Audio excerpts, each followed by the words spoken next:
What is my time? Listen to your current time. 5:16. 17.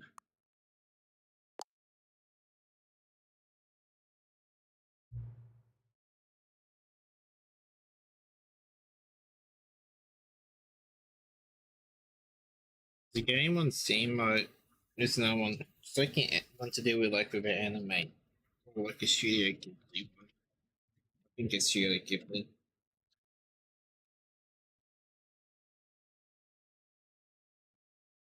All right, everything's down.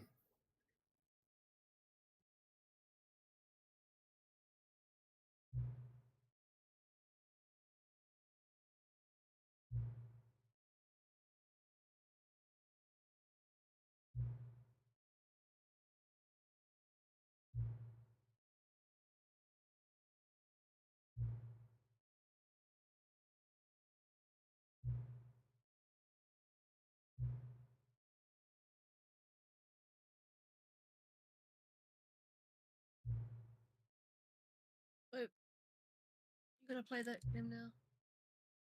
Yeah, tomorrow we'll do Sea Thieves for a little bit, so I can ask Ray to join us, so we can play.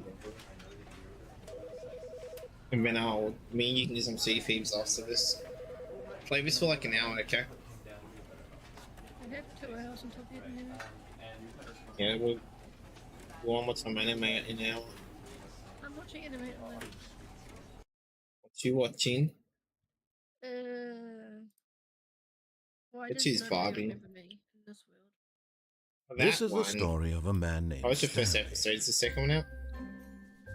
Stanley worked for a company in a big building where he was employee number 427. Employee number 427's job was simple. He sat at his desk in room 427 and he pushed buttons on a keyboard. Orders came to him through a monitor on his desk, telling him what buttons to push, how long to push them, and in what order. This is what employee 427 did every day of every month of every year. And although others might have considered it soul-rending, Stanley relished every moment that the orders came in, as though he had been made exactly for this job. And Stanley was happy. And then one day, something very peculiar happened. Something that would forever change Stanley. Something he would never quite forget. He had been at his desk for nearly an hour when he realized that not one single order had arrived on the monitor for him to follow. No one had showed up to give him instructions, call a meeting, or even say hi. Never in all his years at the company had this happened, this complete isolation. Something was very clearly wrong. Shocked, frozen solid, Stanley found himself unable to move for the longest time. But as he came to his wits and regained his senses, he got up from his desk and stepped out of his office. Should I get out? Wait, what?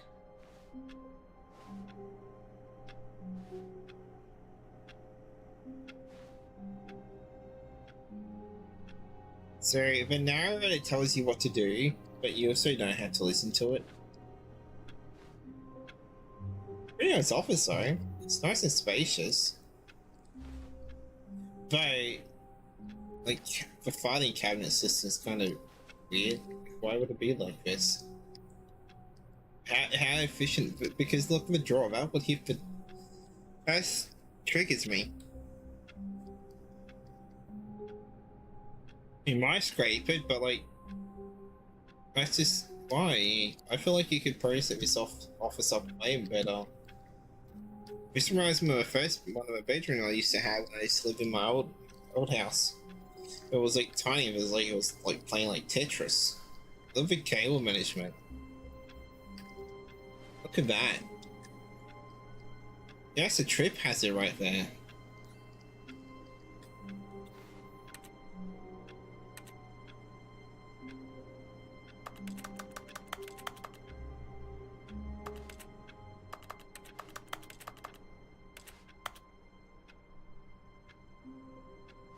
Hello?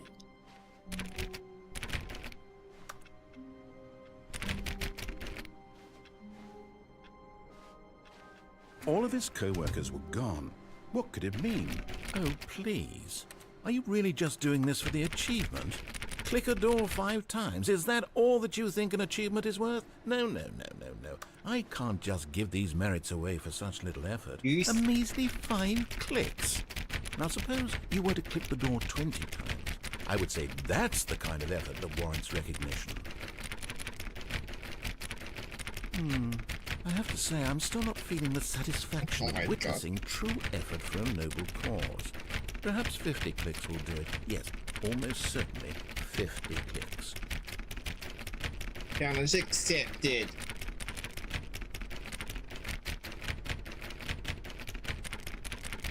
No, I'm still not feeling it. I want this achievement to have Oh meant my something. God. It has to be a true reward for valiant effort. I want to see some hustle, Stanley. I want to see commitment, a willingness to go all the way, no matter what the cost. Why don't you go put 20 clicks into door number 417?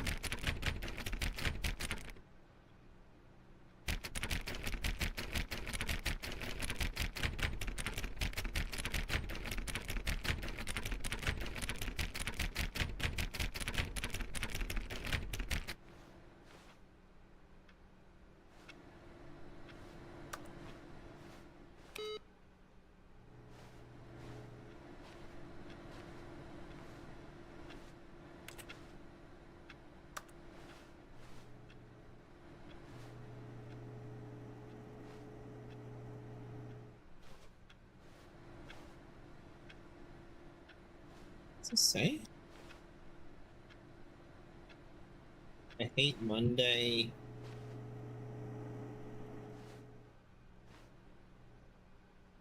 Number 1 died.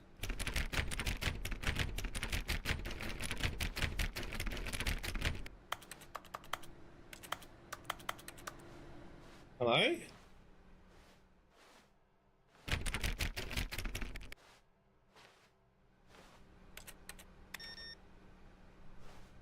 Your computer's off. You're wasting batteries.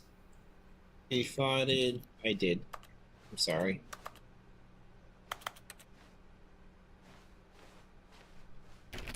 You can't fuck me. I mean this one, please. Come on. Seems like it'd be the best office. You farted. It was me.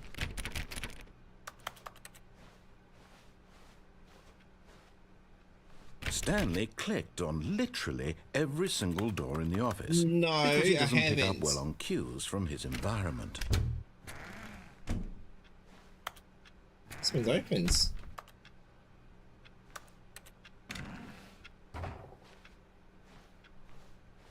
Back right now. Why do I feel attacked? It's not like a what's up there? It's like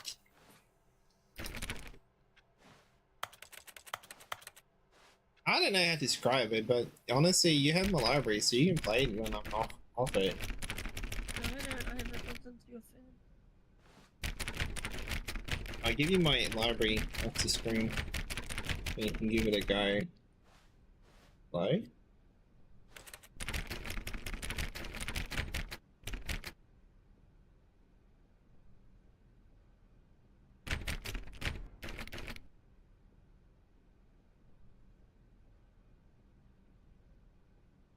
I'm going live for a second, Shazza. My little search bar on the bottom left of the windows had like a salad thing, but I kind of felt like it looked like a frog or something, with like 2 forks and shit.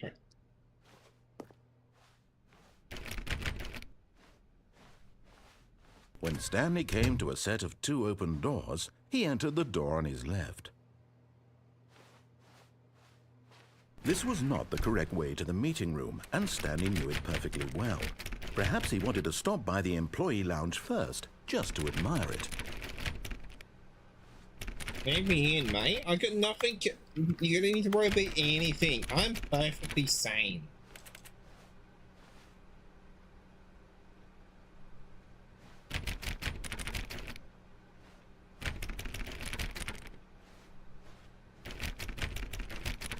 I'm perfectly normal, okay?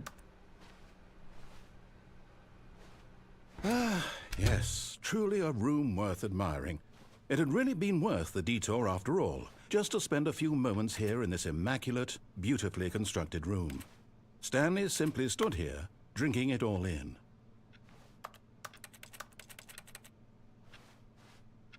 So say.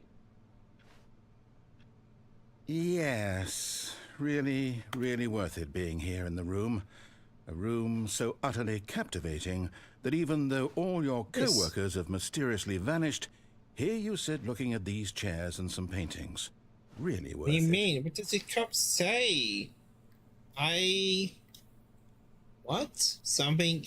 It's At a this Monday point, cup. Stanley's obsession with this room bordered on creepy and reflected poorly on his overall personality. Listen It's here. possible Okay, that this is why everyone left. Wow. Disrespectful. You know what? I'm just going to stand at his table. Stanley sat around waiting for more dialogue, but when a long Something- time had passed and there was no more, he decided that the game was trying to send him a message. Hey! Something value? Something val? Buy value? Is that bet value? What is that? Is that an E? Yes.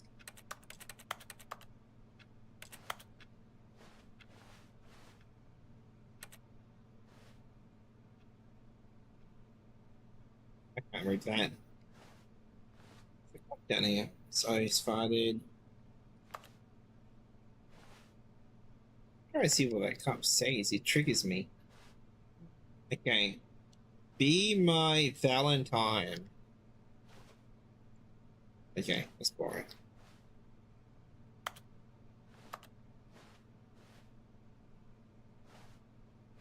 But at last, he'd had enough of the amazing room and took the first open door on his left to get back to business. Right, you say? Hello? Girl Scouts?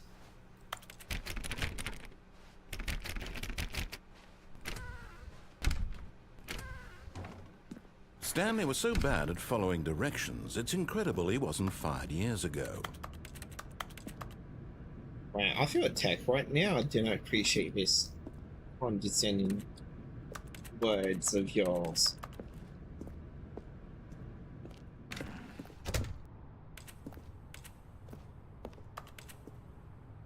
Is that saying? That's another one that cup, I'm pretty sure. Yeah. Bye. Look, Stanley, I think perhaps we've gotten off on the wrong foot here. I'm not your enemy, really, I'm not.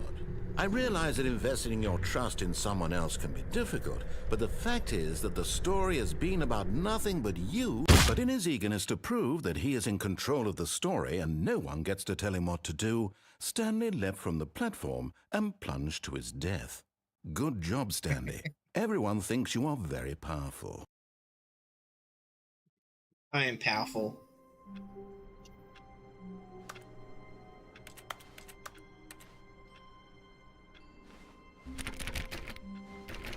All of his co-workers were gone.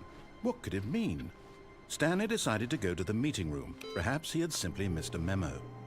No matter how hard Stanley looked, he couldn't find a trace of his co-workers. Stanley went around touching every little thing in the office, but it didn't make a single difference, nor did it advance the story in any way. See, shut up. You don't tell me what to do. You're not my dad.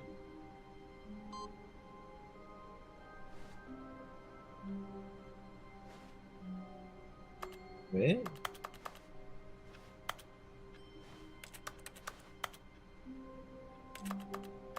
Import receive one.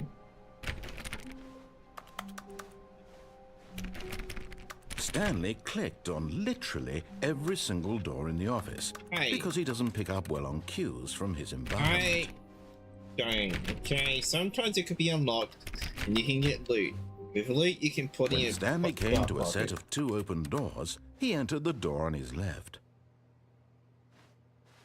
This was not the correct way to the meeting room, and Stanley knew it perfectly well. Perhaps he wanted to stop by the employee lounge first, just to admire it.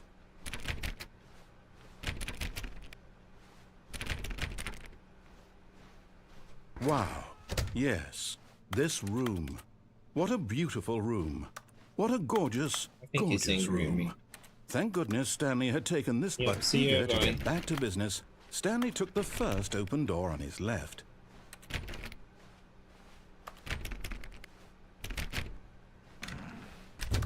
Stanley was so bad at following directions, it's incredible he wasn't fired years ago. Rude. I have not been fired, okay? Look, Stanley, I think perhaps we've gotten off on the wrong foot here. I'm not your enemy, really, I'm not. I realize that you investing are. your trust in someone You are else my can be enemy. difficult, but the fact is that the story has been about nothing but you all this time. There's someone you've been neglecting, Stanley. Someone you've forgotten about. Please, stop trying to make every decision Oh yeah, by I forgot about yourself. Shazza. Hey, I'm Shazza. not asking for me, I'm asking for her. This is it, Stanley. Your chance to redeem yourself. To put your work aside. To let her back into your life. She's been waiting.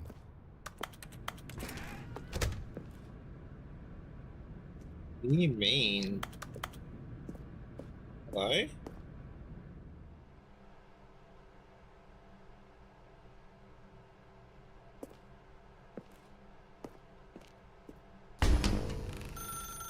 That's her, Stanley. You need to be the one to do this.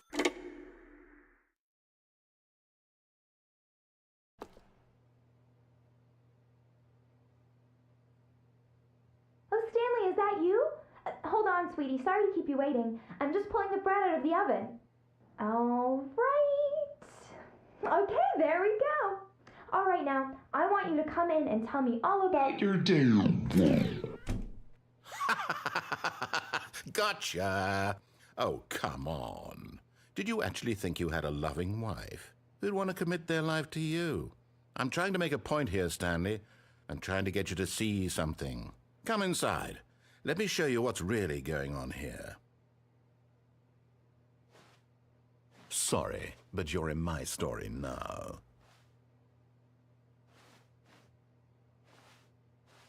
That's just rude. Nah, I'm just gonna sit right here. You're not telling me what to do. I'm just gonna sit right here. You don't tell me what to do. You're not my dad. You don't pay child support.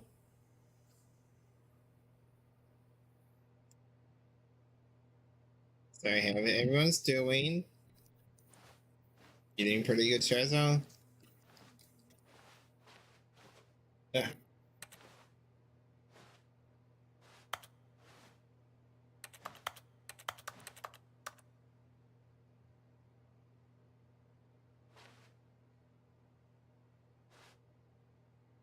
You won't know I'm walking towards it if I'm going backwards. Okay, that doesn't work.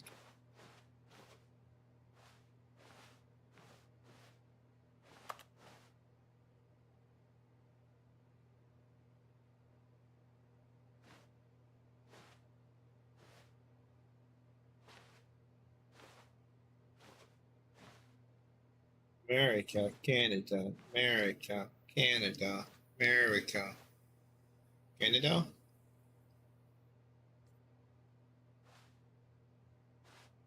It looks like a very depressing apartment, honestly. Look how small this shit is.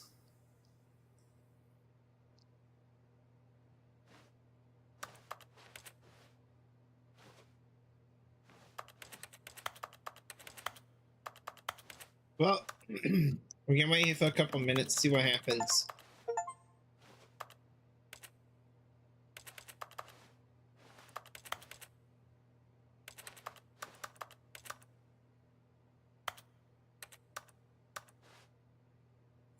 Go in. This is a very sad story about the death of a man named Stanley.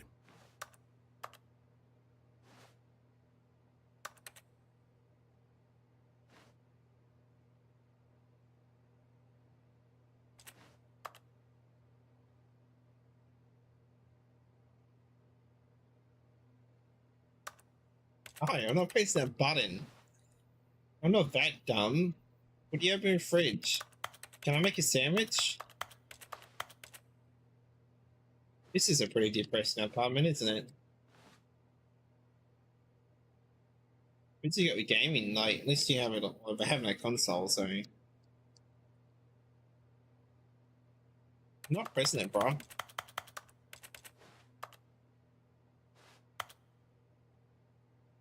A bit of a bathroom. That's a small bathroom, vibe. There's only, yeah, it's a small bathroom. Or restroom, if you guys call it America. And the furniture alone too, right? Why would you have it like that? You got no leg room. At least put the coffee table there, and then put that on top of the coffee table. I don't know. Just make it practical. I suppose if you sat on a couch, you could put your leg on the coffee tables, like a leg rest.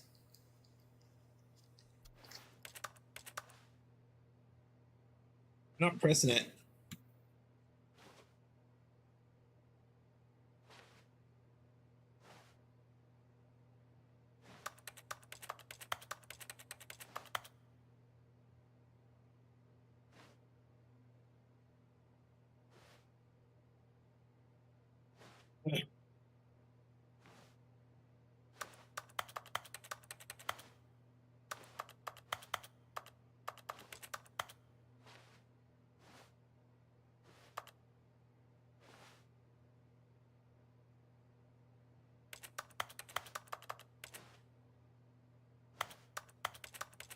Wow.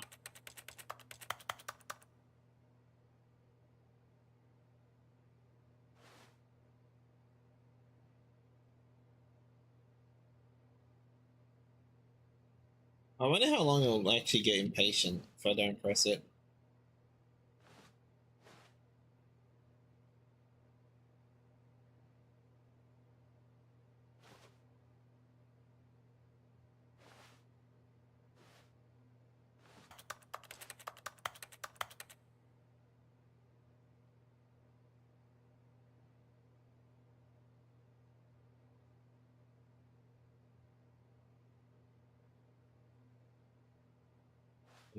Fine, I'm getting impatient. Stanley is quite a boring fellow.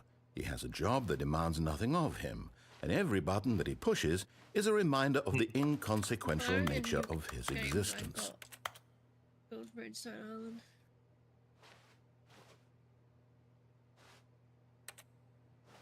Is it good?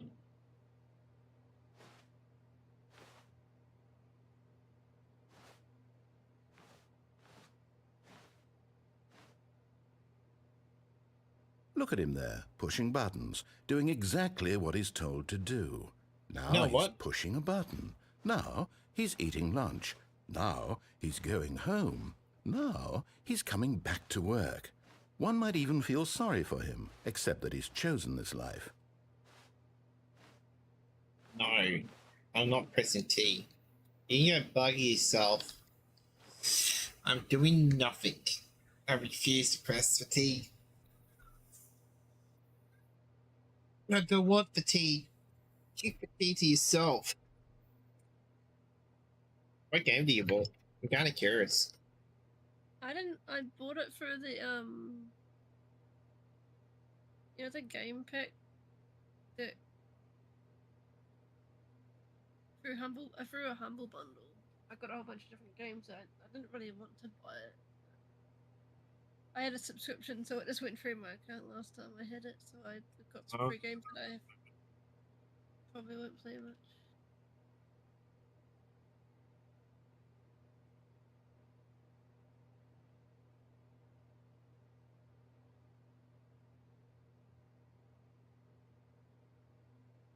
Well, I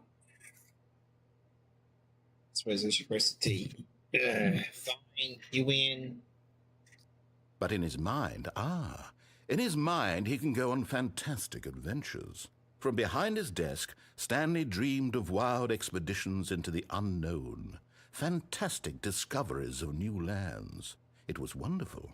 And each Your mum day that he didn't, returned to work was a reminder that none of it would ever happen to him.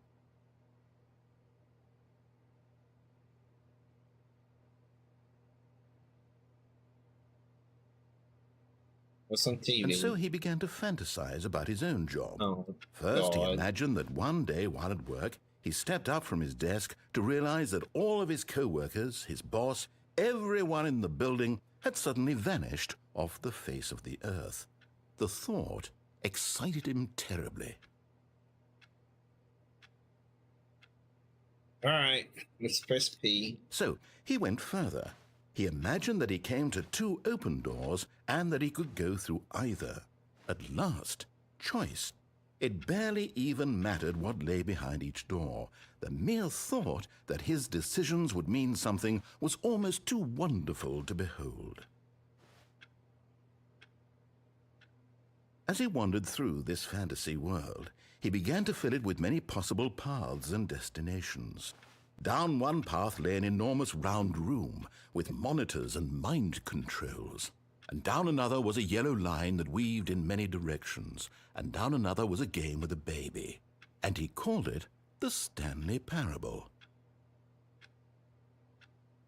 It was such a wonderful fantasy, and so in his head he relived it again, and then again, and again, over and over, wishing beyond hope that it would never end, that he might always feel this free. Surely there's an answer down some new path, mustn't there be? Perhaps if he played just one more time. But there is no answer. How could there possibly be? In reality, all he's doing is pushing the same buttons he always has. Nothing has That changed. triggers me The so longer he much. spends here, the more invested he gets. But how The would more you even he open forgets that? which life is the real one. And I'm trying to tell him this. That in this world he Blah, can never blah, be anything blah. but an observer. That as long as he remains here, he's slowly killing himself. But he won't listen to me. He won't stop. Here, watch this. Stanley, the next time the screen asks you to push a button, do not do it.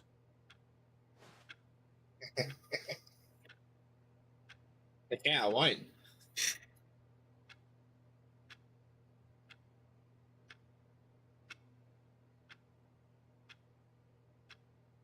I can be here all day for an hour straight.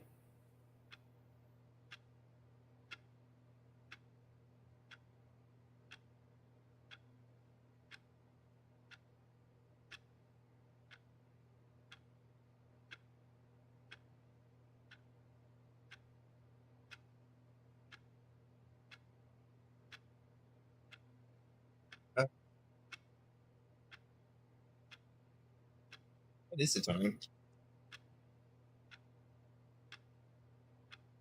I was completely off.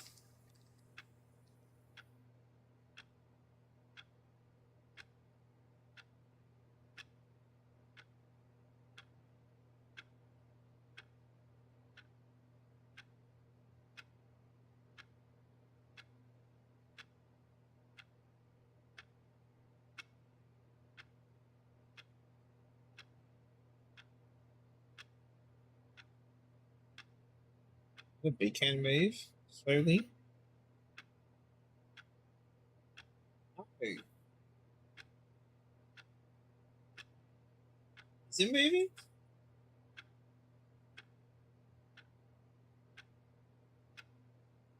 I think it is moving.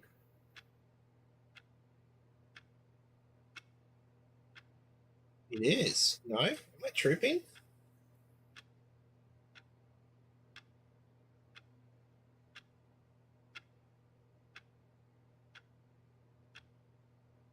It is.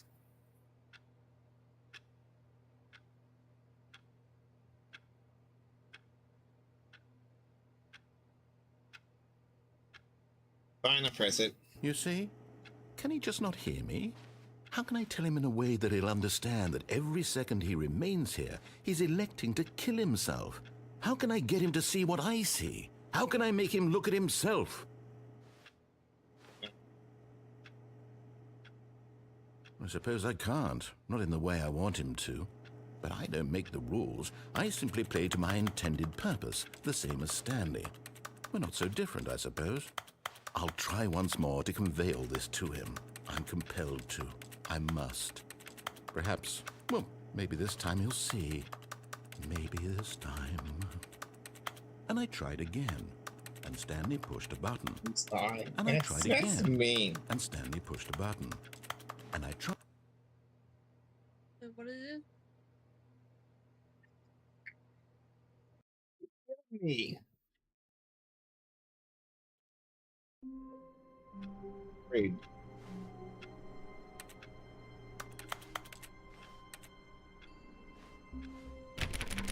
All of his co-workers were gone. What could it mean? Stanley decided to go to the meeting room. Perhaps he had simply missed a memo. No matter how hard Stanley looked, he couldn't find a trace of his co-workers. Stanley went around touching every little thing in the office, but it didn't make a single difference, nor did it advance the story in any way. You know what? That's not anymore.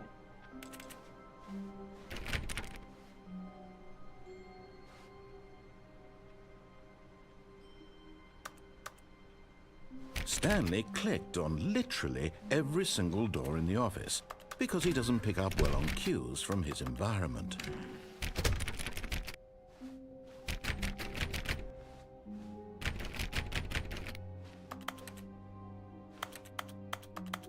When Stanley came to a set of 2 open doors, he entered the door on his left. Fine.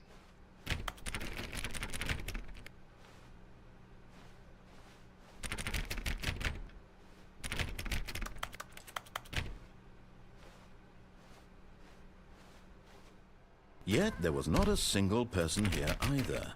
Feeling a wave of disbelief, Stanley decided to go up to his boss's office, hoping he might find an answer there. Media room. Monday at... What time is this? 9 o'clock. Weekend target. Admin. At 10 o'clock shows that we have marketing Mondays.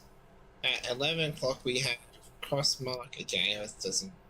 12 o'clock we have private. Tweak? Work? Time? Question mark? Cross mark. At 1 o'clock we have question mark private blowjob. I mean, what? 2 o'clock.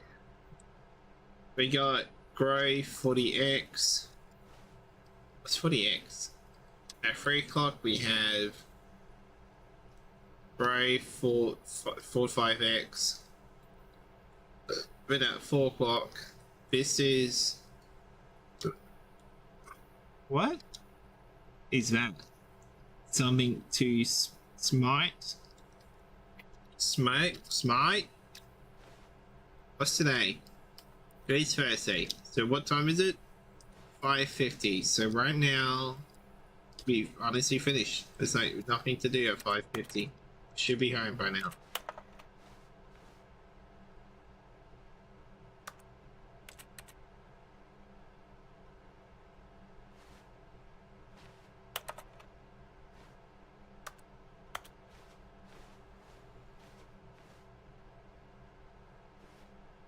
How to sell blah blah blah.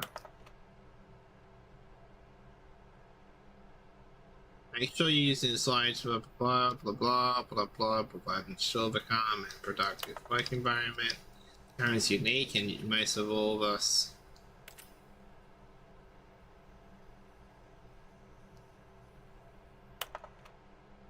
Number of slides on this slide. Charts of slides in slides. As I don't know what that even is. Database charts on the same slide depicts the same information.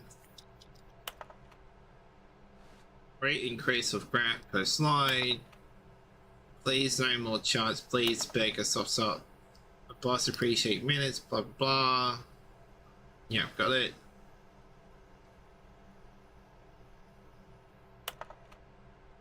solving blah blah blah. If you blah blah blah blah blah blah blah blah blah blah blah blah.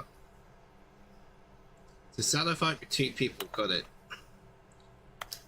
Whatever dreams and futures, success, plant life, footy, spring break. We don't have spring. I'm pretty sure we have spring break. Actually, we called it. Tips for not getting fired. Talk less. Do not blah blah blah blah blah. Don't get fired. That makes sense. Okay.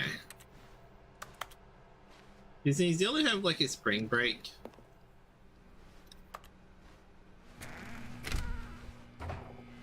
Stanley stepped into the broom closet, but there was nothing here, so he turned around and got back on track. This is a pretty good broom closet, I ain't gonna lie, besides the cords or hose. There was nothing here. No choice to make, no path to follow, just an empty broom closet. No Got reason some to duct still be tape, you here. got some tools. What is that? Is that like an air compressor thing? Why is there like air compressor attachment? It was baffling that Stanley was Was still that like just a hose sitting in the broom attachment? closet. He wasn't even doing anything. At least if there was something to That's interact some with, he'd be rope, justified in that's some some more. way. As it is, he's literally just Duct standing tape? there doing sweet FA. You got more duct tape, you got a pair Are of you pliers. really still in the broom closet? Standing Yes. around doing nothing? I am, Why? I'm looking at the tools. Please offer me some you got a explanation pipe here. wrench. I'm genuinely confused. What is that? You do is realize there's that? no choice or anything in here, right? If I'd said Stanley walked past the broom closet, at least you would have had a reason for exploring it to find out.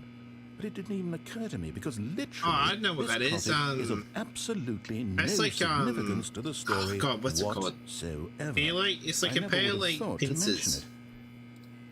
That's what it is.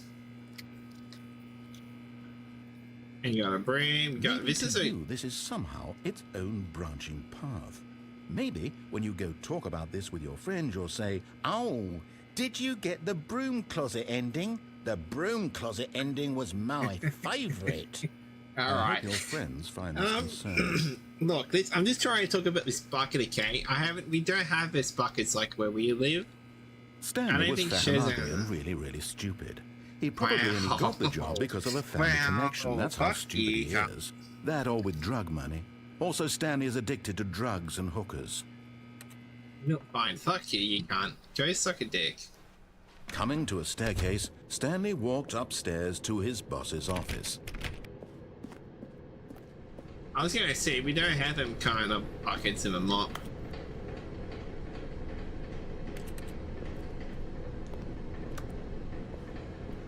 Yeah. But Stanley just couldn't do it.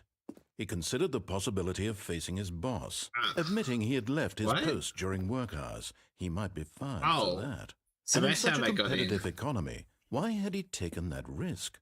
All because he believed everyone had vanished. I was like, so His confused boss how the would think car he got was in this crazy. place. And then something occurred to Stanley. Maybe, he thought to himself, maybe I am crazy. All of my co-workers blinking Good luck in your mysteriously room. out of existence A in a rubber single room, moment. a rubber for full no of dummy reason at all. mummies. None of it made Dummy any mummies logical make you sense. crazy. And as Stanley pondered this, he began to make other strange observations. For example, why couldn't he see his feet when he looked down? Why did doors close automatically behind him wherever he went? And for that matter, these rooms were starting to look pretty familiar. Were they simply repeating? No, Stanley said to himself, this is all too strange. This can't be real. And at last, he came to the conclusion that had been on the tip of his tongue. He just hadn't found the words for it. "I'm dreaming!" he yelled. "This is all a dream." Oh, what a relief Stanley felt to have finally found an answer, an explanation. His co-workers weren't actually gone. He wasn't going to lose his job. He wasn't crazy after all. And he thought to himself, I suppose I'll wake up soon. I'll have to go back to my blah, boring blah. real-life That's what I'm job pushing hearing from buttons. you. I may as well enjoy this while I'm still lucid. So he imagined himself flying and began to gently float above the ground. Then he imagined himself soaring through space on a magical starfield, and it too appeared. It was so much fun, Weird. and Stanley marveled that Dude, he'd I see still like not woken up. unicorns and like How was stars. he remaining so lucid? And then perhaps the strangest question of them all entered Stanley's head. One he was amazed he hadn't asked himself sooner. Why is there a voice in my head dictating everything that I'm doing and thinking? Why is that Now my the voice voice in was my head? describing itself being considered by Stanley, who found it particularly strange. I'm dreaming about a voice describing me, thinking about how it's describing my thoughts, he thought. And while he thought it all very odd and wondered if this voice spoke to all people in their dreams, the truth was that, of course, this was not a dream. How could it be? Was Stanley simply deceiving himself, believing that if he's asleep, he doesn't have to take responsibility for himself? Stanley is What as do you awake mean? right now as he's ever been in his life. Now, hearing the voice speak these words was quite a shock to Stanley. After all, he knew for certain, beyond a doubt, that this was in fact a dream. Did the voice not see him float and make the magical stars just a moment ago? How else would the voice explain all that? This voice was a part of himself too. Surely, if he could just... He would prove it. He would prove that he was in control, that this was a I dream. am in control. So he closed his eyes gently, and he invited himself to wake up. No, you're Felt not. the cool weight of the blanket on his skin, the press of the mattress on his back, the fresh air of the Pinkiness. world outside this one. Or police. Let me wake up, he thought to himself. I'm through with this dream. I wish it to be over. Let me go back to my job. Let me continue pushing the buttons. Please, it's all I want. I want my apartment, and my wife, and my job. All I want is my life exactly the way it's always been. My life is normal. I am normal. Everything will be fine. Man, I'm far from normal. I am okay. Nah, screw you. I'm going. Stanley began screaming. Please, someone, wake me up. My name is Stanley. I have a boss. I have an office. I am real. Please, just someone tell me I am real. I must be real. I must be. Can anyone hear my voice? Who am I? Who am I? And everything went black. What? This is the story of a woman named Mariella. Mariella woke up on a day like any other. She arose, got dressed, gathered her belongings, and walked to her place of work. But on this particular day, her walk was interrupted by the body of a man who had stumbled through town talking and screaming to himself, and then collapsed dead on the sidewalk. And although she would soon turn to go call for an ambulance, for just a few brief moments she considered the strange man. He was obviously crazy, this much she knew. Everyone knows what crazy people look like. And in that moment, she thought to herself how lucky she was to be normal. I am sane. I am in control of my mind. I know what is real and what isn't. It was comforting to think this, and in a certain way, seeing this man made her feel better. But then she remembered the meeting she had scheduled for that day, the very important people whose impressions of her would affect her career, and by extension, the rest of her life. She had no time for this, so it was only a moment that she stood there, staring down at the body. And then Ow. she turned and ran. Oh, wow, that's mean.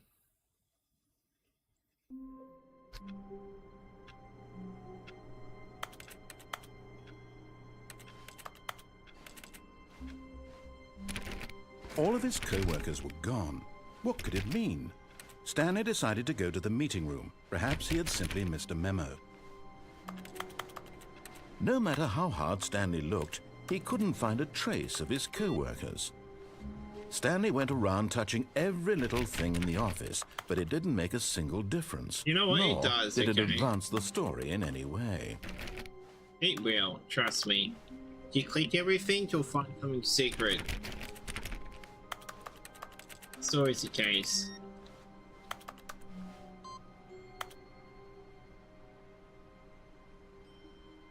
Oh, so that's a computer I'm gonna be clicking. See, that's why we do it.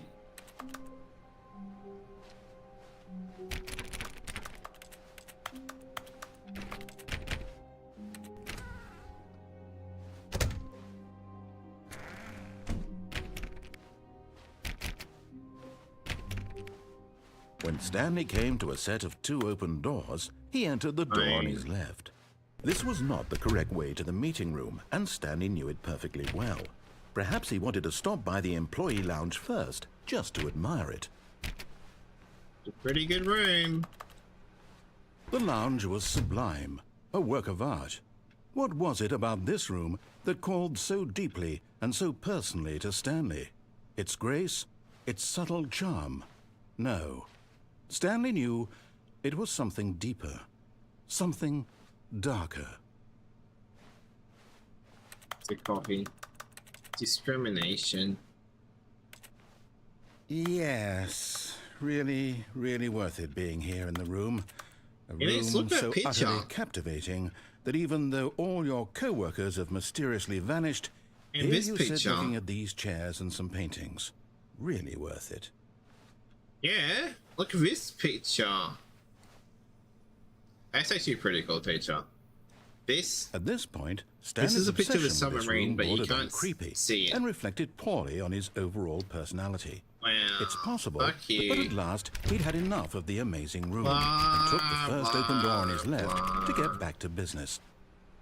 Okay. And so he detoured through the maintenance section, walked straight ahead to the opposite door, and got back on track. We go down here, right? To the left.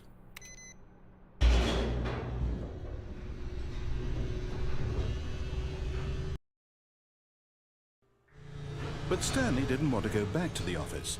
He wanted to wander about and get even further off track. Here we go on a walkabout. So now, in order to get back, he needed to go,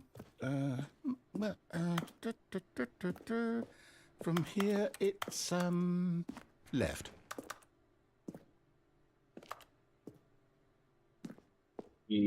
Oh.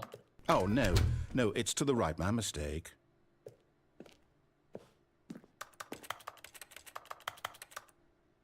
Rude. Can't close the door on me. No, not the right. Why would I have ever said it was to the right? What was I thinking? It's clearly... Oh dear, would you hold on for a minute, please? It's so dumb, I like it. Let's see, we went down right, left, down, left, right. Yep, okay, yes. I've got it now. This story is absolutely, definitely this way. Right.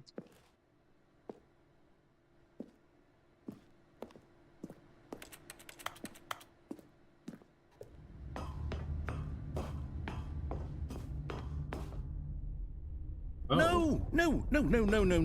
This isn't right at all. You're not supposed to be here yet. This is all a spoiler. Quick, Stanley, close your eyes. Okay. We just Not looking. Look. Who am I kidding? It's all rubbish now. The whole story completely unusable. How about, rather than waste my time trying to salvage this nonsense, we'll just restart the game from the beginning. And this time, suppose we don't wander so far off track, Okay, from the top.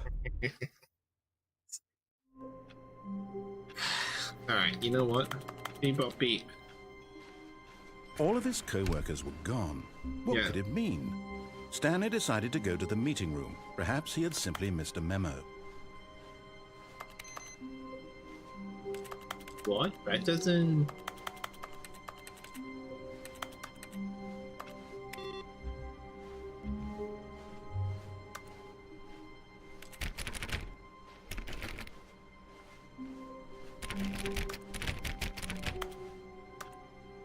Why does this look like a prison? Honestly, I feel like you probably like put prisoners in this place and you're both go insane. Just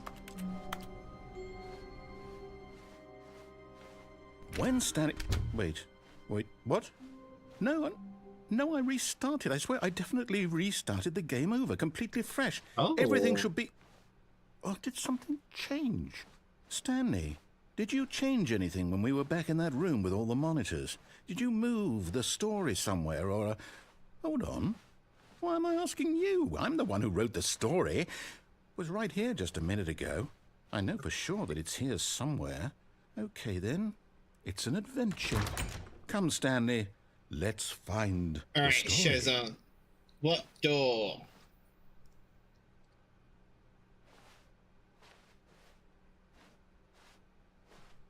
Oh, he's too busy watching anime.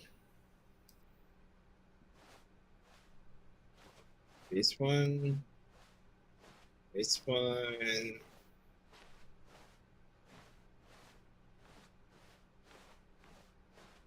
Let's go this door. Hello? I'll say it. This is the worst adventure I've ever been on. I can promise you there definitely was a story here before. Do we need to restart the game again? Well, I find it unlikely that we'll ever progress by starting over and over again, but it's got to be better than this. Okay, let's give it a shot. Why not? No!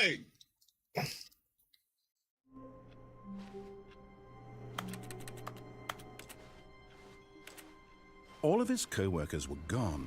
What could it mean? Stanley decided to go to the meeting room. Perhaps he had simply missed a memo.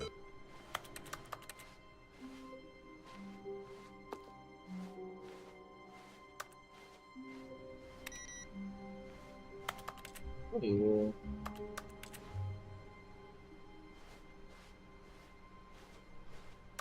Man, I can't click on doors anymore. Rude.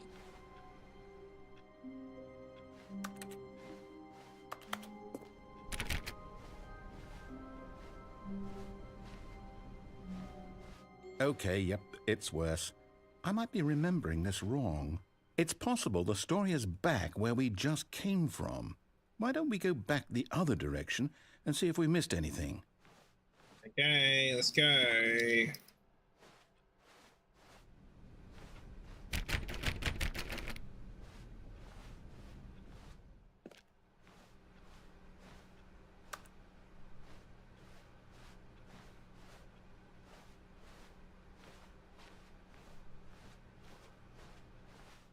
Aha!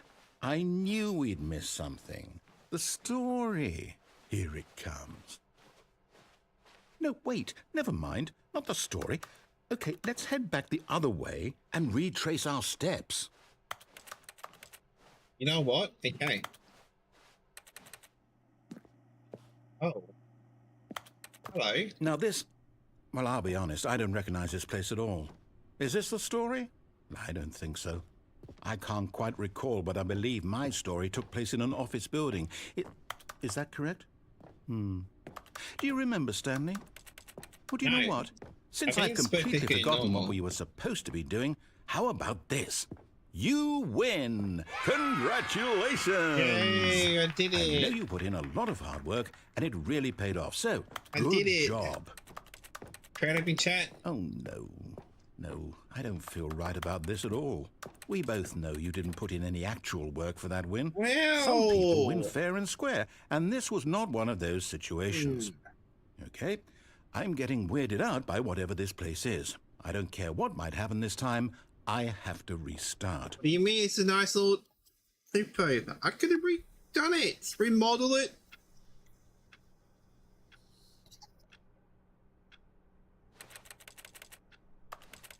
All right, I've got a solution. This time, to make sure we don't get lost, I've employed the help of the Stanley Parable Adventure Line. Just follow the line. How simple is that? No.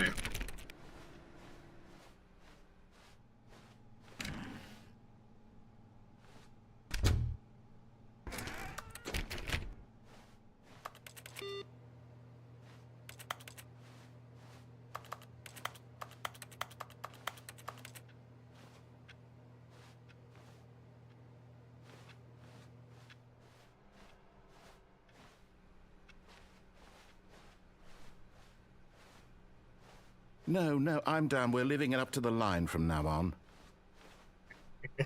Fine. Whatever. Ugh. Oh, he's playing cards.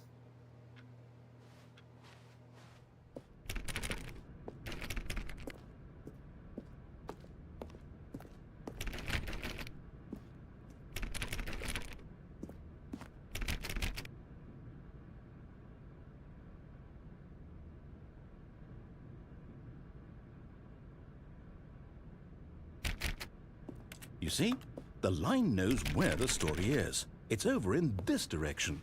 Onward, Stanley, to destiny. Though, here's a thought. Wouldn't wherever we end up be our destination, even if there's no story there? Or to put it another way, is the story of no destination still a story?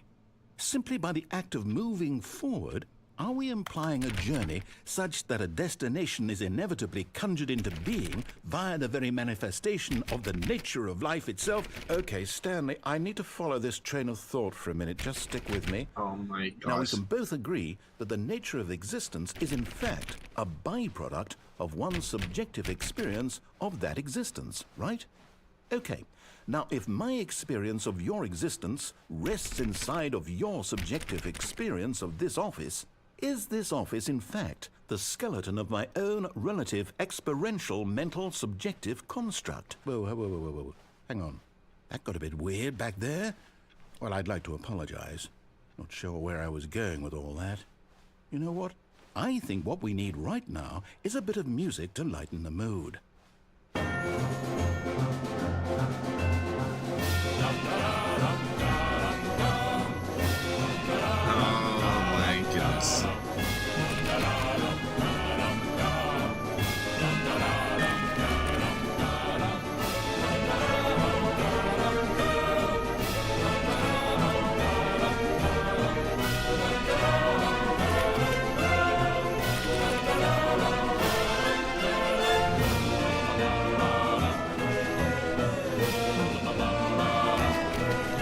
It's loud. Holy shit, that's loud. Give me a second, music. Let's turn that down.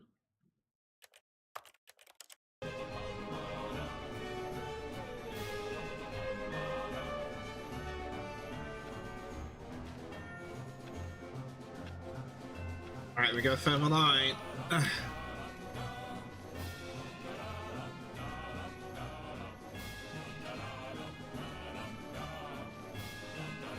We gotta go back around, just to piss him off.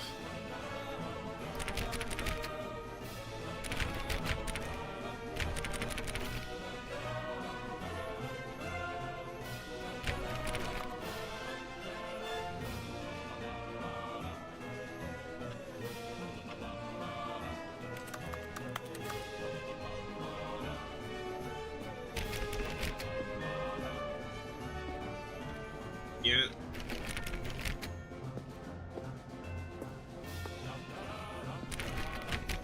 Is he? Sorry, I went to zigzag.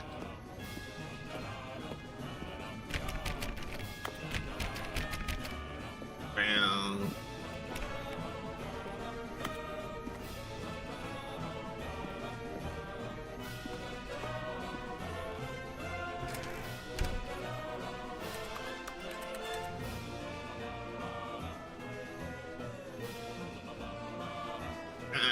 I'm going this way. Oh. You know, we gotta go down this way, yeah, this way, yeah, go this way, yeah, we gotta go. Oh, no, I'm taking my own path now. Wait, cut the music, go back and look at that fern. No. I'm not telling you what to do, I'm following the line now. Wait, what? We're back at the office? No. Line, you do know we're looking for the Stanley Parable, right? The story? Is any of this ringing a bell? Oh, this is open, though.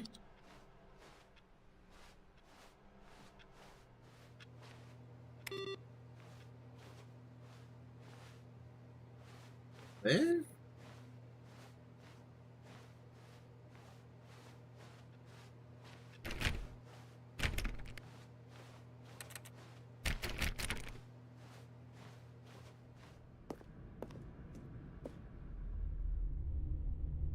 Oh, no, not again, Line. How could you have done this to us? And after we trusted you, after everything we've been through, you... Oh, I can't take this anymore. To hell with it. Restart.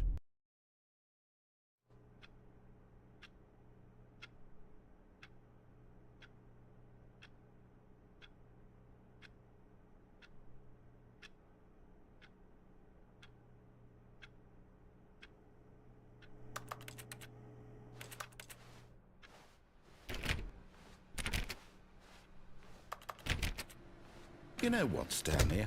I say forget the adventure line. What's it ever done for us? We're intelligent people, right? Why can't we make up our own story? Something exciting, daring, mysterious. Ooh, this all sounds perfectly doable. Why don't we simply start wandering in, well, I don't know.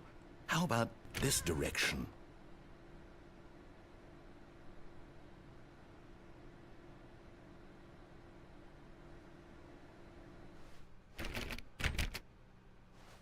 Alright, let's go on adventure time. Now, yes, this is exciting. Just me and Stanley forging a new path, a new story. Well, it could be anything. What do you want our story to be? Go wild. Use your imagination. Whatever it might be, Stanley, I'm ready for it. Dragons. Oh, no, not you again. Stanley, I'd also like to veto the line from having any role in our awesome new story. No lines or monitor rooms. Just don't acknowledge it, and we should be fine. Sorry, boss. Like, yeah, I'm sick of your shit, Tim.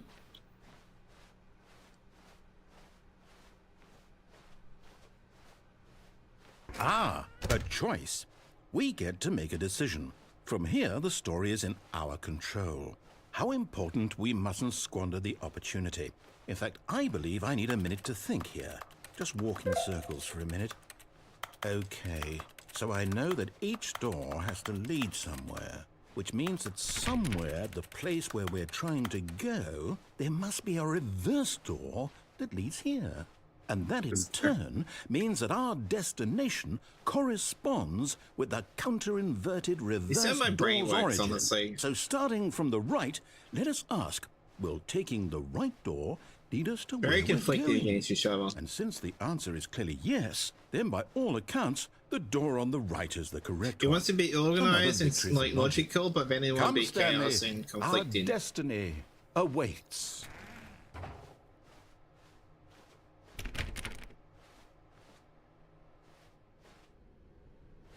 Oh, hold up, what's this? The confusion ending. You're telling me that's what this is? It's all one giant ending? And we're supposed to restart the game, what, eight times? That's really how all this goes? It's all determined? The game restarts on its So own. now, according to the schedule, I restart again. Then what? Am I just supposed to forget? Well, what if I don't want to forget? My mind goes blank simply because it's written here on this thing, wall. Well, who consulted me? Why don't I get to decide? Why don't I get a say in all of Oh, this? it tells Is it you a really- different. No, it can't be. I don't want it to be. I don't want the game to keep It's a- restarting. oh, I that's don't want to forget cool. what's going on. I don't want to be trapped like this. I won't restart the game. I won't do it. I won't do it. Yeah, I don't won't do it. do it. Don't listen. Let's stick it to the And the man. timer stopped? Does that mean, did we do it? Did we break the cycle? The, whatever it is that made this schedule? How would we even know? Will someone come for us? Will something happen? So, okay. I guess now we just wait, you know. I suppose in some way that this is a kind of story, wouldn't you agree? I'm not quite sure if we're in the destination or the journey, though they're always some saying that exercise life is while we about wait. the journey and not the destination. So I hope that's where we are right now. We'll find out, won't we? Eventually. Well, in the meantime, if you... Okay.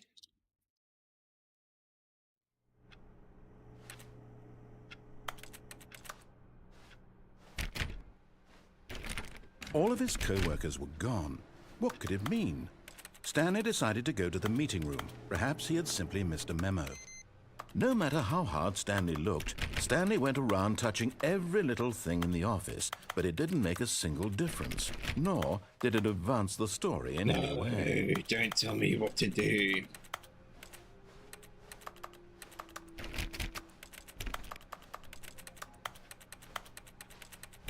Stanley clicked on literally every single door in the office because he doesn't pick up well on cues from his environment. No, I do not, okay? I'm an independent man. That's what my mummy tells me anyway, and my papa. Hey? When Stanley came to a set of 2 open doors, he entered the door on his left. To the right. This was not the correct way to the meeting room, and Stanley knew it perfectly well. Perhaps he wanted to stop by the employee lounge first, just to admire it. It's the line. The line. Standing now in this incredible room, Stanley for the first time Yeah, understood blah, that blah, eager blah. to get back to business, Stanley Yeah. took the first open door on his left. Go straight And through so this he time. detoured through the maintenance section, walked straight ahead to the opposite door, and got back on track.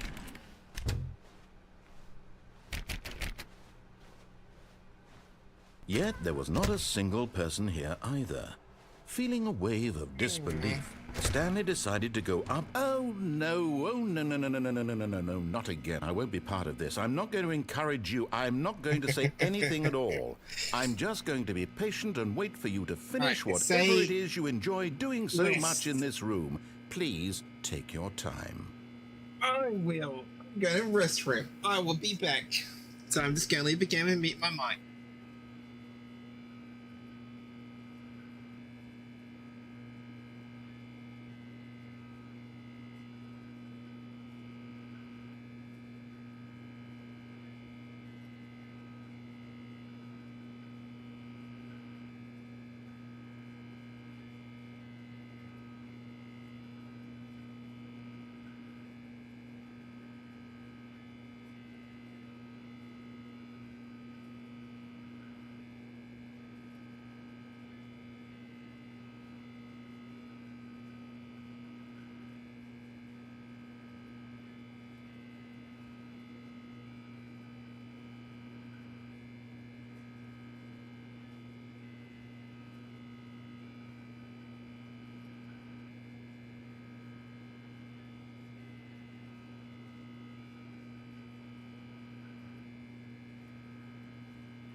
Coming to a staircase, Stanley walked upstairs to his boss's office.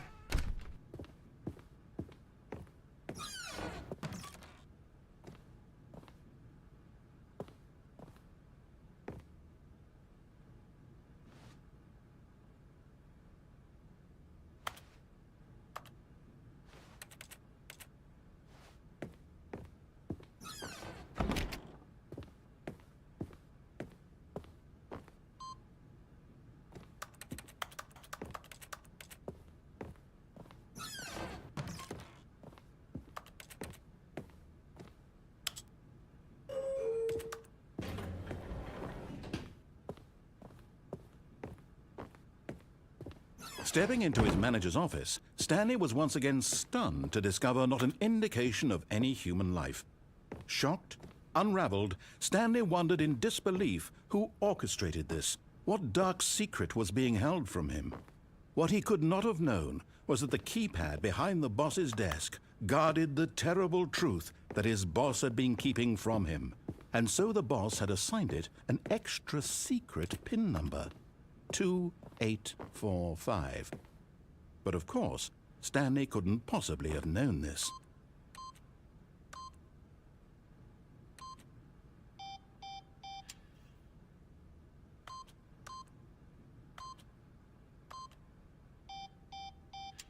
Stanley just sat around twiddling his thumbs.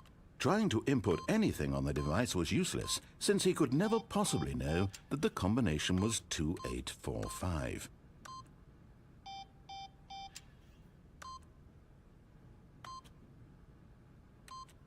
Two, 8, 4, 5.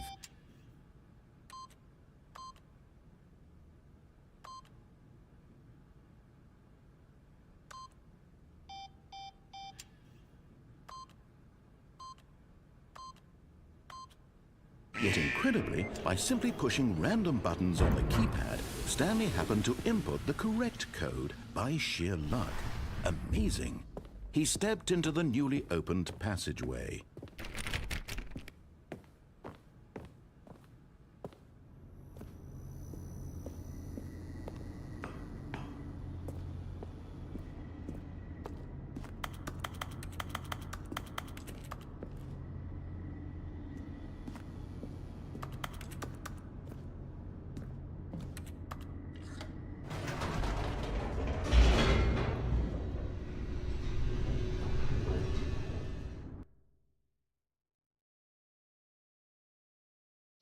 Descending deeper into the building, Stanley realized he felt a bit peculiar.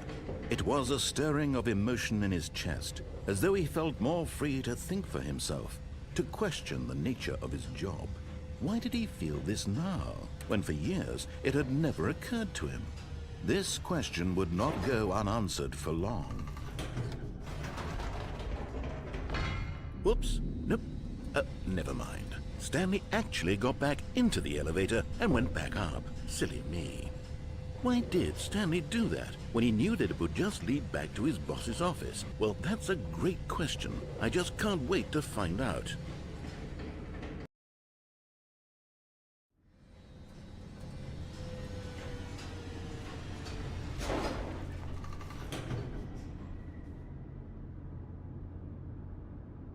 Alright.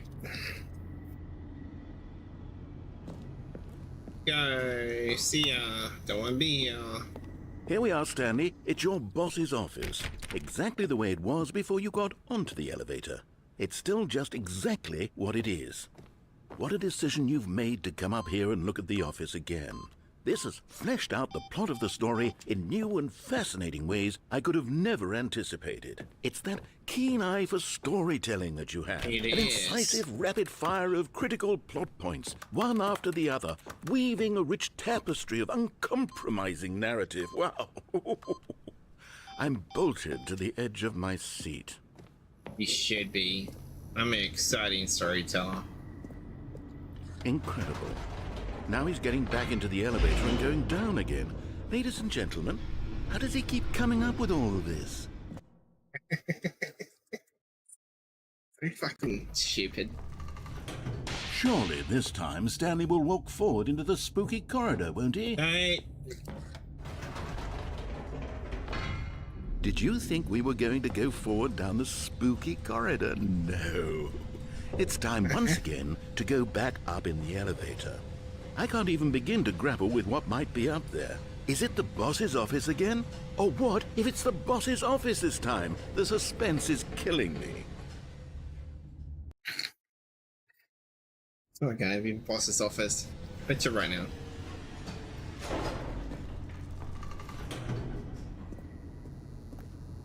It is. Ah.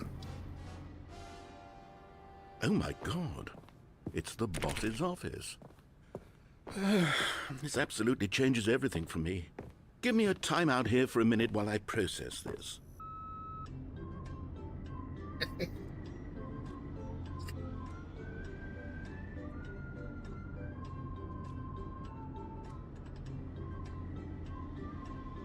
Emily already so long just to Okay, play this. I'm ready. I'm prepared to embrace this stunning revelation and to move forward with... No! No, wait! No! I need more time to process. Okay. Ah.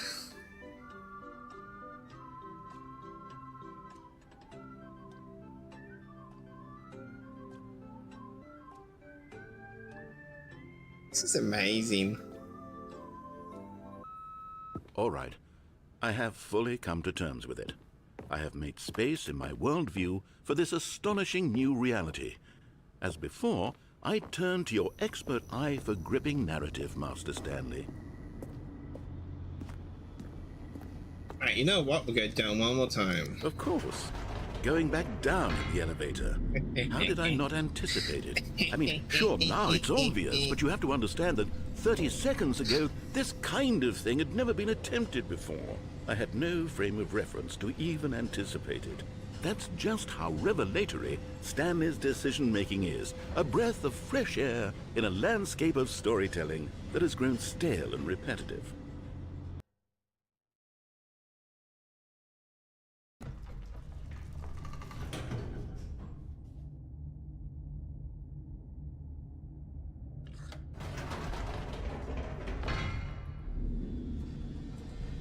I don't wonder if it's going to be something in the next floor above.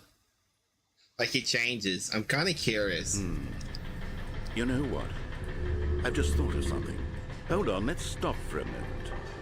Don't you realize? It's the anticipation, Stanley. You and I, we have no way of knowing what will be at the top of this elevator. But the suspense, the agony of waiting and anticipating and having to guess, that's the real thrill. Oh, I simply don't want to let that feeling go. It's so precious, so fleeting. Why don't we take this elevator ride nice and slow? Hell yeah. There we go. Isn't this so much more exciting? You know, Stanley, it seems like nowadays the only thing that audiences want is to be shocked as loudly and frequently as possible. They want big, explosive moments flung right in their faces from the very moment that things get started. Timmy, I might hop off But now. where's the tension? Right. Where's the trust in the talk audience to you to build a tomorrow. slow and nuanced Have a good appreciation for the sleep. story, Don't the forget to kiss characters? yourself. Why aren't we given time to imagine the surprises? To have to think, There you go. and to I gotta anticipate, tell you something and then to important. marvel at the eventual reveal. This is storytelling, Stanley. What Okay. you and I are doing right now. See you tomorrow. This is the most exciting narrative to be developed in years. And it's really all because of you. You're the one who took this bold step of revisiting the exact same locations over and over. Truly, Okay. I mean it. This is To be unique and fair, different. It's not I'm like kinda anything curious else out something's there. different. You see, I want stories that surprise me, Stanley. I want to have to think. I want to be engaged and not pandered to. We're being fed such unimaginative drivel all the time, and we all know it, which is why we're so starved for content that makes us feel sharp and How vital cool is and this? alive. That's why people like you so much, Stanley. Because you're not afraid to spit in the face of tradition. Yep. You're a role Up model, to you. you know? People look up to you. Exactly. Which is why... Oh, I didn't know when to spring this on you, but, well, I've gathered a little press conference for you, so that you can talk about your work and your storytelling and your life. Yes, Oh, I hell know you're yeah. not much for the public eye, but I thought it would especially mean a lot to the people who have been following you from the beginning. They really look up to you, Stanley. I don't know if you realize look up to the you impact too. you have on them. This Quite is literally. the kind of gesture that might leave a tremendous impact on them for the better. Oh, good, we're here. I was Okay, right. the room where we're holding the press conference should be just around the corner here somewhere.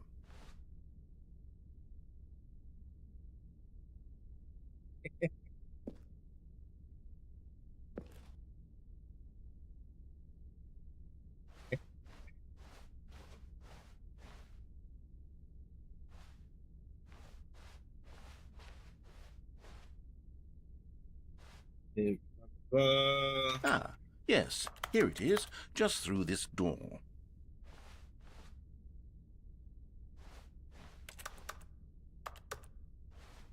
Okay. All right, Are you ready? I've told them you're going to speak a little bit about the nature of surprise in storytelling and what it means to craft a truly unpredictable narrative. Oh, don't worry. You'll do great. Just be yourself and speak from the heart. I'm really proud of you, Stanley. All right. Okay, it looks like they're ready for you. Go get them. Ready?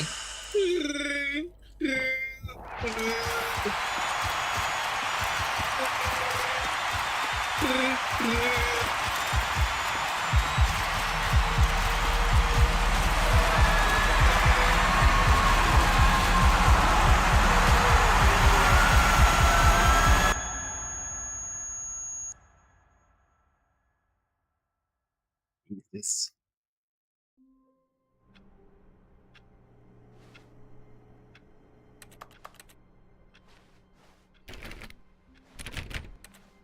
All of his co-workers were gone. What could it mean? Oh, the Stanley computer decided to screens go are to the meeting breaking. room. Perhaps he had simply missed a memo. No matter how hard Stanley looked, he couldn't find a trace of his co-workers.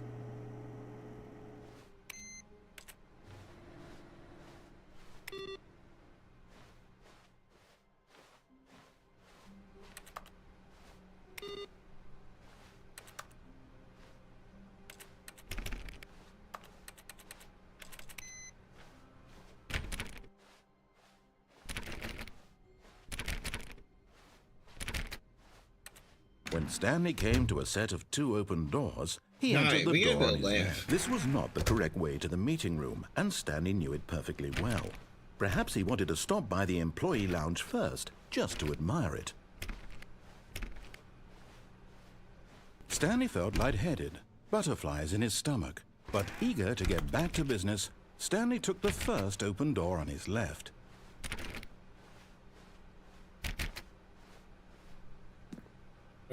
Just checking.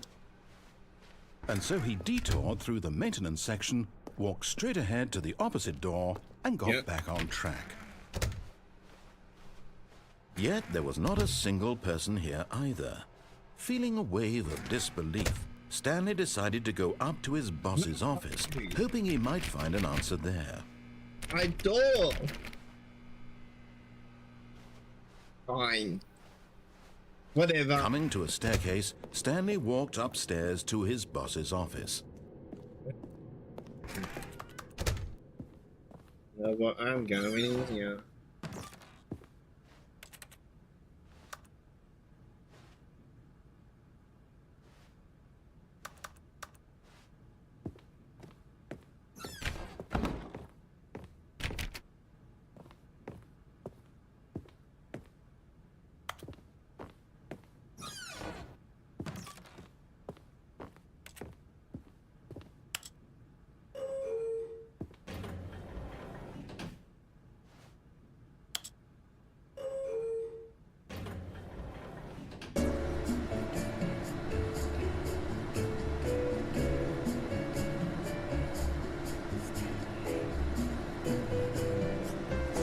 They say that Stanley.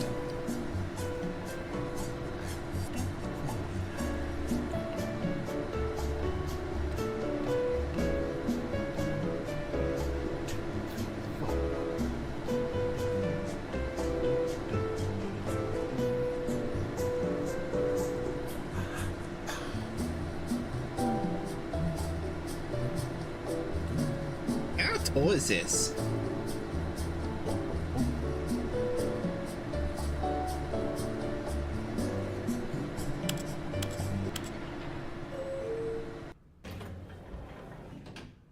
Oh. But damn.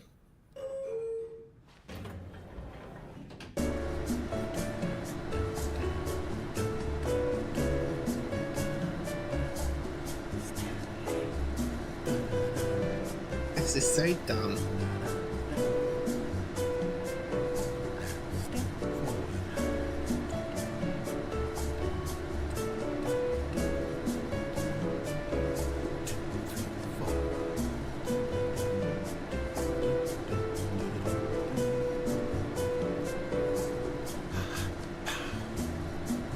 Ah, that's him doing this song.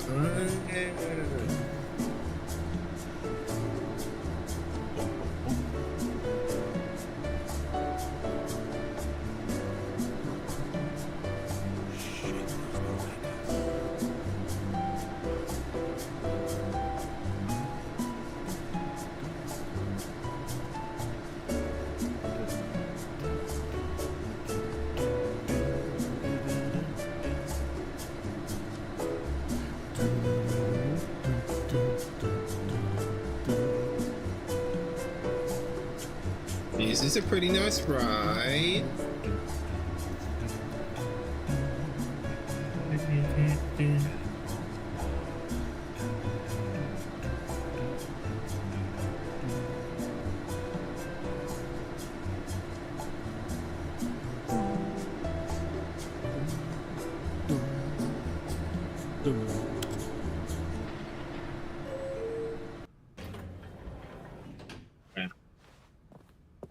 Completely nothing. Stepping into his manager's office, Stanley was once again stunned to discover not an indication of any human life. What could it mean? Stanley wondered aloud to nobody. He began wildly tearing through papers on the boss's desk, pulling books off the shelf, looking behind paintings, desperate for clues to his situation. Like But that? his attention was caught by a keypad behind the boss's desk. What could That's its right. purpose be? In fact, this keypad guarded the terrible secret that lay buried below his feet. And so the boss had assigned it an extra secret PIN number, 2845. But of course, Gee. Stanley couldn't possibly have known this.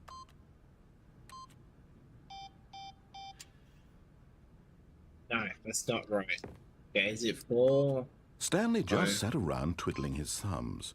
Trying to input anything on the device was useless, since he could never possibly know that the combination was 2845.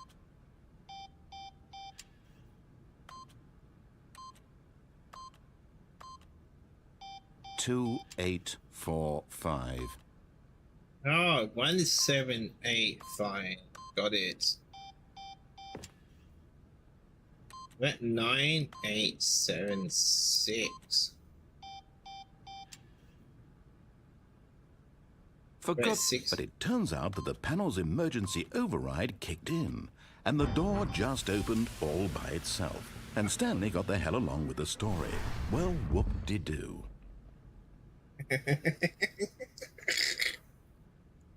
Alright, calm down, mate.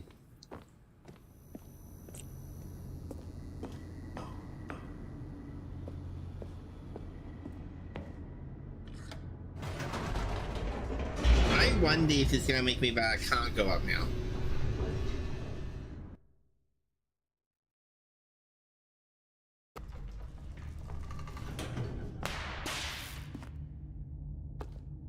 Oh no, let's keep going, I guess. Stanley walked straight ahead through the large door that read Mind Control Facility. Although this passageway had the word escape written on it, the truth was that at the end of this hall, Stanley would meet his violent death. The door behind him was not shut. Stanley still had every opportunity to turn around and get back on track. No, I At am this going for point, it. Stanley was making a conscious, concerted effort to walk forward and willingly confront his death.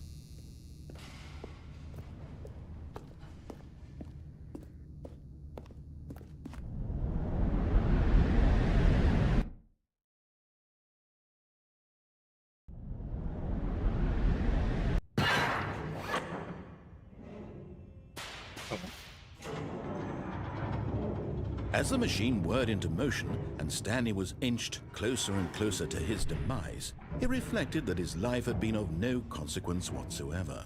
Stanley can't see the bigger picture. He doesn't know the real story, trapped forever in his narrow vision of what this world is. Perhaps his death was of no great loss, like plucking the eyeballs from a blind man. And so he resigned and willingly accepted this violent end to his brief and shallow life. Farewell, Stanley. Oh, dude, I have like a crush or something. What? Farewell, Stanley, cried the narrator, as Stanley was led helplessly into the enormous metal jaws. In a single visceral instant, Stanley was obliterated as the machine crushed every bone in his body, killing him instantly.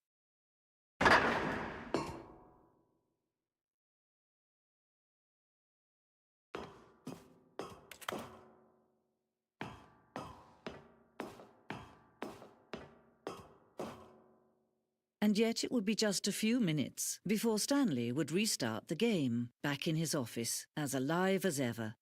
What exactly did the narrator think he was going to accomplish? Hello? When every path you can walk has been created for you long in advance, death becomes meaningless, making life the same. Do you see Hey! now? Do you see that Stanley was already dead from the moment he hit start?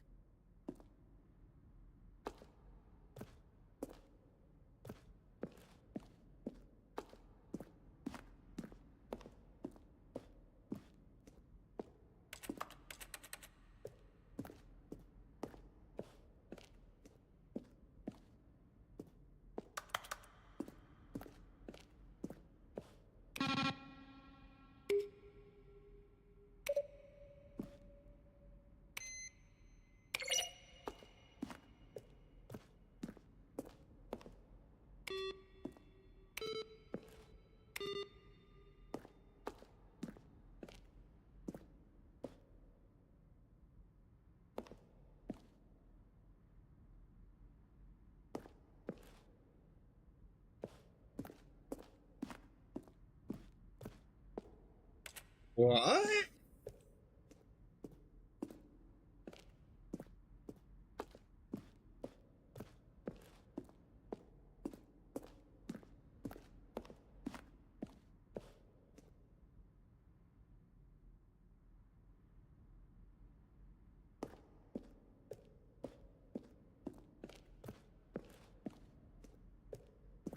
Stanley stood on the roof. Now look closely, Stanley. See how it's impossible for the player to do anything in this room? Perfect example of poor level design, textbook mistake. It's the kind of thing you'd pick up on intuitively if you had even the most fundamental understanding of good and bad game design. But of course, you being you, you'll probably spend the next hour trying to solve it. Here, I'm just going to make this easy on you. Stanley stood on the snow. Alright, not really, honestly. Lounge.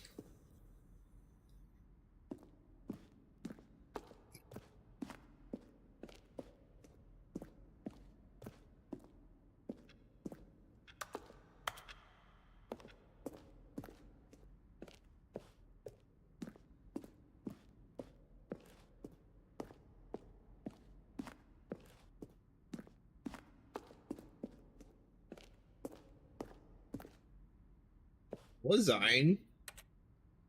What?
There's a vent? What?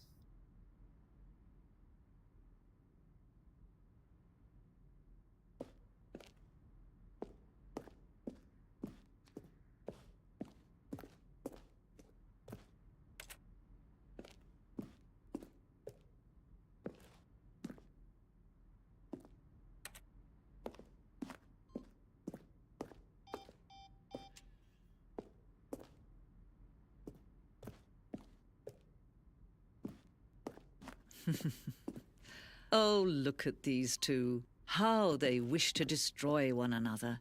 How they wish to control one another. How they both wish to be free.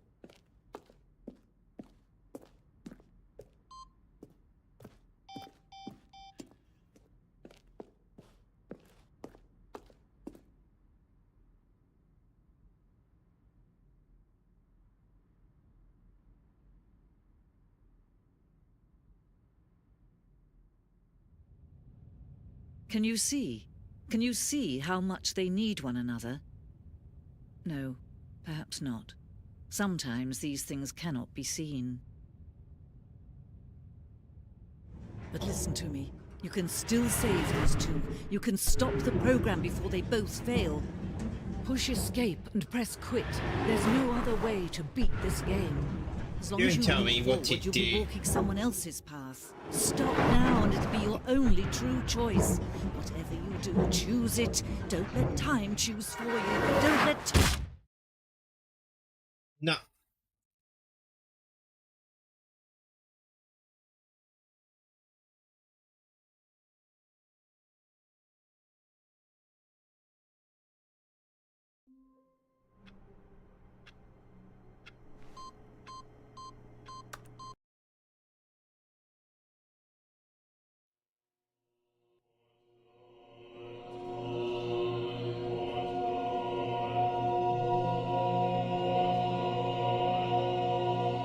Okay. They let's give me all the buttons.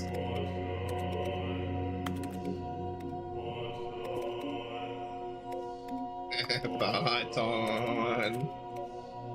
Oh no, it's not.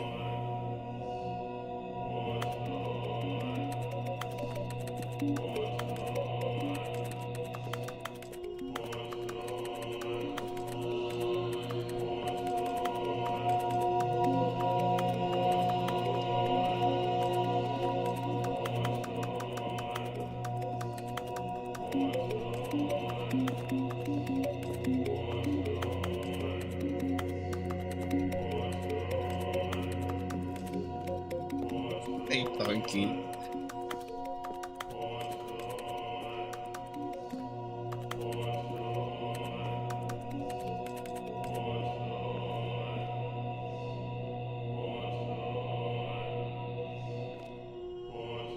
These ones actually moving, but these ones aren't.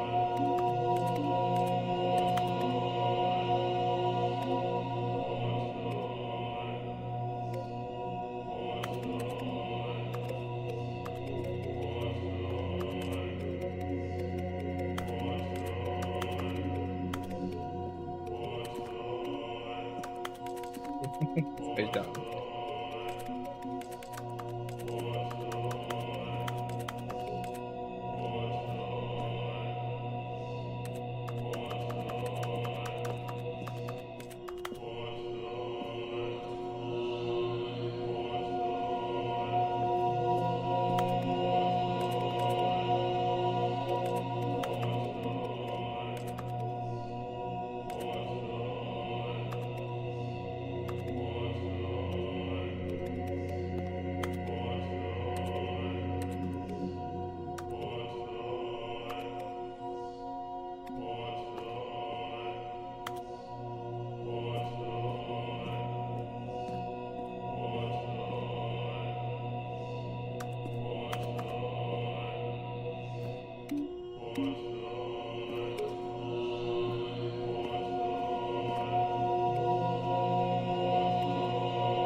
I wonder how this actually goes for.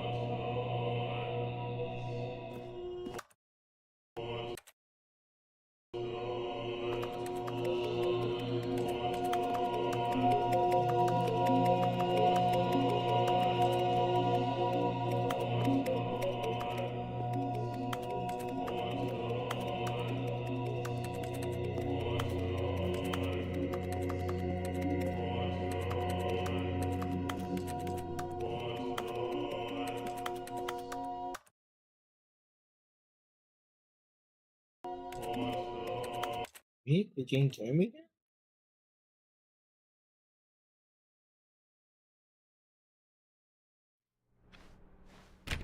I can't wait to tell this story to my co-workers, Stanley thought. How amusing they'll find it. Oh, won't we all just laugh and laugh at the time I thought everyone had gone missing. Alright, let's go front again. Oh, new content? What does that mean, new content? What's that mean?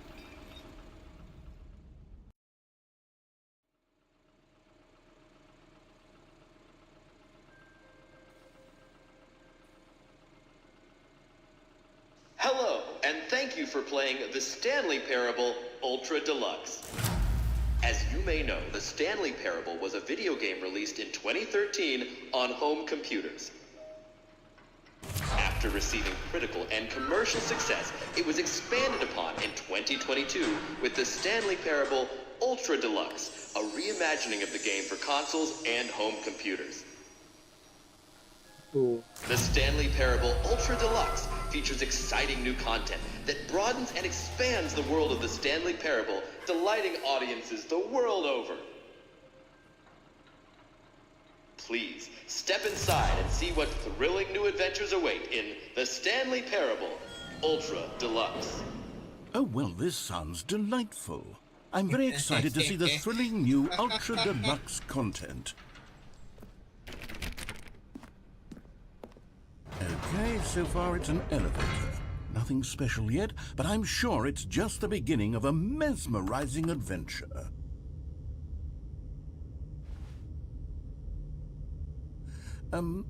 Is it broken? What's going on here? I think you're in prison, bud. Should we be moving somewhere or... Oh, Oh, there there we go. All right, finally, at long last, it's on to the new content. I've never been more ready. Let's do it. It's so stupid. I have to say, initial impressions of Stanley Parable Ultra Deluxe, mostly tedious. It's as if, Oh, okay. Let's see the content. Give me the content, Stanley.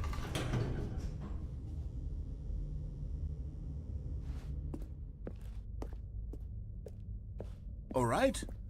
All right, let's see. It's the jump circle.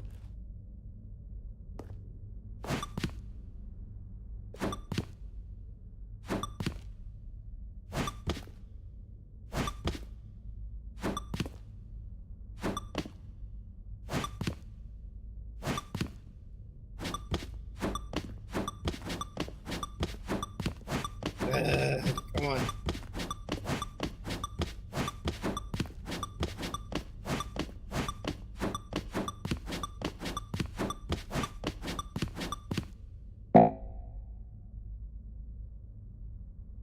Oh, what?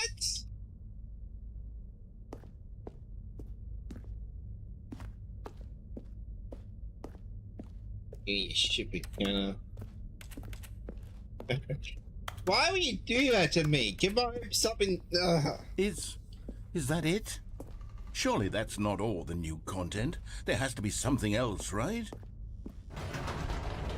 Goodness, another elevator. Stanley, I have to say, initial impressions of this game are not positive. It's just elevators and jumping.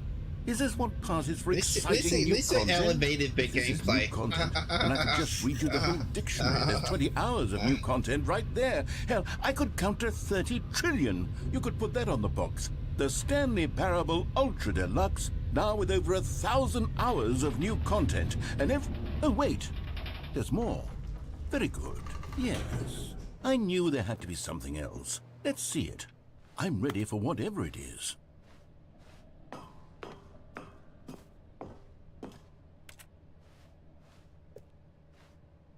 That's it? Oh, you've got to be kidding me. You see, Stanley?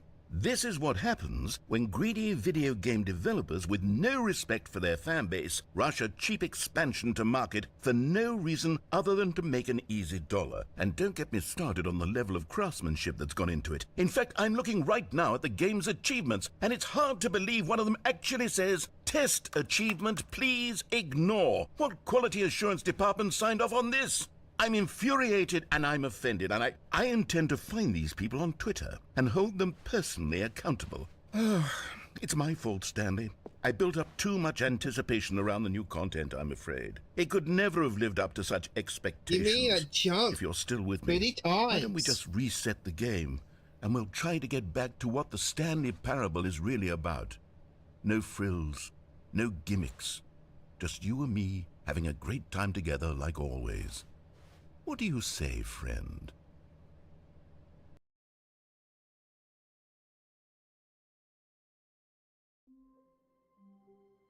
What?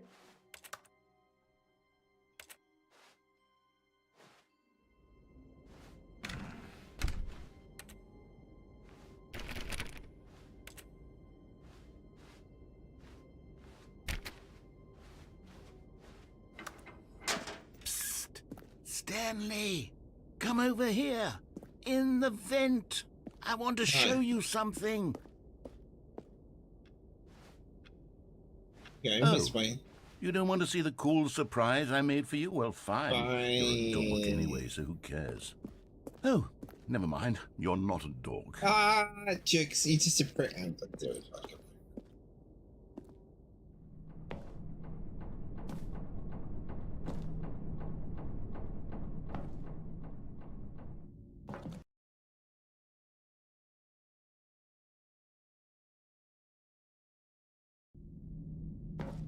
Okay, you remember how cheap and unsatisfying the new Ultra Deluxe content turned out to be? Well, it got me thinking about the past, and how much better the Stanley Parable used to be.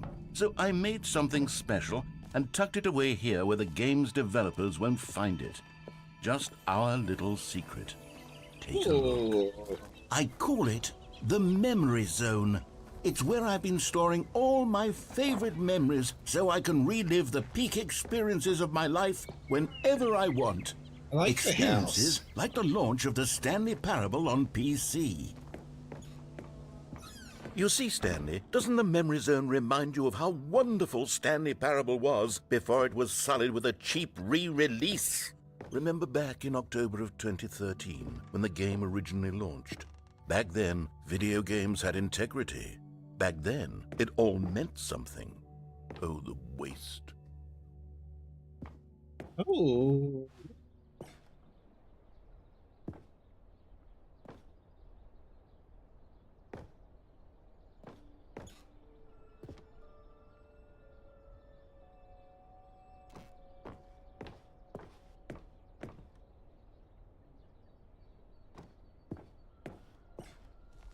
What is with this?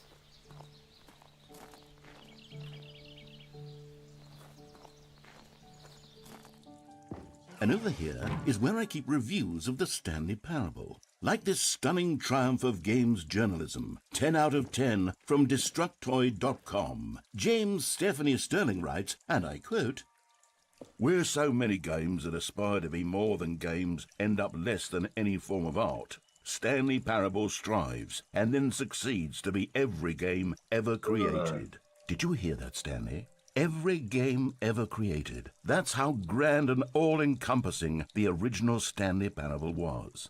It was literally every game ever created. It was Skyrim, it was Persona 3, it was all of them, and now it's nothing. It's no games at all. It isn't even the Stanley Parable anymore. It's just a husk now. A lifeless husk with an hour of new elevator content.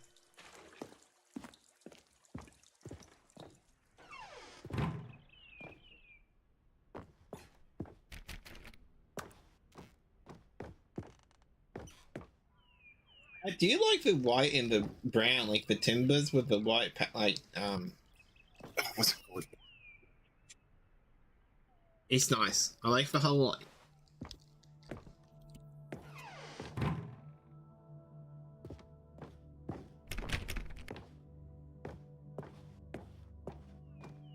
Here's another moving passage, this time from GameSpot.com. The Stanley Parable is both a richly stimulating commentary on the nature of choice in games and one that offers some of the most enjoyable, surprising, and rewarding choices I've ever been confronted with in a game. 9 out of 10. Don't you get it, Stanley? The game was perfect. It didn't need anything else. It didn't need new content. It just needed to be left alone, to spend the rest of time collecting dust in the hallowed hall of beloved video game memories.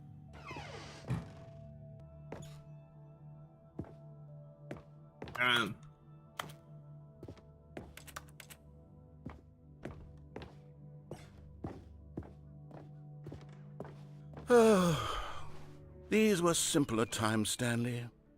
What I wouldn't give to go back, to have it all over again. Wait, hang on. I don't recall this part of the memory zone before. What's this? What's down here? Steam no. reviews. Oh, God, no. Stanley, it's a collection of reviews from Steam, the online video game distributor. I haven't looked at these in years. I can't even imagine what's been collecting down here. Surely these reviews were glowing as well, weren't they?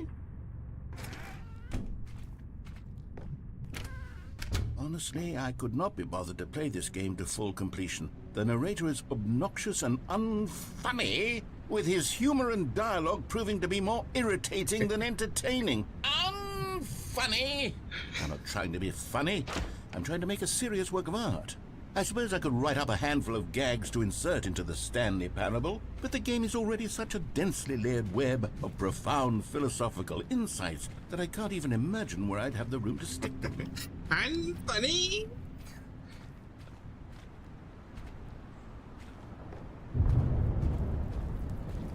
This is so dumb. Here's some positives, see? Okay, let's see what this one says. While the idea for the game is good, for someone who prefers non-linear games, this preachiness gets annoying fast. Preachy? Stanley? I'm not preachy, am I? You kinda You are, can bro. tell me if I'm preachy. Honestly, you can. Oh, goodness. This is actually quite shocking for me. Well, to be honest, I had always thought of the game's dialogue as being rather terse to begin with. You can't know how much fluff I cut from the game to get it to feel as light and airy as it... Well, I always thought it did, but maybe it wasn't. Dear, what an awful memory to have to hold on to. These black marks on my otherwise unimpeachable track record. I feel like a failure, like I let these people down. Perhaps the Stanley Parable isn't quite as sterling as I always remembered. What's this one got to say? You constantly have to stop doing anything so the narrator can catch up with his long-winded explanations of what's happening. I wish there was a skip button. A skip button? Well, yes. Yes, I think we can do that. If I'm truly too preachy, then maybe letting you skip ahead for just a moment, surely it couldn't hurt. Not if it means we can strike these negative reviews from the record. Only positive reviews of the Stanley Parable. That's my motto today, and it's always been my motto. I'd do anything for the customer, Stanley. Yes, a skip button we shall have. Okay. And here it is. Go ahead and give it a shot. I'll pop you forward in Ready? time so that the second my incessant droning starts to bore you, with just the push of a button, you'll have zipped right past it. It's what the players have been asking for, and I'm very proud to have delivered. No more listening to me rambling on and on and on. No. The Stanley Parable is a game for the people, and if the people want silence, then by goodness, that's what they're going to get. Well, don't sit around waiting for me to shut up. Go ahead and make me shut up. Here, we'll pretend that I've just begun an interminable monologue, and it goes something like this. The story, and the choices, or what have you, and therefore, by becoming it is, so on and so forth, until inevitably, we all until the end of time, at which time everything all at once, so, now you see, blah blah blah blah blah blah blah blah blah blah blah blah blah blah blah. We've eaten too much and it can't be just yet, no, until 245. But the logic of elimination working backwards, the deduction therefore becomes impossible to manufacture. It went on for nearly 10,000 years, until just yesterday, here and there, forward and back, and never a moment before lunchtime. It can't be. It's the only thing there is. How many billions left until so much more than forever ago? Which is why I say...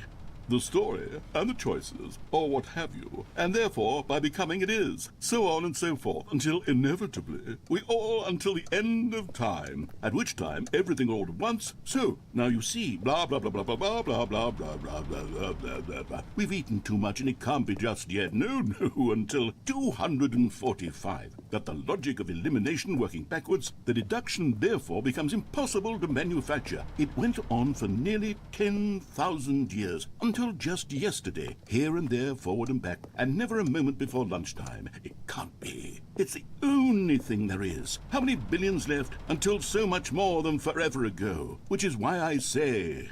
the story and the choices, or what have you, and therefore by becoming it is, so on and so forth, until inevitably we all until the end of time, at which time everything all at once. So now you see, blah blah blah blah blah blah blah blah blah blah blah blah blah blah blah. We've eaten too much and it can't be just yet. No, until 245. That the logic of elimination working backwards, the deduction therefore becomes impossible to manufacture. It went on for nearly 10,000 years, until just yesterday, here and there, forward and back, and never a moment before lunchtime. Can't be. Only It's only thing there is. been How many many billions billions left left. until so much more than forever ago?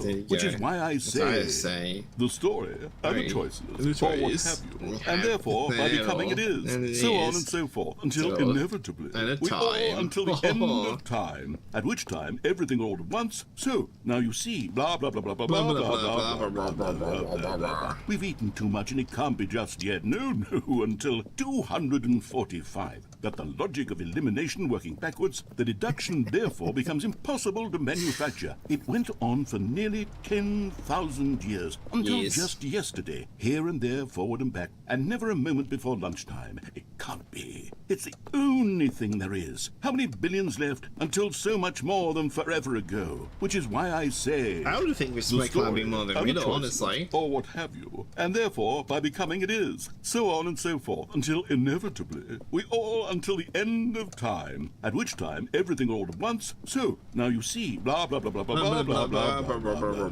blah blah. We've eaten too much and it can't be just yet. No, until 245. Oh, you're back, you see. You were only frozen in time for a few minutes, but it was plenty of time for me to deliver a long, rambling monologue full of unnecessary verbal flourishes and lengthy ruminations on the nature of choice in video games. Of course, I happen to believe it was perhaps one of my more profound such ruminations. Not that, of course, you need a description of it, but if I had to describe it, I'd say it was perhaps less of a rumination and more of a treatise. Or maybe a manifesto. Treatise?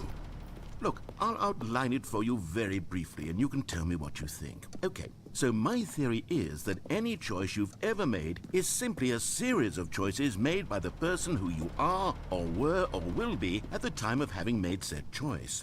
That is to say, if by articulating a choice you've already made, you bring that choice into being, then by making no choice and saying nothing, are you not simply erecting in the sanctuary of time a monument to every person you've ever been, making every choice to which you've ever given your great gift of mortal and yet timeless thought? Or rather, do all of the choices you've ever made, in fact, make you more not this kind of person, and in fact do the very opposite? You see, it could in fact be both of these things at once. That you are both making choices and not making choices, and that they are both affecting you and not affecting you at the same time by virtue of the fact that you both are and are not making them. Okay, at makes first, sense, I was honestly. leaning towards manifesto, but now I'm going to circle around and slap the treatise label on this one. I think it has much more of a treatise vibe to it. But wouldn't you say that manifesto just has a much grander sort of tone? It has a mouthfeel that is rich with ambition and history. Ambitious history, if you will. Ah. See, now you've gotten me going back to manifesto. Heavens, at this rate, we're going to be here all day. Okay, look. I have a method for exactly this sort of situation, and I do find myself in this situation frequently. I'm going to say A treaty is a formal legal binding written agreement of conduct by the sovereign states of international laws. I said treaty. I said treacherous. It is an unimpeachable strategy, Stanley. It's rescued me from disaster in countless situations. All right, Here we go. Treatise, manifesto. Treatise, manifesto. Treatise, manifesto. Treatise, manifesto. Treatise, manifesto. My spots are wrong. Treatise, manifesto. Treatise, manifesto. Treatise, But reading, manifesto. okay, blah, blah, blah, blah. Treatise, A reading manifesto. like dealing with formal Treatise, and some manifesto. systematically Treatise, with a subject. manifesto. His treatise Treatise, on Scottish manifesto. politics theory Treatise, manifesto. or political theory. Treatise, Okay. Manifesto. Treatise, manifesto. Treatise, manifesto. Treatise, manifesto. Treatise, manifesto. Well there, sport. You really did catch me rambling on a bit, didn't you? But that's the power of the button. The minute I start to go off on a thoughtless display of self-absorption, it's right at your fingertips to go poof, and it's all over. Oh, I can't wait to see what Cookie 9 will say about this, and whether they'll edit the rating of their Steam review, or at least change some of the wording, perhaps. To be honest, I don't even know if one can change their review in the first place. I guess I should become better educated on exactly how Steam works. Perhaps that would have been the smart thing to check on before I went about this whole exercise of making the skip button. Although I have to imagine that after seeing this exciting new technology at work, surely whoever it is runs Steam will instantly run out and implement a new feature to make it possible to edit one's review, merely because of this very situation. Yes, I think that's quite likely. Or perhaps they'll simply grant this particular user the ability to change their review, so that the feature is not widely abused. Look, I would even be okay with Steam altering this particular review so that it reads as something more beneficial, something along the lines of, "This game is the best game." Let me start over. How about this? From the ashes of depravity rises the phoenix of quality.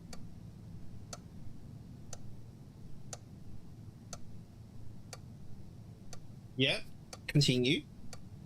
Yeah, I'm listening.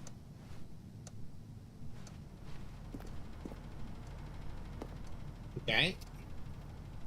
Something's going on.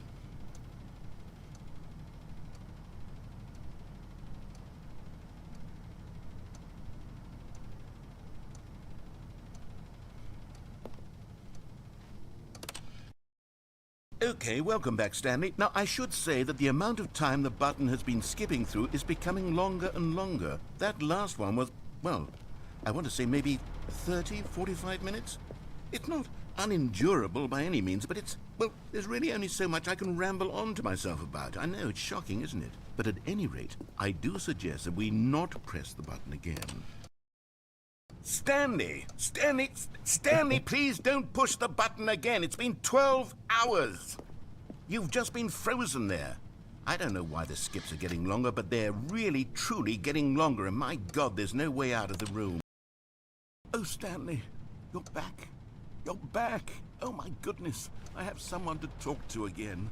Stanley, I think it's been a week. Or 2 weeks. I've been sitting here all that time. Just sitting here. Not a single person to speak with.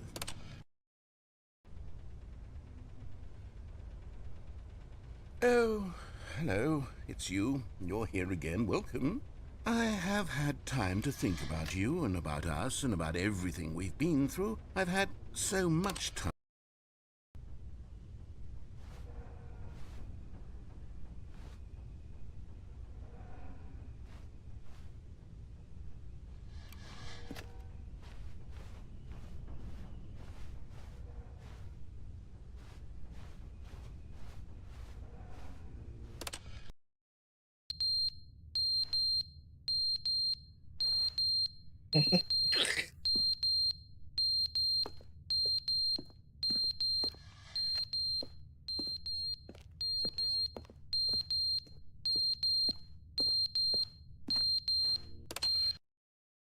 But they didn't understand the game was never meant to be funny. It was meant to have a point. It was meant to speak to the human condition. But where are the jokes? Where are the jokes? They bemoaned, they screamed, they gnashed their teeth and said, "Entertain us." It wasn't enough. They had to leave a pathetic little thumbs-down review and make all of their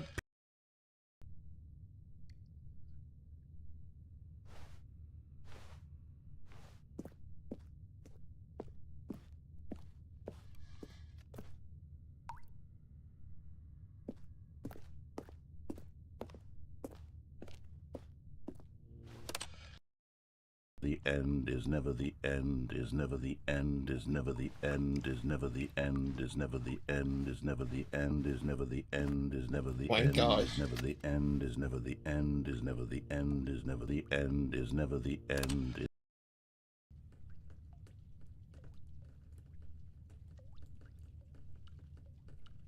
I'm surprised this place hasn't fallen down yet, though.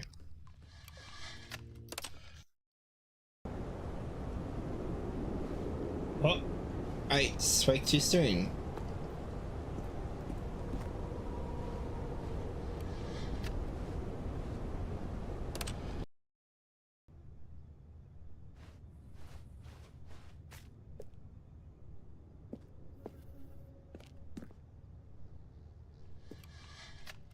Oh, a plaster on that wall.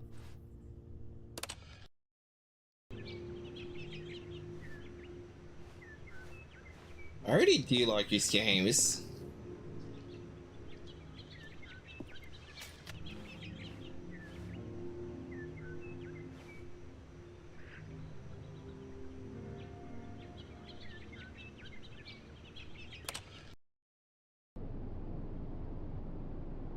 Oh.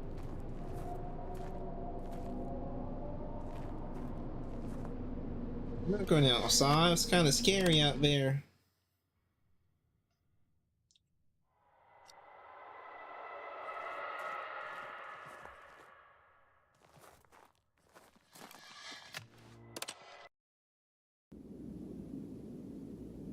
Oh.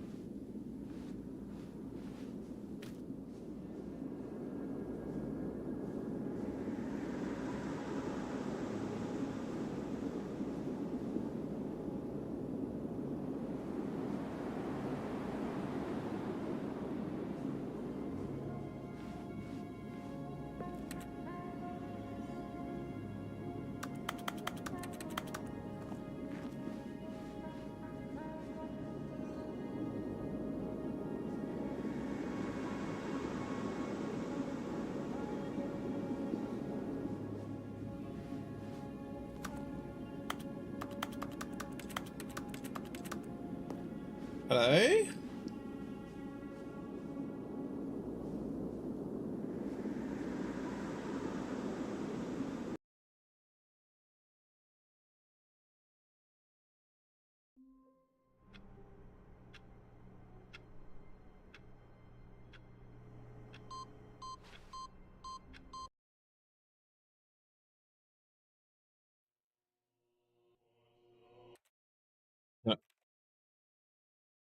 I did a butter thing again.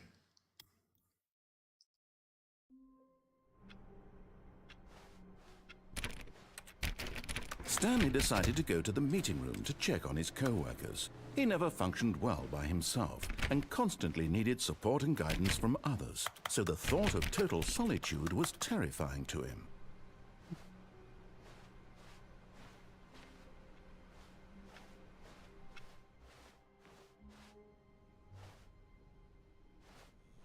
Oh, good. You notice my sign. Yes, I have something very exciting to show you. Alright, let's go. Alright. Been looking for a while, but this new play of this game is so chaotic. This game basically matches my brain cells. I reckon you have a lot of You fun see, with this, Stanley, Luna. I've been reflecting on the Stanley Parable and about how roundly disappointing this ultra-deluxe version has turned out to be. The original Stanley Parable I'll buy it was for a you. landmark, and When I any new get paid. content for it should live up to that legacy. I want to see so you play forget this. ultra-deluxe nonsense. I say we take it one step even In my further. brain, I'm like it. Which Yeah. is why I'm very proud to announce for the first time ever I love that the it insults Stanley you, but also Parable just 2. you can break it. Ooh, ooh. Yes, you see, isn't this far superior to a measly re-release with a few minor additions? Think of all the new territory we'll cover with a fully fledged sequel. An entirely new experience, built from the ground Oh, up. maybe Why I've there are lost- so many possibilities? It could go in so many different directions. This is what fans have truly been asking for. Ray breaks into guitar, plays piano, but not well. He tries to.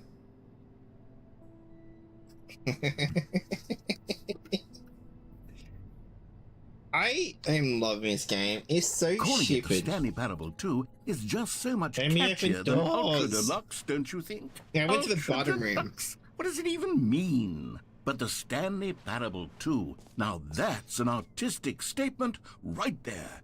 It's future-oriented. It screams progress and innovation and long-term franchising potential. What's TSP?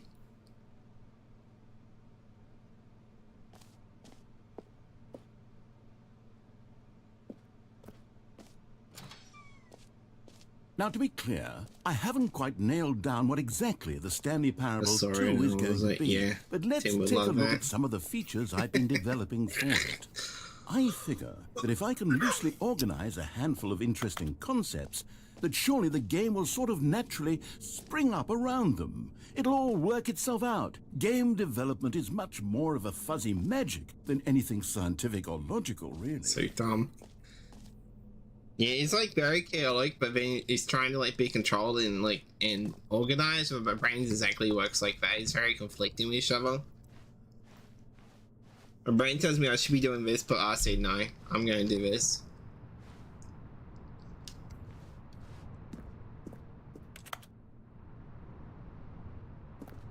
So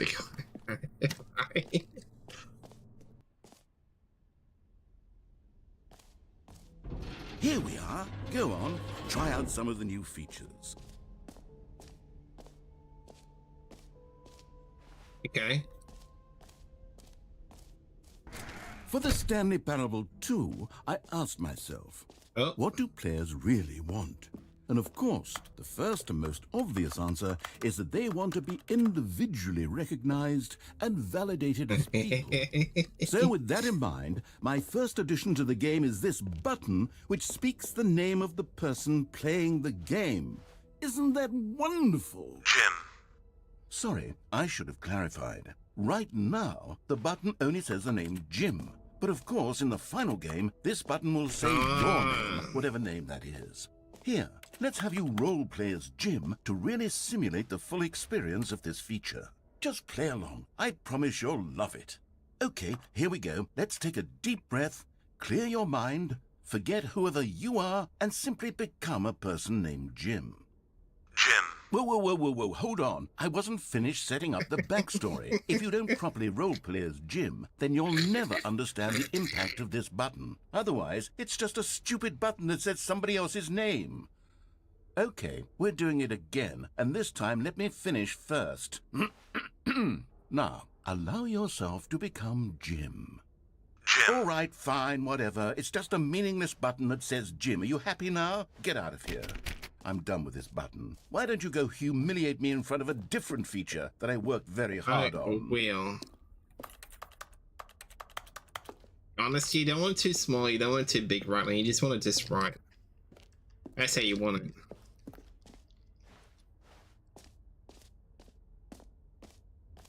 Just the right size. Maybe I'll only let people named Jim play the Stanley Parable 2. They Wow. will appreciate what I've created here. Fuck you, cunt.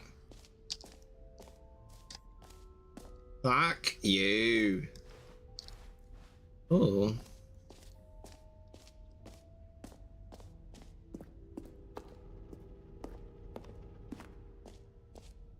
Ah, collectibles. Now it's a real video game. In the Stanley Parable 2, you'll run around gathering up these miniature Stanley figurines. And what's truly innovative is that there will be no reward for collecting all of them. I don't want to stifle the intrinsic joy of watching a number go up. You simply collect all of them, and then you move the hell on with your unremarkable life.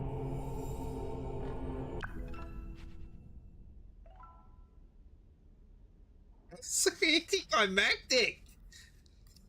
What the fuck? God, it really is the worst when you collect everything in a video game and then So- they give you a big fancy God, reward lie for next it. minute. Absolutely tragic. The circle jump. You know what? Let's bring the jump circle back for Stanley Parable 2 as well. It's... Oh, wait. You already spent all your jumps the first time we saw the jump circle. Oh well.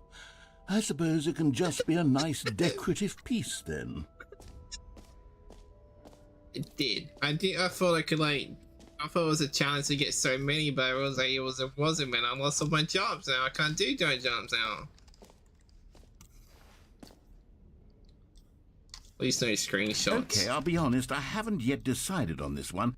I think that in the new version, the office could use a bit of decoration, like balloons. But I'm undecided on Get Well Someday and Happy 12th Birthday. Which would I you really go love this with? game.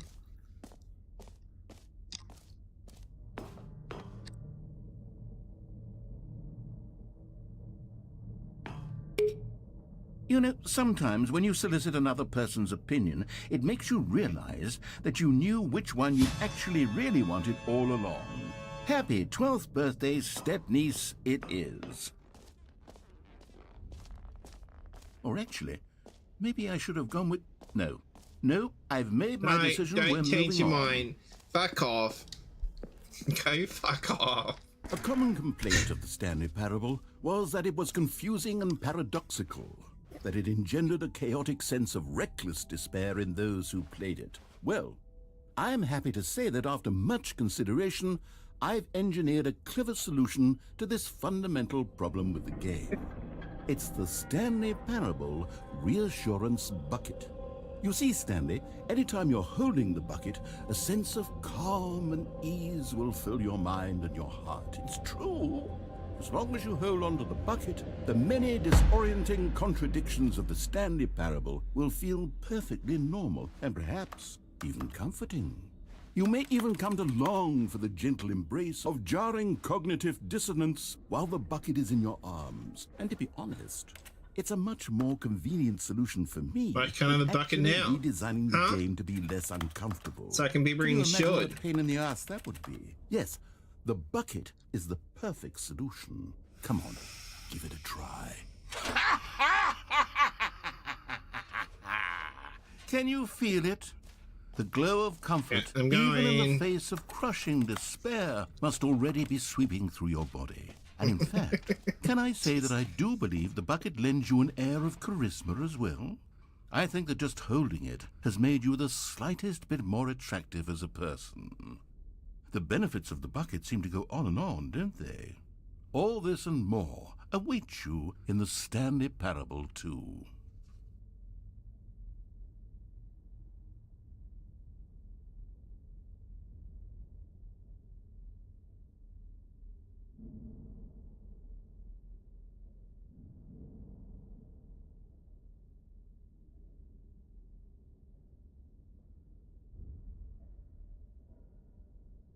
My niece was like, come and look at your cake.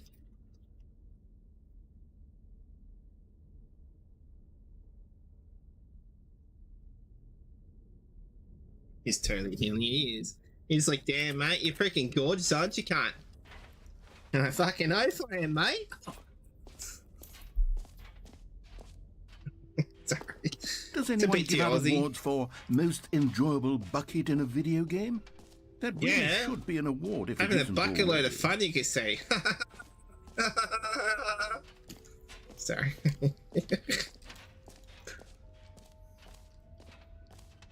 I like that. I'm not gonna lie, I really do like that's kind of cool. Take my bucket with me. Be yeah, Yandere. All right, have you seen everything you wanted to? Ready to move on now? No, actually, I'm going back down. Just because you said that, just to double check I didn't miss anything. Isn't that right, trusty bucket? Oh yes, that's right, mister. I'm not going crazy, I swear.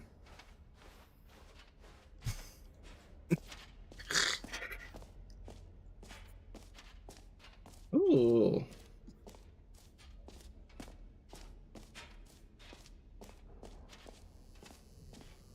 Now, here's something special. You remember that broken test achievement that got left in the game on accident? Well, I'm developing a technology to simply give you the achievement. Yes. You see, you'll come to this lever, and when you pull it, the achievement will be given to you. It's as simple as that. Okay, perhaps I should have clarified. This is technology that will exist. Right now, the achievement is still fully broken. I'm not a wizard, Stanley, but I guarantee it will be fixed in the sequel to at last satisfy the hordes of ravenous fans all over Right, the you know world what? They have who have pills been for this. uproariously demanding this feature. Gamers, we hear you, and I promise it will happen. We have pills for this, I'm just saying, okay?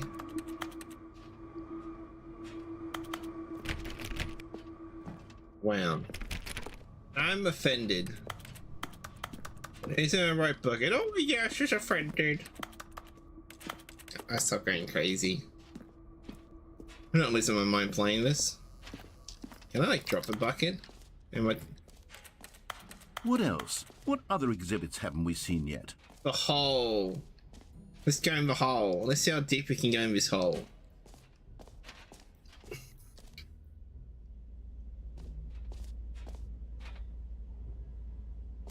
Yeah, it looks like a hole.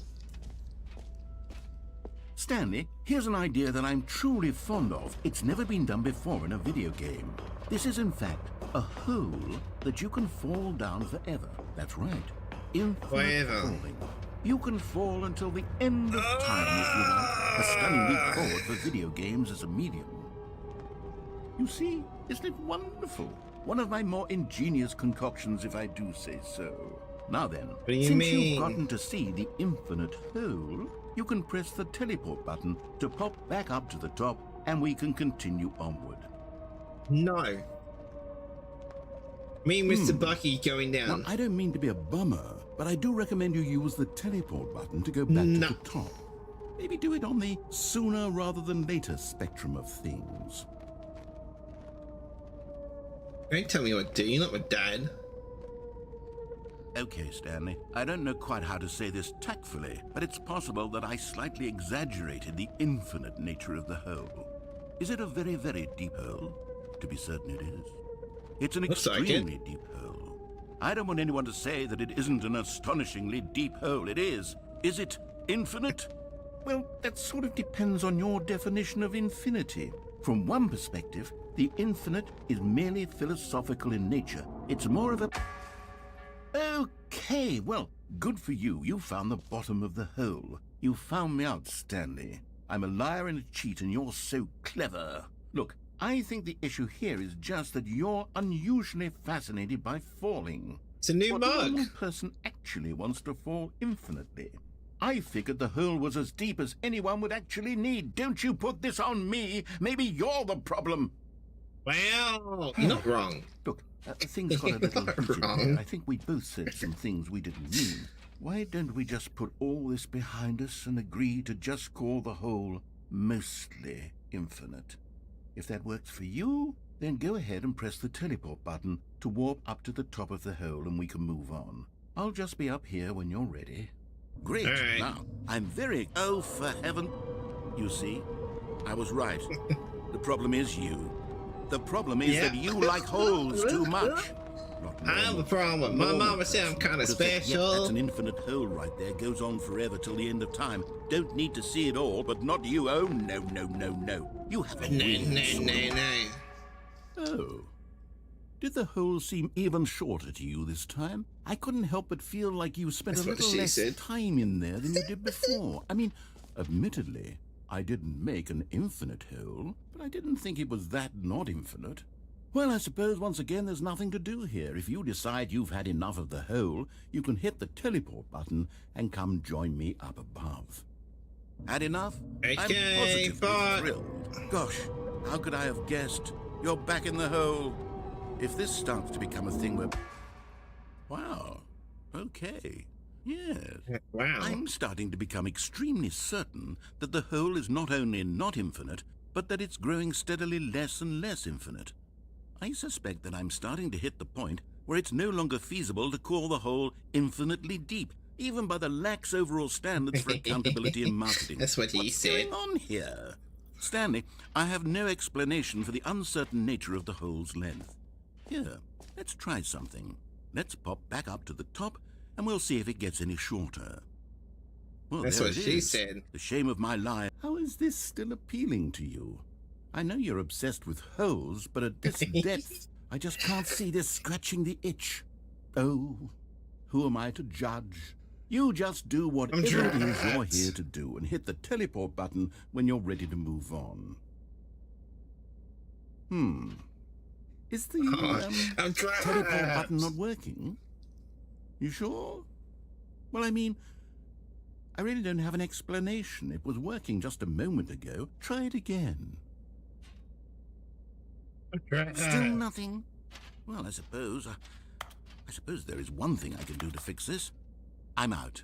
Goodbye, Stanley. You couldn't No. bear to be away from the hole, and now you'll get more time with it than you could ever have asked for. It's a win for everyone.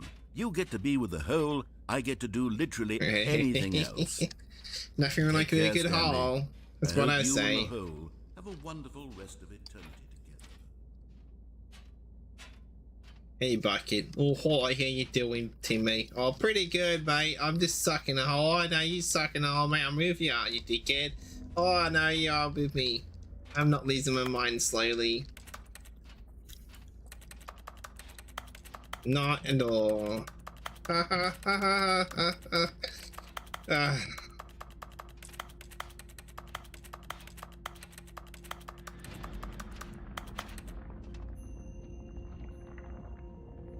What?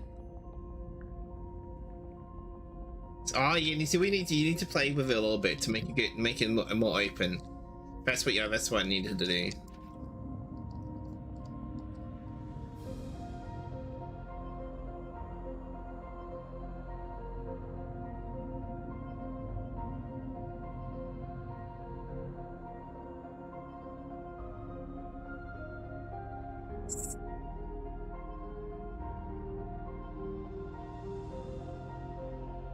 Yes, to change perspective.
I swear, baby Jesus, I'm going down the dinosaur pits, Eric.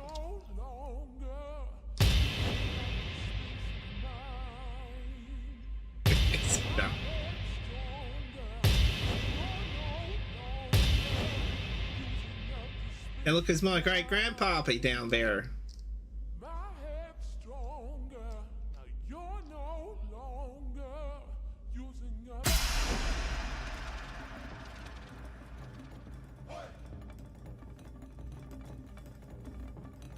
Change yourself.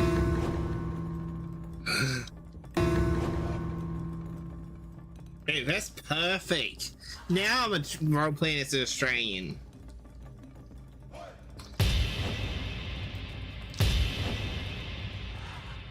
Perfect. That's what I call being Australian, mate.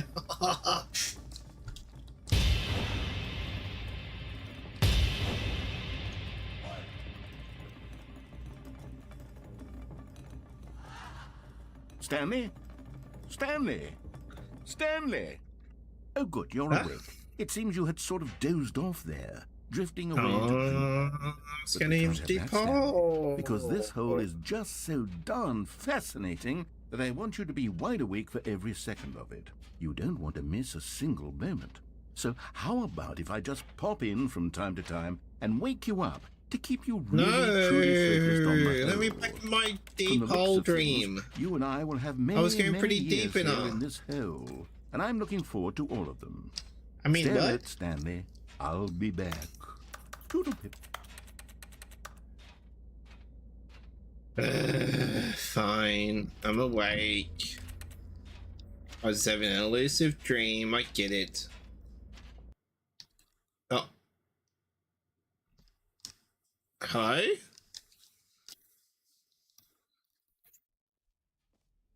Here we are. Go on, try out some of the new features.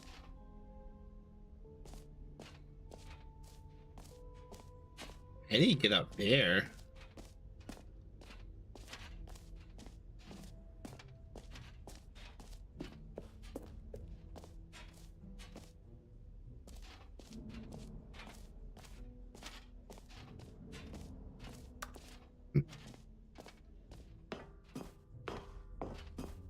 An epilogue would be fun, wouldn't it, Stanley? Yes, yes, it would go at the end of the, well, we'll figure that out later. Okay. Oh.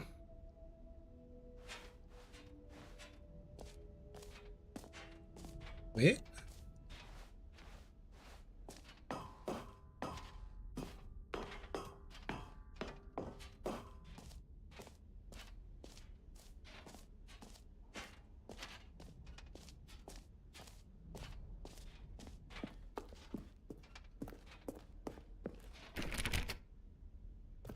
Oh, can't go there.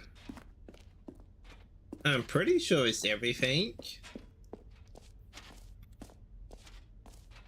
What's down here?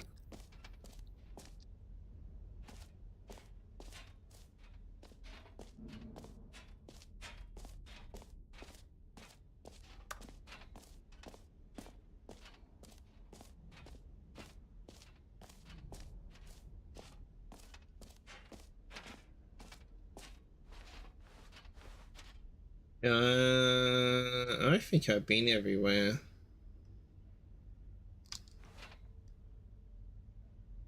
I have this map.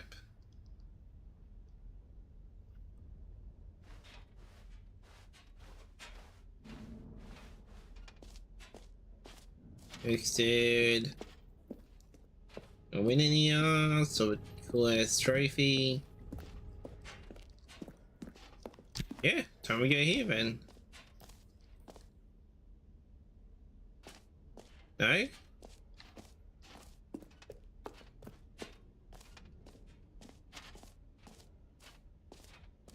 It's gym, the bucket, prologue.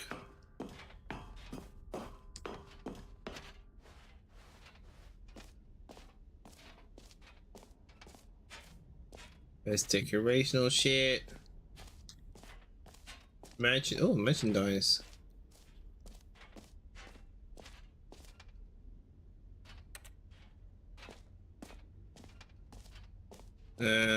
Got the bucket. Where to now?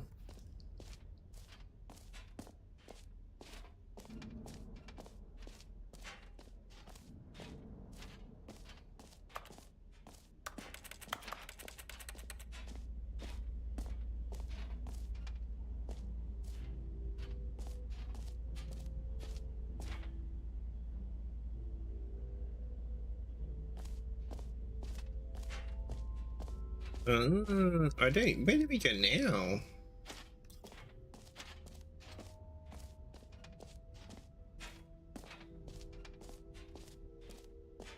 Jump circles all done because I took all my circles. Exit that way.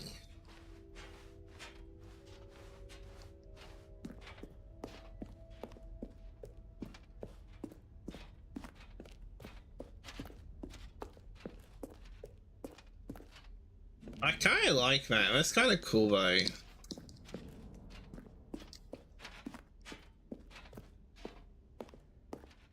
So, Stanley, what do you think? Do Why you is it like so all of the new massive? features? Yes, I know it's not exactly clear yet how exactly these features will come together as one single coherent video game, but I can feel it in my soul. It's going to work. There's definitely a good game in there somewhere. Say, let's do an experiment. I'll arrange these new features together, and we'll see whether or not it coheres into a meaningful gameplay Okay, let's do experience. it. Okay. Are you ready? Here it is. I give you the Stanley Parable 2.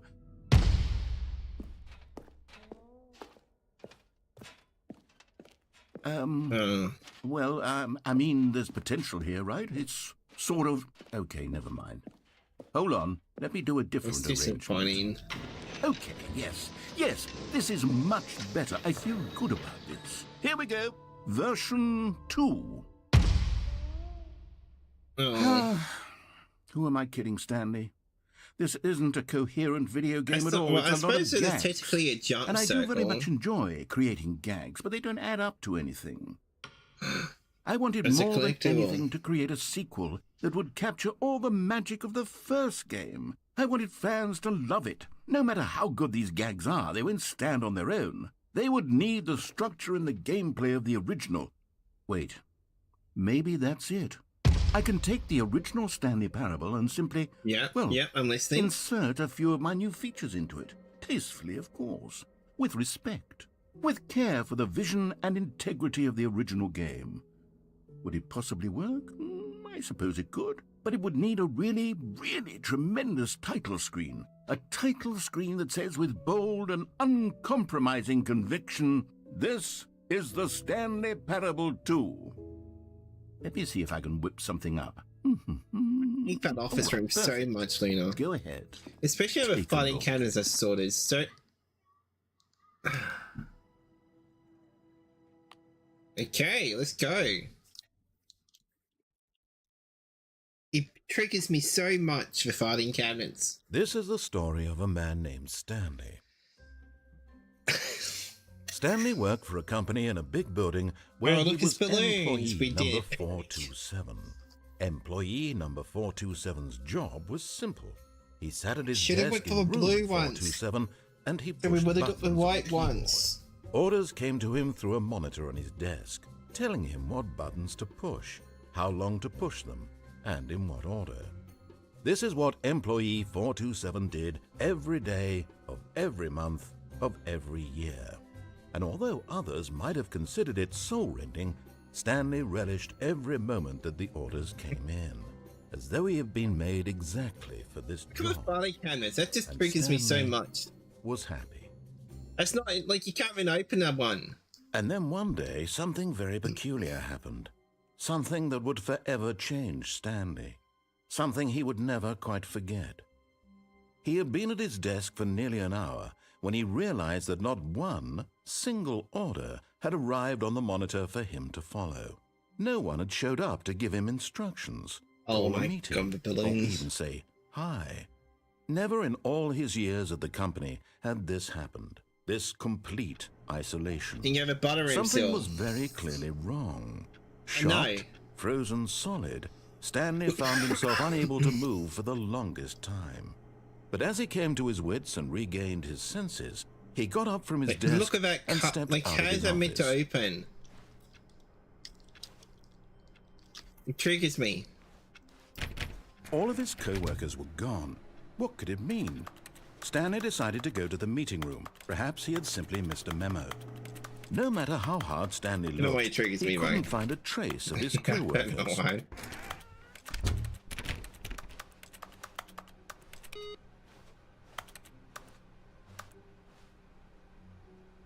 That's just rude, okay?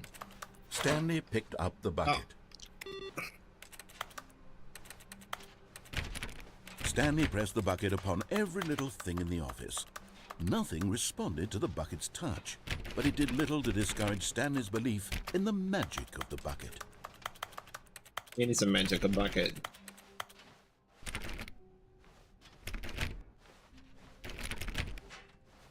Stanley clutched the bucket tightly to his chest and entered the door on his left.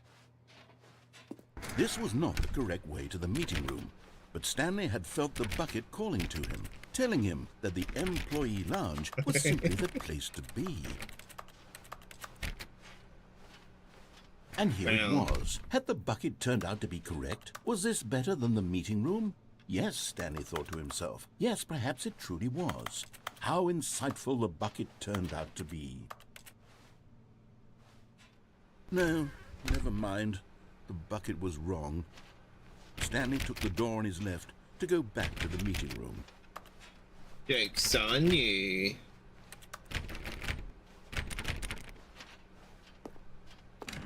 No, said the bucket. Don't go to the meeting room. Go somewhere else. The cargo lift, yes. Go there. Go to the cargo lift. Okay, bucket. Good, said the bucket. Now ride the lift all the way to the top. There's It's a something up cop- there I need you to do. Stanley did not question why or how this bucket was speaking to him. It should have alarmed him, of course, because buckets can't talk. But Stanley chose not to think about this obvious fact. He was firmly convinced that the bucket had spoken to him, and he unthinkingly did whatever the How bucket do I asked. get there?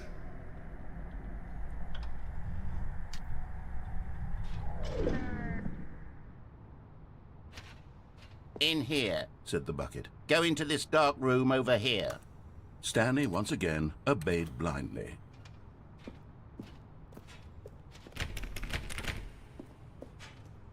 Right, bucket, I trust you.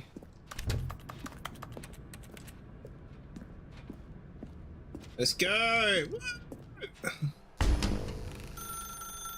Now pick up the phone, said the bucket. Pick up the phone, and it will take us back home, where we can go about life together. And we can have kids? I mean, what? This is the sad story of a man named Stanley and his bucket. Once upon a time, I gave Stanley a bucket because I thought he was lonely and could use a friend. And then, very distressingly, he began to believe the bucket could speak Oh, to Mrs. him. Lazarheim!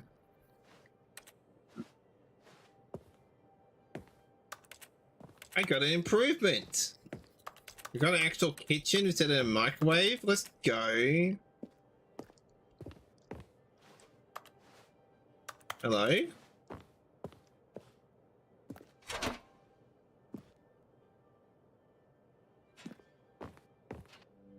The Stanley Parable Reassurance Bucket was merely meant to provide the comforting glow of companionship.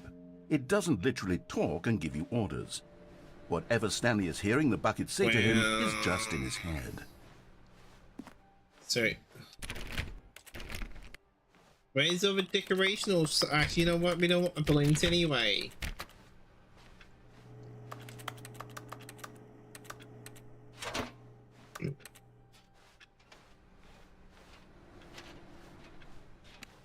Lately, I've been concerned about him. Wouldn't you be concerned as well? To see him delusional like Nice. this, obsessing over an inanimate What do you metal mean? It's object? just like Wilson. I want to say something to him, but I don't know how I can convince him. I don't know if he'll listen to me. It's just like Wilson. Well, I'll try anyway. Stanley, can you hear me? Listen to me. It's just a bucket. It can't think. It can't talk. All it will ever truly do for you is effectively transfer a liquid from one location to a different location. That's it. It doesn't do anything else. I don't know what you're talking about, mate. I don't trust you. Me have a buck. You see, he's not listening. He's still taking orders from the bucket. You know, once Yes. upon a time, it was me he took orders from. Me he trusted and listened to. Now all he cares about is this awful bucket. This stupid hunk of metal. Wow. You know what? Leave my bucket alone. Leave it out of Sad. this. I suppose he doesn't need me anymore. From now on, he's just going to cling to this bucket, this cold, empty bucket, this sort of Yeah. shiny bucket. Well, I'll give it It's this. kinda The bucket shiny. does have a nice shine to He it. does actually. He actually looks. Yes, I suppose on closer inspection that it doesn't quite look like your average hardware store bucket. It's just a little more, what am I trying to say? Sturdier, more capable of transporting liquid. He does Like look it like would a be sturdy better at moving an bucket. amount of water from one room to another. Oh my God, what am I saying? Better at carrying water from room to room. It's a bucket. It's literally just a bucket. Why do I feel some need to point out the ways in which it's so much more than just a regular bucket? I don't know, bro. Oh no. I'm having feelings Hello? for the bucket. No. What's going on? Why do I want to be with the bucket? Hear what the bucket has to say. Do anything it asks. What's wrong with me? I don't understand. Perhaps, if I had the bucket, this would be less confusing. Yes, the bucket could tell me what to do in this troublesome situation. Stanley, give me the bucket. Give it to No. me. Give me the bucket, Stanley. I need it. Give it to me It's now. Give mine. it, or I'll... It's my bucket.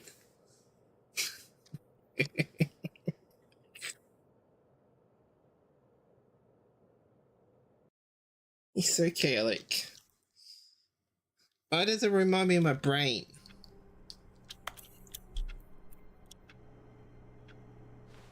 Hello? Even now, Stanley's office was a distant memory. What did it look like? There was a computer, perhaps, and a painting. Was it a painting or a photo? He could no longer recall. I'm not touching the bucket.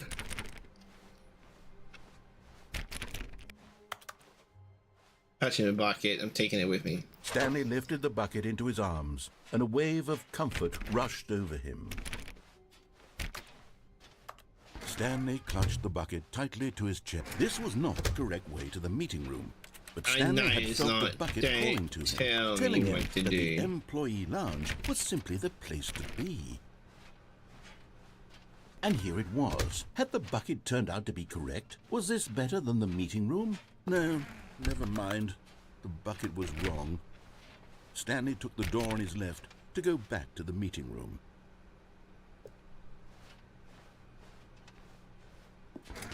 No, Said the bucket. don't go to the meeting room. Go somewhere else. The cargo lift, yes. Go there. Go to the cargo lift. Nuh-uh. You found one of them. One of the miniature Stanley figurines. Remember, no reward for collecting all of these, only the intrinsic pleasure of a job well did done. it. You can't buy that sort of Way. happiness, Stanley. God knows I've tried. So, I implore you to savor each and every moment you come across one of these beautiful figurines. You know what? I don't want to question Elvis.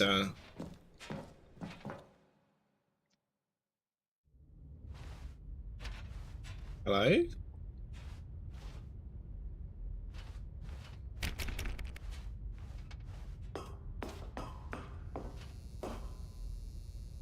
Oh god, they found my videos. Don't look at them, they have nothing on it. Okay, this is day number 295, tape number... I don't even know. I've lost track. Nothing feels real anymore. The longer I study this bucket, the less sense anything makes. The sheer euphoria I feel every time I pick it up. No matter What's how with the many bucket? times I've done it, it's always the same feeling. And the emptiness in my chest when I set it down. It doesn't make sense. There's no explanation for it. I still haven't figured out why I see the world so differently when this bucket is in my arms. Why everything feels so... What do I do with this treasure? I can monetize it. Yes. It's unthinkable the amounts of money people will pay for even just an hour with the bucket. This Christ. is my golden ticket. But I have to be careful, because as soon as this gets out, there's going to be a target on my back. Even now, I don't know who might be trying to get... What's that? Who's there?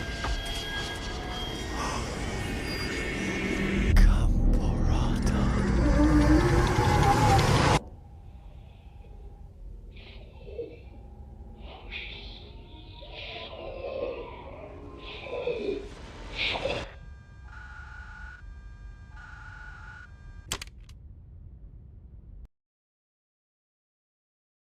What?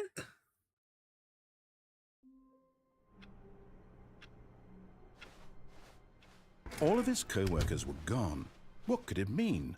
Stanley decided to go to the meeting room. Perhaps he had the confusion and the chaos all seemed to melt away as Stanley embraced the bucket. Stanley clutched the bucket tightly to his... This was not the correct way to the meeting room, but Stanley had Yes, felt it the is. bucket Don't calling you to tell him, me telling him what that to the do. employee lounge was simply the place to be. And There's here only it was. two people Had the that tells bucket me what turned to out be do. correct? Was no. It's Never either mind. Luna because The bucket I was can't kill my wrong. person off. Stanley took the door on his left to go back to the meet, and so the two of them detoured through the maintenance section and Let's walked straight go. ahead to the opposite door.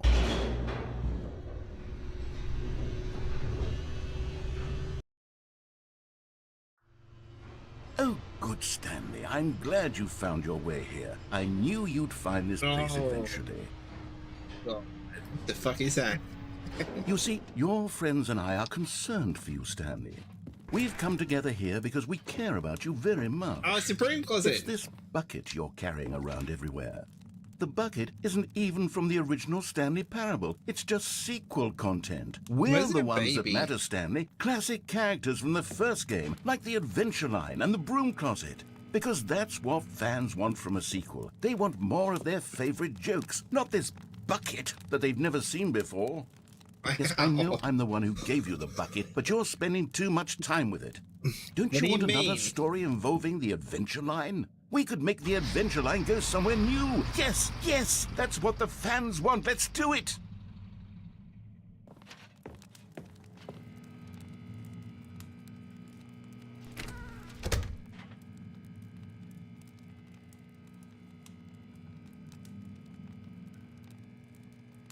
Saying I'm taking all this stuff with me. I can't. Fine, I'll go. Just give me a second. You go around the lines. Yeah, and oh, yeah, there we go. Let's yeah. Whee! Yeah. Look at that wacky line. Who knows where it'll go off to next? Oh, and it played some silly music as well. Oh my goodness.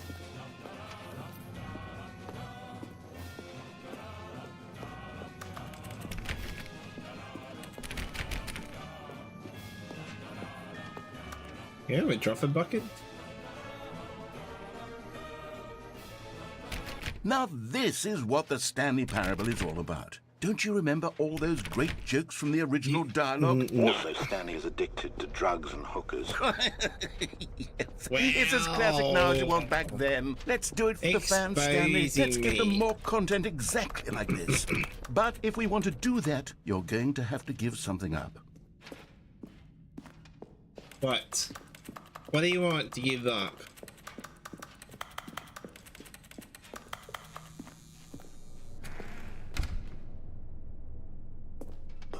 Don't you get it, Stanley? We need to get rid of the bucket. That's why I'm very proud to introduce a brand new character. This is the Bucket Destroyer. I think it'll make a wonderful new addition to the rich lore of the Stanley Parable. True, it also was not in the original game, but it's such a well-fleshed-out character with so much personality that to me, well-fleshed it already feels as though it's been part of the cast all along. Does it have to Don't be you so agree? big? Can you guess what the Bucket Destroyer does? Surely you don't need me to spell it out for you. Well, there's spiky things, Go and you ahead see now, them with Stanley. spiky things. Say goodbye to the bucket, and then pop it into the machine when you're ready.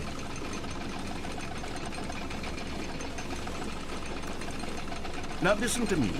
It's crucial that you give it the bucket. I don't know what the Bucket Destroyer will do if it can't destroy your bucket. Destroying buckets is all it knows. That is its singular personality trait. Sure, I can hear you saying, how does a character with only one personality trait deserve to join the pantheon of beloved Stanley Parable characters? Well, you see, if you were to really explore the Bucket Destroyer, you would see that its desire to crush buckets is so densely loaded with complexity and nuance that it's really like 10 personality traits. What other object in this game can you even say that about? The Broom Closet? Certainly not. I wonder what sort of Bucket Destroyer merchandise the fans will be clamoring for after this. Okay, the Bucket Destroyer is getting very upset now. You'll have to hurry and feed it. We can't get back to the classic Stanley Parable characters like the Adventure Line or the Bucket Destroyer until you crush that damn bucket. Quickly now, the fans are waiting. Do it, the fans, Stanley. Give the fans what they want. Hurry and... Well,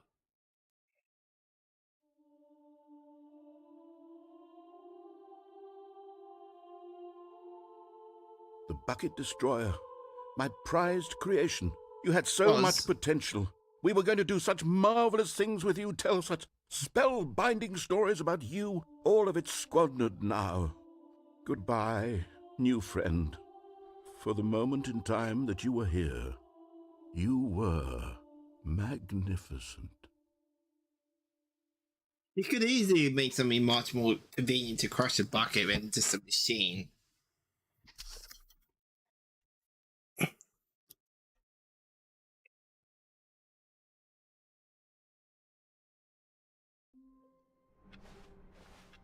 How wonderful. Stanley was alone. Finally. This is great, he thought to himself. This is what I've wanted all along. I got what I wanted.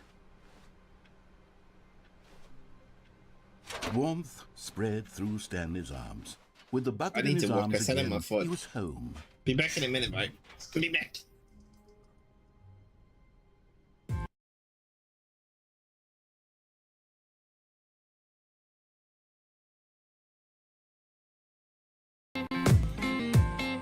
Alright, butterfly.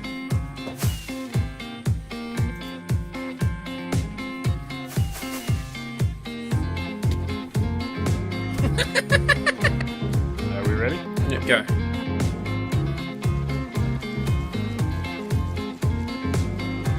How far will it go? Oh. Oh. Oh. Oh, the ship doesn't...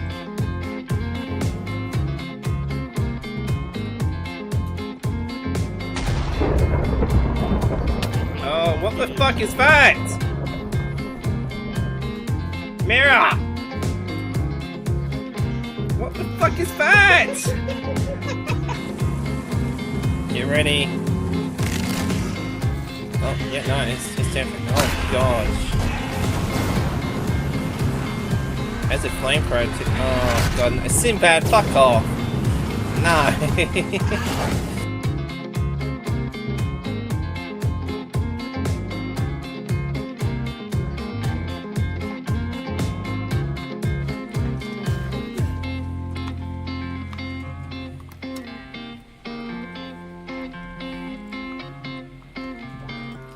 What would happen, Shark, if you... Don't say it. Get out, Shark, get out! What?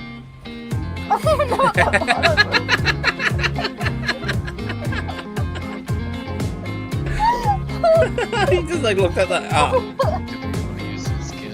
Oh, Jerry, watch out. Watch out. Oh shit, Timmy, I fell right in there. Yeah, I'm dead. Oh my god, Jerry. Did you see me? Yeah, I did. Jerry, watch out. I jumped right there.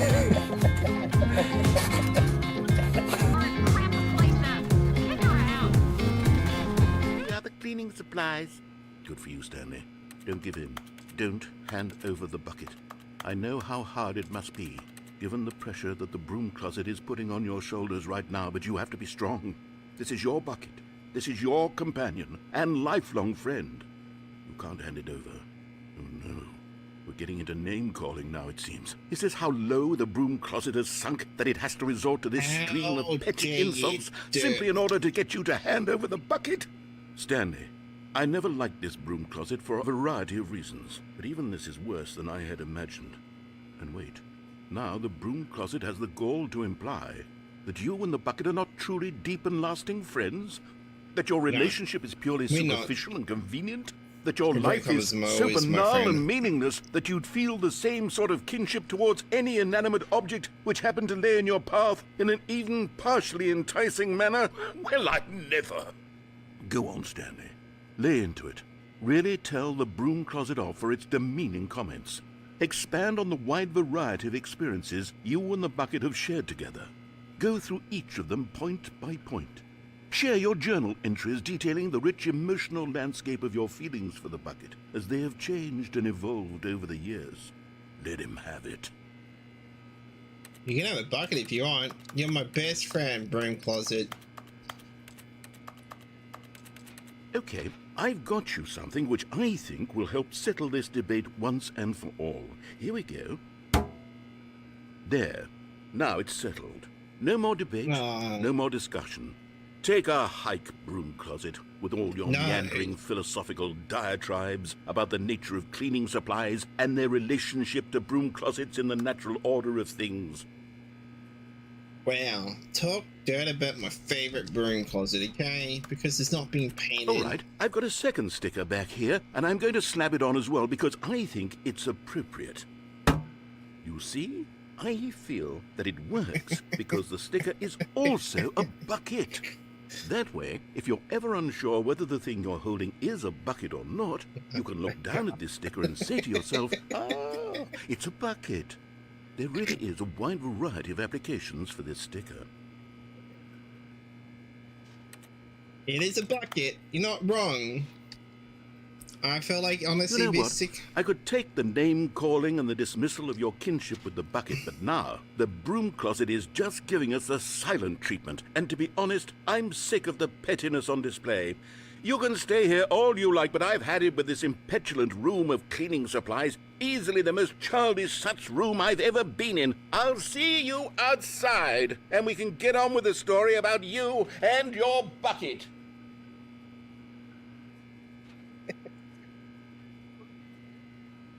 Oh my gosh.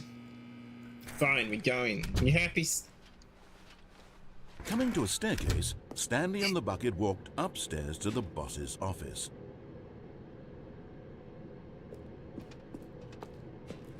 We're going downstairs. Another miniature Stanley figurine. This, you know, there really must be a snappier name for these things. What about mini-stands? Stanley figs? What about Stanlerines? Yes, I think I like that. No. Another Stanlerine under your belt. No. But Stanley just couldn't do it. He considered the possibility of facing his boss, admitting he had left his post during work hours. He might be fired for that. And in such a competitive economy, why had he taken that risk? All because he believed everyone had vanished? His boss would think he was crazy. Blah, blah, something blah. occurred to Stanley. Maybe, he thought to himself, maybe I am crazy. He looked down at the bucket in his Yes, arms. I know I'm Am I crazy? He asked the bucket. That's why they locked me in The a bucket room. returned I his robbed the gaze, room. but said nothing at all. And that's strange, Stanley thought. Usually the bucket is a source of guidance and wisdom for me in difficult times such as these. He held the bucket close, yet felt none of its familiar reassurance and comfort. And that's when Stanley realized, this isn't my bucket. It's just a normal, everyday bucket. Someone else's bucket, perhaps. How did I end up with someone else's bucket? This is all terribly wrong. Surely no good would come from this. Who knows what sorts of bizarre hallucinations Stanley might experience without the psychologically grounding presence of his bucket. And indeed, now he noticed that the rooms were repeating, which was, of course, very odd. And now he felt himself floating off the ground. Oh, gracious, he exclaimed. Without my bucket, I've gone truly mad. Where is it? I must find it. Far off in the distance now, he heard it, calling to him. Stanley! Stanley, it's me, the bucket. Could it truly be? He rushed forward from room to room, passing by one bucket after the next. None of them were his. None of them were his special bucket. Come to me, Stanley. Find me. He had to find the bucket. He had to return to his old friend. It was the only way to truly restore his sanity. And then suddenly, he froze dead in his tracks. He knew where the voice of the bucket had been coming from. The real bucket was inside of him all along. It was incredibly painful. Stanley doubled over in agony and blacked out.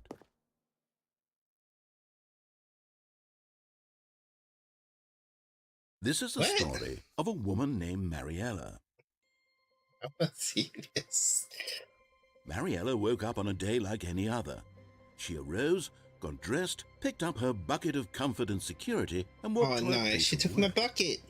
But on this particular day, her walk was interrupted by the body of a man who had stumbled through town, How talking and dare screaming to himself, thou and then took my collapsed dead on the bucket. sidewalk. Right away, she knew what the problem was. This man had no bucket.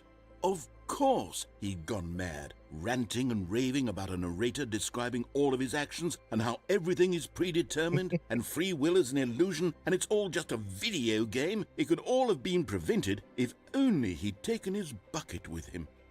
Perhaps he didn't even realize he'd forgotten his bucket at home in the first place.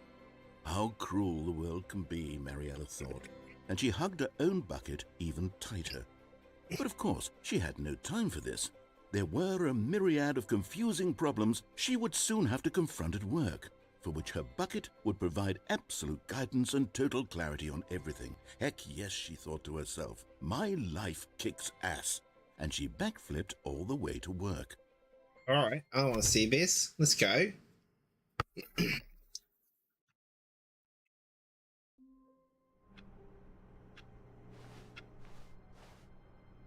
All of his co-workers were gone. What could it mean? Stanley decided to go to the meeting room. Perhaps he had simply missed a memo. Stanley went around touching every little thing in the office, but it didn't make a single difference, nor did it advance the story in any way. When Stanley came to a set of 2 open doors, he entered the door on his left. Alright, where's my bucket?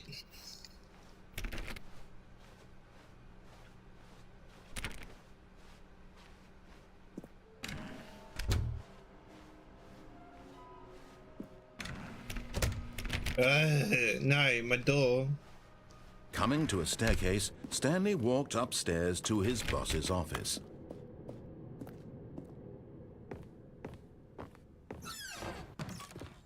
Okay, I'm going back to the name of these little Stanley figurines, and now I'm torn between Stanlerines and Figlies. What do you think, Stanley? What name better encapsulates the intrinsic Figlies. sense of happiness that you get from seeing a small number in the corner of your screen go up by 1? Let me sit on it. I'm sure it will come to me.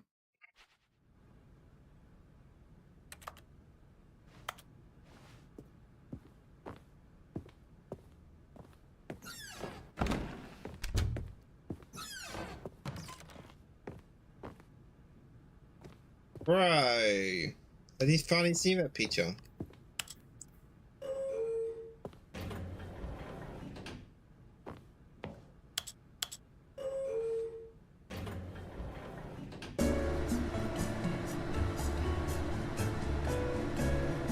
Ugh.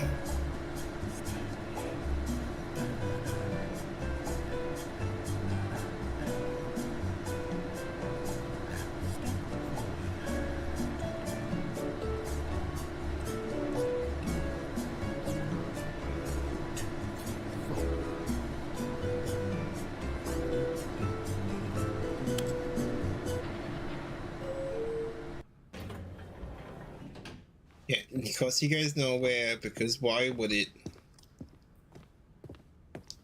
The moment he entered his manager's office, Stanley froze in his tracks. Not a living soul anywhere. Could he really be all alone? This was too much for Stanley to take. Too much for any man to take. Why does He that become fell a to his door? knees, bursting into half moans, half sobs, the guttural retching of life from a man denied any hope, any reason to keep going. Here on the floor he lay prone, paralyzed by fear for nearly a full hour. But when at last he began to move about and survey the situation, he found a keypad behind the boss's desk.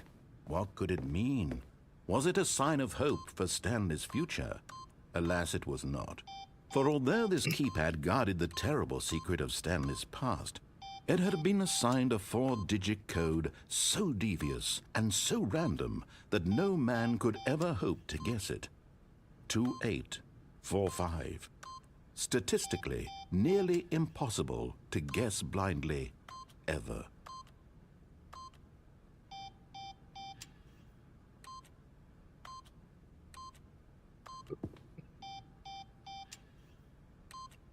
Stanley just sat around twiddling his thumbs.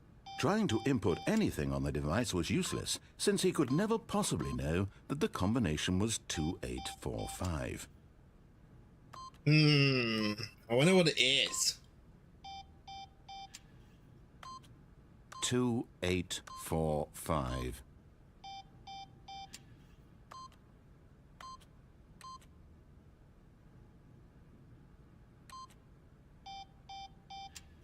That's not it. Okay, I got it. Forgot, but it turns out that the panel's emergency override kicked in, and the door just opened all by itself, and Stanley got the hell along with the story. Well, whoop-de-doo. Boring. You know what? Sounds fine. Oh.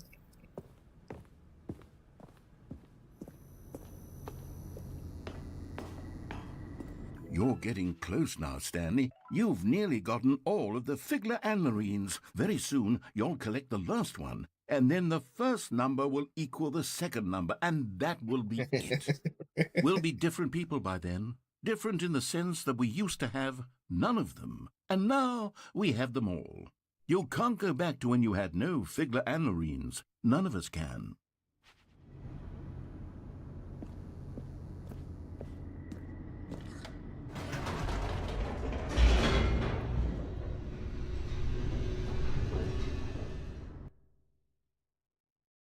Oh, this guy hate me.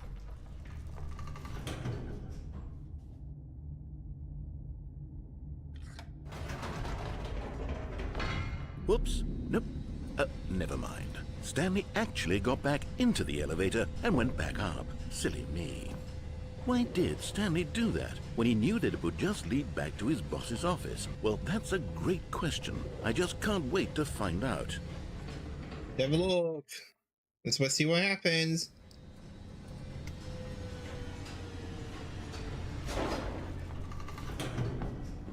And here we are, Stanley. It's your boss's office. Exactly the way it was before you got onto the elevator. It's still just exactly what it is. What a decision you've made to come up here and look at the office again. This has fleshed out the plot of the story in new and fascinating ways I could have never anticipated. It's that keen eye for storytelling that you have, an incisive rapid fire of critical plot points, one after the other, weaving a rich tapestry of uncompromising narrative. Wow. I'm bolted to the edge of my seat. Ye should be. Incredible. Now he's getting back into the elevator and going down again. Ladies and gentlemen, how does he keep coming up with all of this? Quite easily, honestly. I make a decision, and that's how you do it.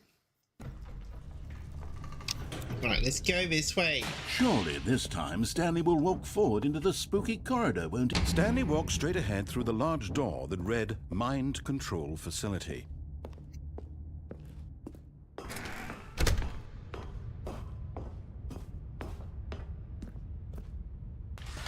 The lights rose on an enormous room packed with television screens. What a surprise! What horrible secret did this place hold? Stanley thought to himself. Did he have the strength to find out?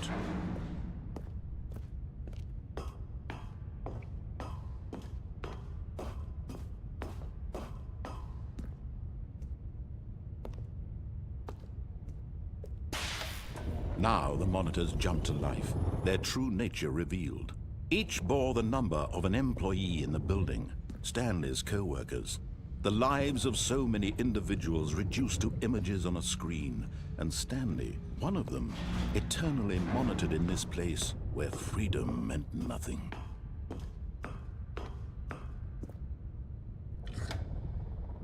This mind control facility, it was too horrible to believe. It couldn't be true. Had Stanley really been under someone's control all this time? Was this the only reason he was happy with his boring job? That his emotions had been manipulated to accept it blindly? No, he refused to believe it. He couldn't accept it. His own life in someone else's control? Never! It was unthinkable. Wasn't it? Was it even possible?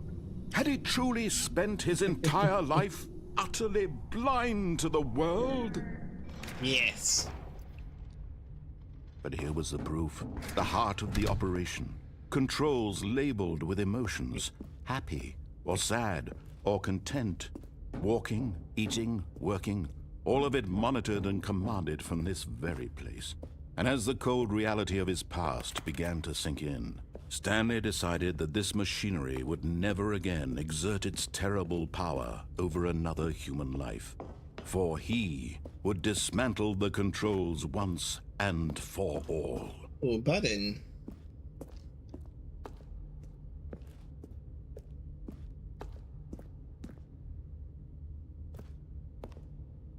Oh, are you serious? The last collectible shoot him here, surely.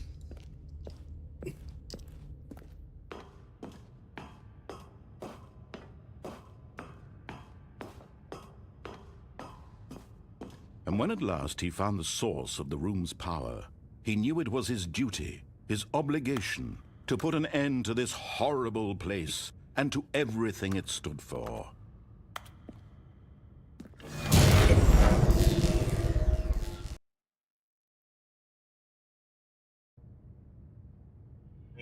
Hello? Hello? Blackness and a rising chill of uncertainty. Was it over? Yes. He had won. He had defeated the machine, unshackled himself from someone else's command. Freedom was mere moments away. And yet, even as the immense door slowly opened, Stanley reflected on how many puzzles still lay unsolved. Where had his co-workers gone?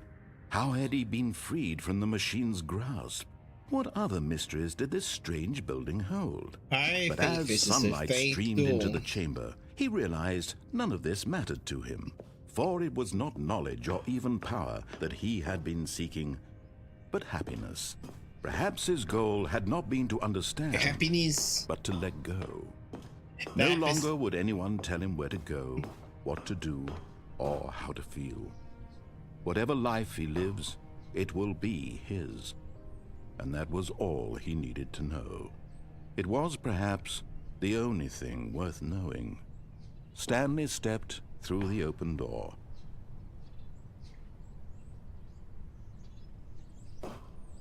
Stanley felt the cool breeze upon his skin, the feeling of liberation, the immense possibility of the new path before him. This was exactly the way, right now, that things were meant to happen. And Stanley was happy. It was a prank.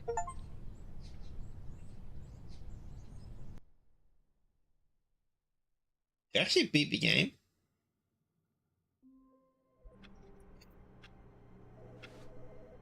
No, of course I didn't.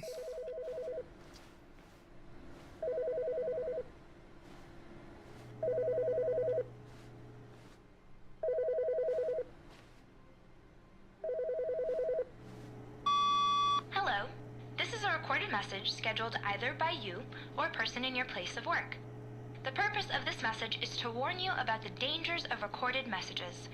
If at any time you believe you are listening to a recorded message, please terminate it immediately and cease all flow of information from the recorded message into your perceptual sphere. Thank you, and have a pleasant day.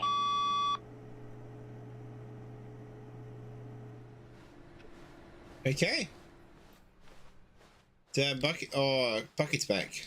Stanley picked up the bucket and smiled. He'd never be alone again, not truly alone, not with the bucket around.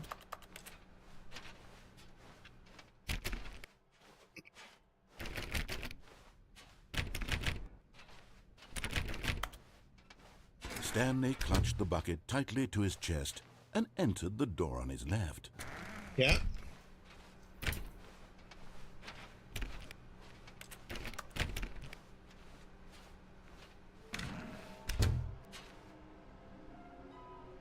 So we're both rated.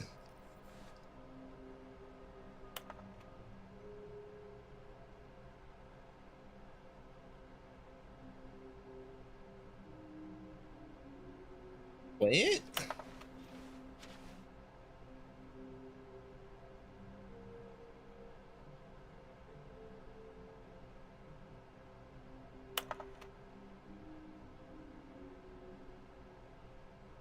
Waiting room?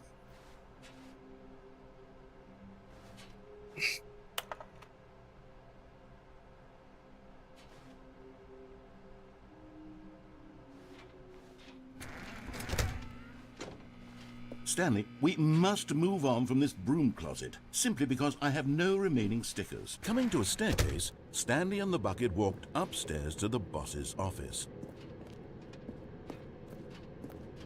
Red room.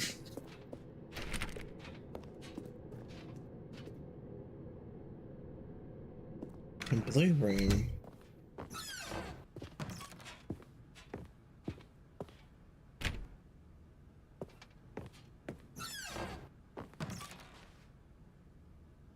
So I got that one, but where's the red room? But there's nothing. Stepping into his manager's could be office, downstairs Stanley in was once there. again stunned to discover not an indication of any human life. Crushed by the weight of this revelation, Stanley may have broken down into an emotional dumpster fire if not for the soothing presence of the bucket. Even Me too. now, in his darkest of hours, did the bucket's warmth and guiding light pierce the dark clouds of confusion and chaos. It would be with him always. The bucket would, and he knew it. The two of them were inseparable. At this point, Stanley was so absorbed in the tender spiritual connection but Stanley guessed the correct code by sheer luck. Was it that the bucket knew all along? Was the bucket guiding him? Yes, this is certainly the most logical explanation.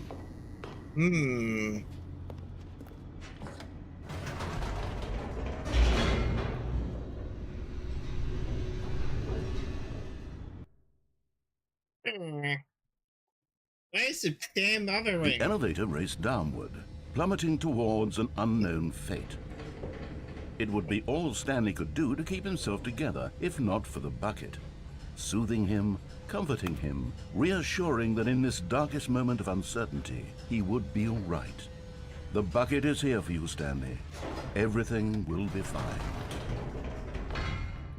Wait, Stanley said to the bucket. Can we go back up? When I was pressing those keypad buttons, there was something very intriguing about the number 3. I want to go back so I can try pressing the number 3 again. The bucket said nothing.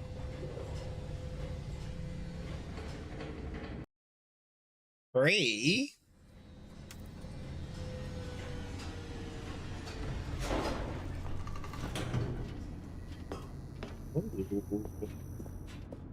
Here we are, said Stanley. Now I'm going to try out that number 3 button.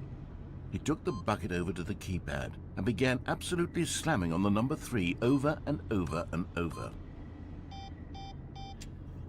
Well, he said, the number 3 is such a special button. I'm having the time of my life. Stanley looked expectantly at the bucket, but the bucket remained silent. This was a shock to Stanley, who had always felt such a connection with the bucket. How was this not as exciting to the bucket as it was to him? Once Stanley had had enough of the number 3, he got back in the elevator.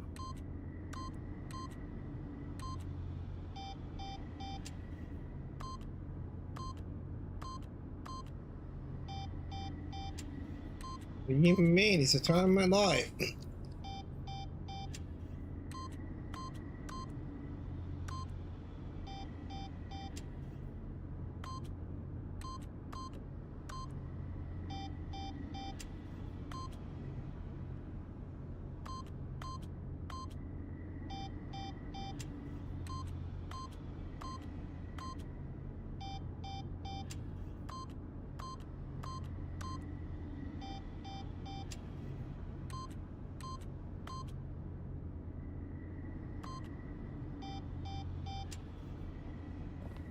Fine, you win. For now.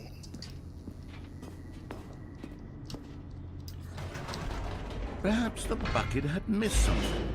Perhaps it had not seen how much joy Stanley got from slamming the number 3 repeatedly. It was pretty fun, honestly. Here were free. Let's go back up. No, no, no, no, no, said Stanley to the bucket. You can't go on yet. Not till you understand how much the number 3 means to me. You and I have been through so much together, and I just want you to see what I see. Feel the happiness I feel. He smiled at the bucket, and the bucket said nothing. What if the bucket's an imposter? What if?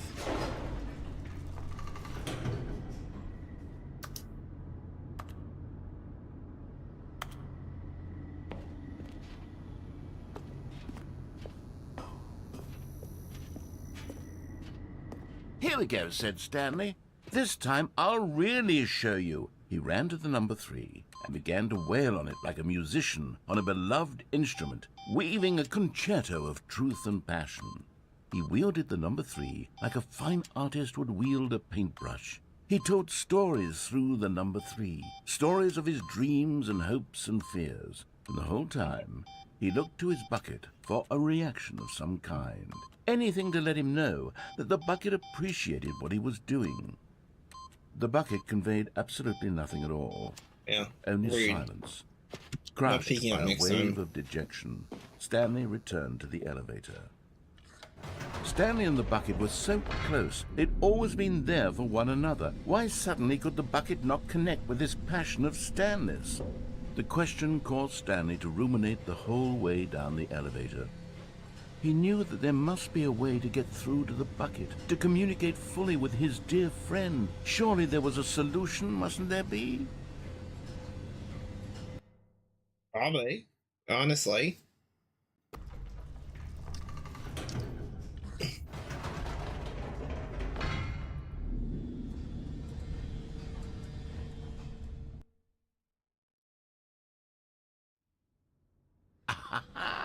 Said Stanley. I know what to do. I know how to fully express this feeling in my heart.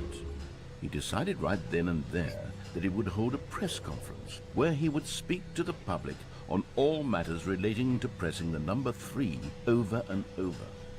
He would elaborate fully on what the number 3 meant to him and why he felt so alive when pressing it. Then the bucket would be able to see his joy through the eyes of others. It would get to see the world react to this discovery of Stanley's. And it would be through the public eye that the bucket would finally understand Stanley's work.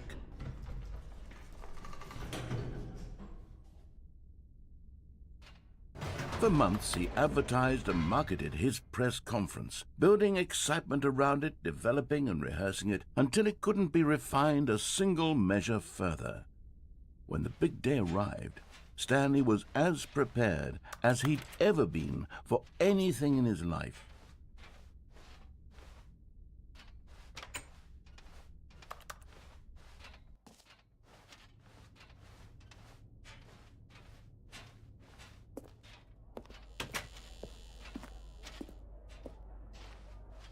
This was it.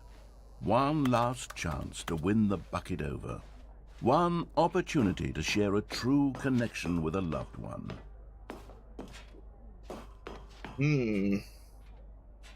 There was no one here. Nobody had come to the press conference to hear Stanley speak, to listen to him talk about what it really means to press the number 3 on a keypad over and over. He was unloved, uninteresting. He was a failure. And in that moment, Stanley knew that the bucket would never again take him seriously. There would be no connection, no deeper understanding. The bucket merely sat there in his arms, indifferent. And so it began that slowly, over many years, the two of them grew more and more distant. They spoke less and less, neither wishing to state the obvious, that any sense of real respect between them had eroded since that day at the press conference. There would be no more games, no more long conversations about passion and pursuit, only a silence that consumed the space between friends. And Stanley, having for once in his life discovered the warmth and comfort of true companionship, was cast back into the unremarkable normalcy of loneliness. Free.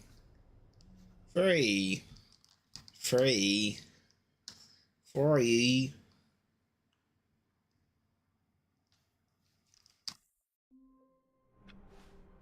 That's so How long depressing. was I sitting there? Stanley wondered to himself. Minutes? Days? Centuries? Did something crucial happen while my senses were turned? He made a note to be more careful with time from now on. What if he says anything? I don't take a bucket.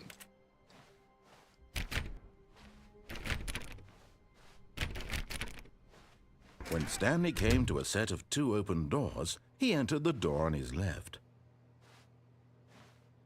This was not the correct way to the meeting room, and Stanley knew it perfectly well. Perhaps he wanted to stop by the employee lounge first, just to admire Yes. I did. Red room. it. Blue It was room. okay. Wow. He's But alright, I eager to guess. get back to business, Stanley took the first open door on his left.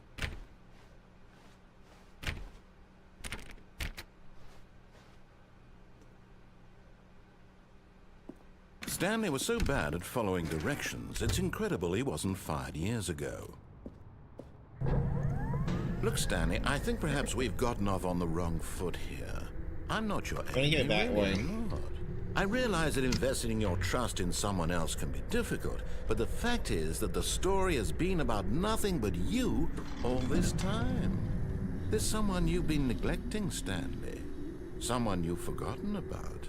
What? Really? I was in the middle of something. Do you have zero consideration for others? Blah, Are you that blah, convinced that I want blah, something blah. bad to happen to you? Why? Blah, I don't know blah, how to blah, blah. convince you of this, but I really do want to help you, to show you something beautiful. Look, let me No, prove it. you don't. Let me prove that I'm on your side. Give me a chance. Now listen carefully, this is important. Stand, and there it Oh. is. The last Stiggly Wiggly. Savor this moment, Stanley. This is a real accomplishment. This is doing something just for the sake of doing it. Where so Yeah, many people expect honestly. to be rewarded for the most trivial achievements, you've insisted that a job well done is its own reward.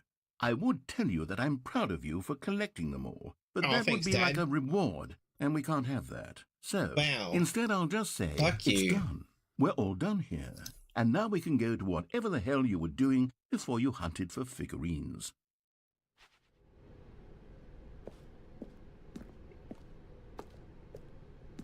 I like the color blue better.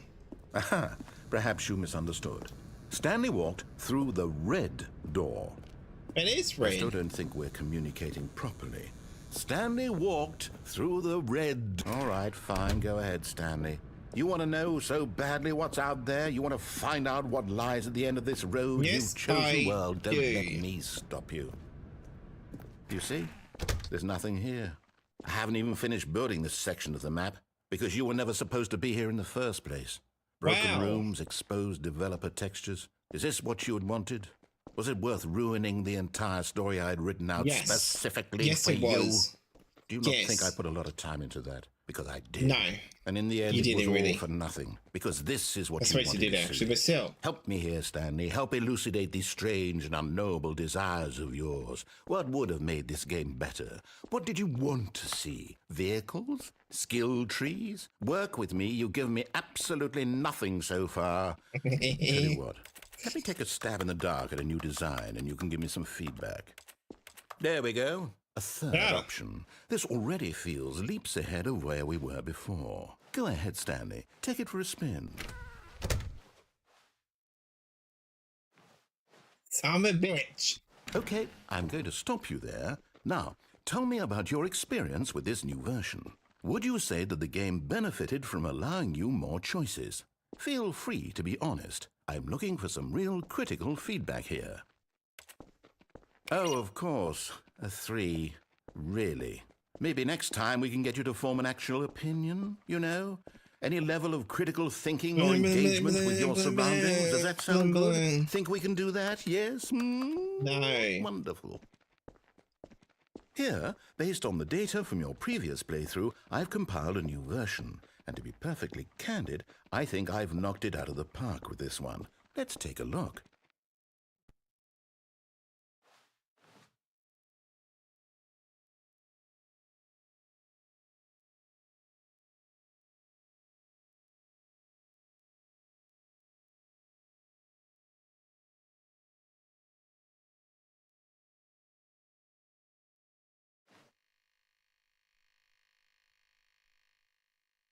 Wow.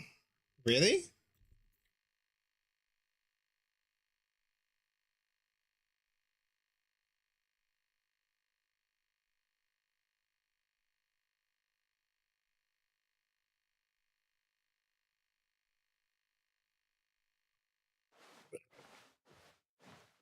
Let's go this way.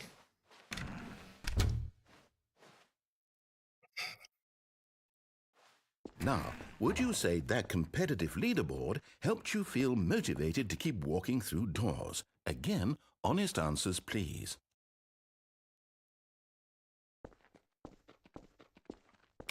Hey, I nearly forgot. I've got a prototype of a new game I've been working on, and now would be a lovely opportunity to give it some playtesting. You wouldn't mind taking a look at it, would you? Perfect. Let me boot it up. Oh my god. In this game, the baby crawls left towards danger. You click the button to move him back to the right, and if he reaches the fire, you fail. It's a very meaningful game, all about the desperation and tedium of endlessly confronting the demands of family life. I think the art world will really take notice. But of course, the message of the game only becomes clear once you've been playing it for about 4 hours. So why don't you give it 4 hours of play to make sure it's effective? Be sure to keep notes on your experience.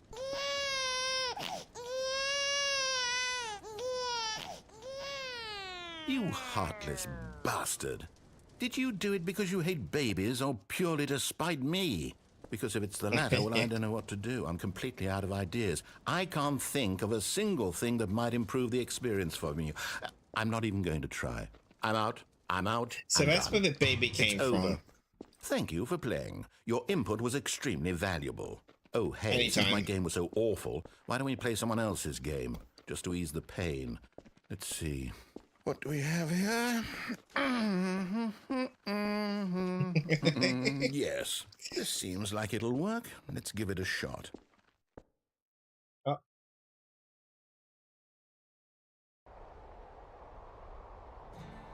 I love this game. Fascinating. What do you think this game is about, Stanley? What's our backstory? Your mom. What is our motivation? Well, it seems obvious to me that you are meant to play as a creepy man spying on innocent civilians below you from up high in your creep tower, perhaps You're for not some sort of wrong. twisted erotic purpose. Oh yeah, Yes, look at that Rock. must be Oh it. yeah, What look a at Rock. fascinating venture into the experience of total mental depravity. So far, I love everything about this game, Stanley. And it seems there's even more. Come, let's venture outward and see what else is out there. Okay, I want to replay this game again. I love this game. Oh yeah, look at that tree. I'm paving that tree so hard right now. Oh no. No, it can't be. It is. It's an open world game. Good God, quickly block it off. No. Oh. Hey. Thank goodness, Stanley. What a close call. You nearly wandered off into that thing. That big, open, just wandering around. No right or wrong directions. No My path to follow. friend. You can just go in any... Oh, thank heavens we avoided it. We're out of the woods now, Stanley. Okay, I'm going to get us out of here. Let's find another game. Preferably something with walls. Something with nice, big, insurmountable walls. Wow, I guess what it is probably. I think this will be just the thing.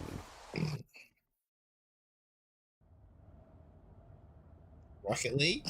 Wonderful. See, this is exactly what I had in mind. Just a nice big box for you to run around in. There isn't any possibility that you could get lost here. Now this is game design. Stanley, if you manage to get lost in this game, I will be phenomenally impressed. Okay, so what exactly do we do here? Let's see. There are lots of cars here in the back, but obviously there's no racetrack. Okay, I'm seeing that there's a ball of some kind back here. Is this game sports ball? Stanley, I think it's sports ball. Oh, what fun. We shall run the bases and do a touchdown together? Yes, I think surely we must. Okay, Stanley, here's the ball. Have fun.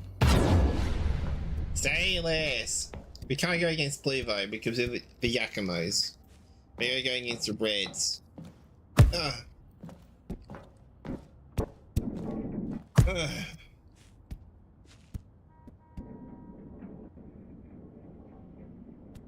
Are you doing it? Are you winning? Is this fun? Is it better than my miserable little story that I worked so hard on? Stanley, I have Maybe. a thought. And I realize I'm not a sportsologist, but if one ball generates a certain amount of raw adrenal pleasure, then surely multiple balls makes for an even more euphoric sports experience. I'm going to try it out. Here comes another ball. Yes! Oh goodness, that really does feel amazing, doesn't it?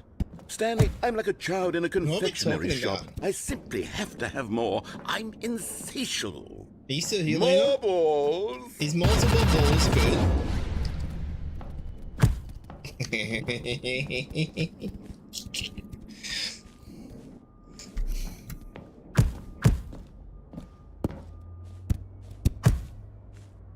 Are you enjoying this, Stanley?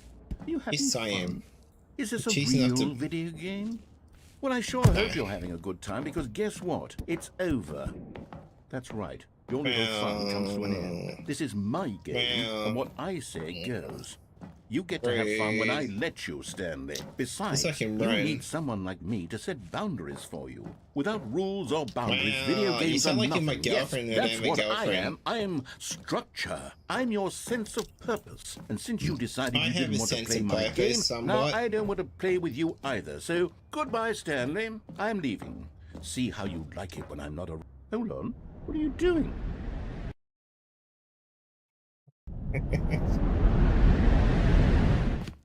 Stanley, don't do that. I can't follow you there. I can't help you. How will you write a story without me? You can't do it. You know that. Stanley, come back.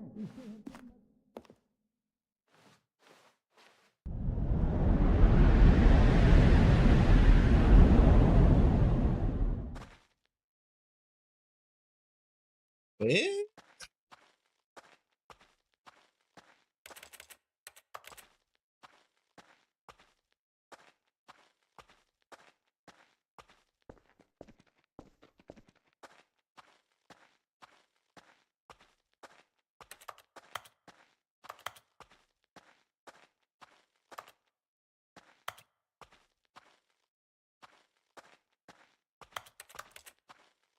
Where are we?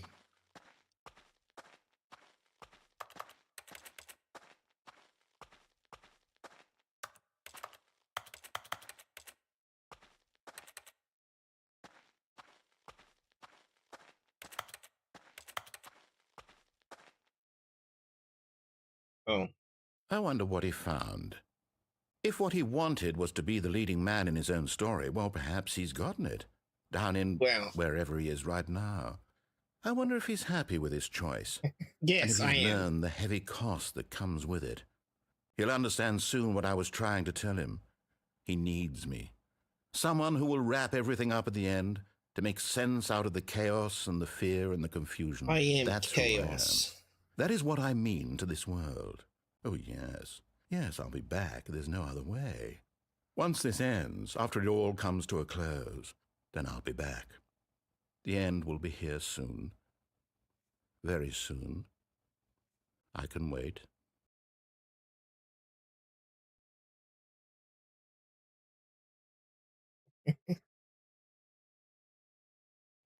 Goodness.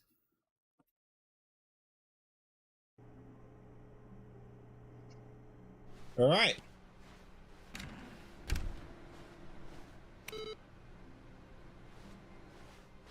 Stanley, I'm sorry, but I have to put a pause on things. It's those figurines, those figglers. I haven't stopped thinking about them since you nabbed every last one. Wasn't it just the most intrinsically fulfilling moment of your entire life? Didn't it fill you to the brim with inner richness? Yes, I know we're supposed to be telling a story, but won't you please indulge me with one more trip back to the memory zone? I would love nothing more than to revisit the Fine. figurines. Just one more time. We're going backwards, though.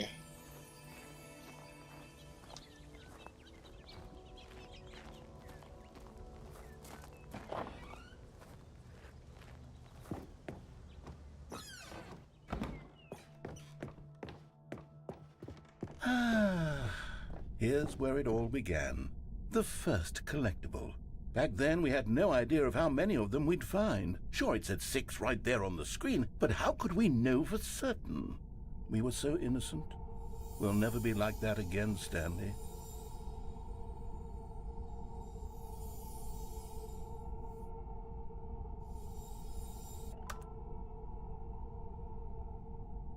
Taking it.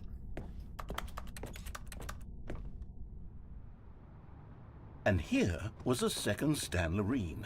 You found this one all on your own, just by poking around in the warehouse. You did that, Stanley. I'll be honest. Back then, I had no faith in you to find any of them, let alone 6.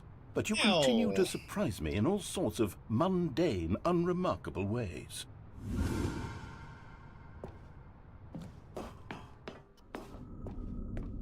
Okay, let's do a little quiz.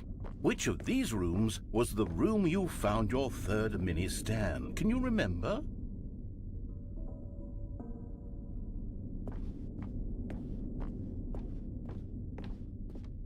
This one. Hey, that's exactly right. It was here, under the stairs. It was the third one. You picked it up, and then after that, you had 3 of them. I'm glad these moments are so crystal clear in your memory, but I shouldn't be surprised. After all, science tells us that it's impossible to forget your third time doing anything. Oh. Rude. Let's see, what came next? Oh yes, we found a Figley in this pink room. Oh well, I can't actually say I remember being in this room, but it's here in the memory zone, so it must have happened.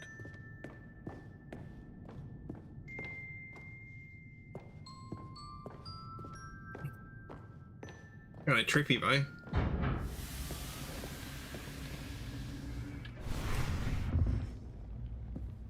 This was the 5th mini Stan, and this one was really something special. It was behind the boss's office. I remember it so clearly. In fact, because this one is particularly special to me, I made a little video to commemorate the occasion. Enjoy. Yeah, where?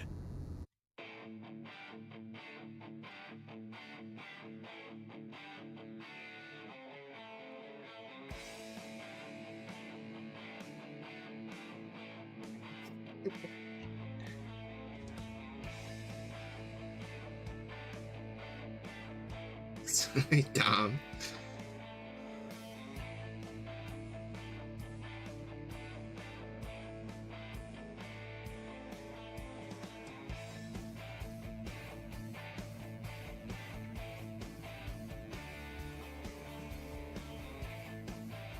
Outros like that. I'm gonna make a really dumb outro like that in the intro. Takes you back, doesn't it? I spent a lot of time making that video, but it was 8 minutes I wouldn't have spent on anything else. Oh, you wanna go this way?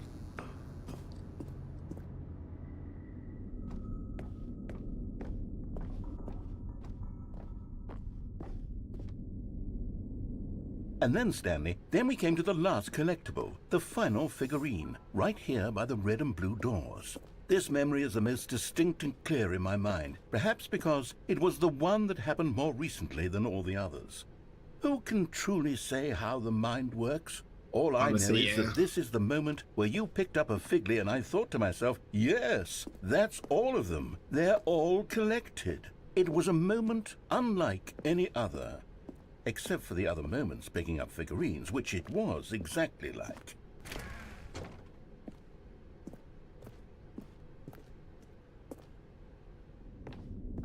I don't like that. It's kind of actually a really cool paint work. And then there was no more, because we've caught up to the present moment. Nothing left to do but move onward into the future. Goodbye, Memory Zone. Well... No, I'm not done. I'm not ready to move on. Stop the loading screen. Isn't there some way we can stay here, keep enjoying these figurines? Let's just go backwards. We'll do the Memory Zone again from the opposite direction. See how that feels. Okay, yes, the room with the red and blue Yeah, we doors. got this one, blah, blah, blah, blah.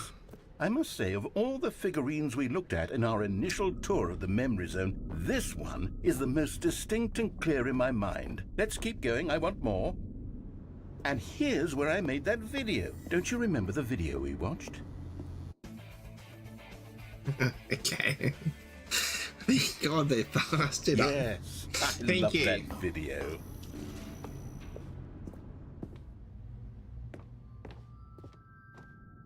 Still don't remember the pink room, Stanley. Still no memory Me of this one. too. Good room, though. A solid room. It is actually a pretty cool room. I would honestly have a building like this just to have a trippy room.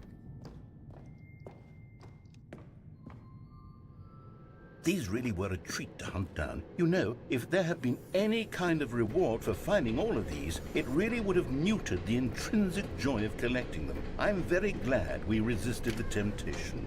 Next one.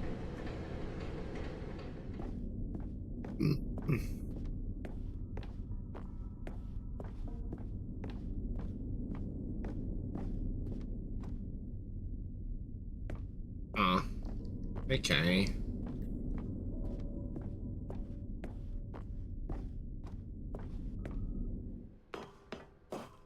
This was our second Figley. Don't you remember? Yes, I remember it too.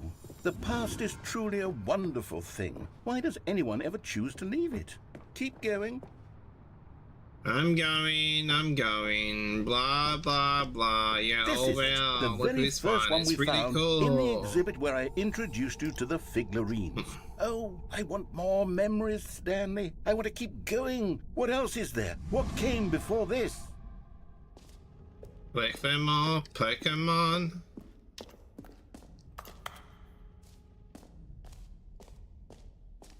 Hello? Look, it's the terrible new content that we were originally sold on. I remember hating it back then. The time does put a rosy filter on everything.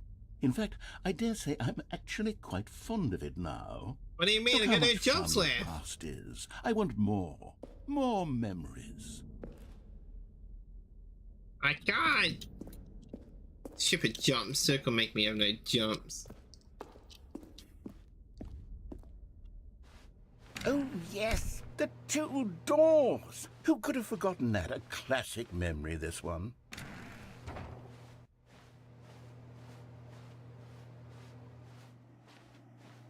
Oh. And before everything else, there was your office. Is there anything else? Was there something that came before your office? There's something I feel I can remember. I can remember. A hole? Yes, I'm remembering something now. I remember before this whole story got started. Back then I was different. I used to make big decisions. I was passionate. I was skeptical. I weighed each decision with profound thoughtfulness. And then somewhere along the way, I stopped making decisions. I became lazy, and I came up with a character named Stanley to do my thinking for me. He would make the decisions. He would decide which way to go. I would cheer him on as he collected figurines for no reason. Why did I invent Stanley? Was I lonely? Yes, perhaps that's it. Perhaps I needed to imagine I had companionship. And Stanley really did make for a wonderful companion, even if he was a fiction. But I suppose it's grown old. I want to think for myself again. I want to go back to how it used to be. Yes, I can be on my own again. I can do it. I'll be stronger this time. I'll take care of myself. I don't need Stanley anymore. Oh, but he truly was so much fun to play with. You know what? Since we're in the memory zone, how about one more good memory? Let's go back just once and give Stanley one more run of the office, and then I'll retire him for good. I did enjoy telling his story so very much. Okay, here we go. This is the story of a man named Stanley.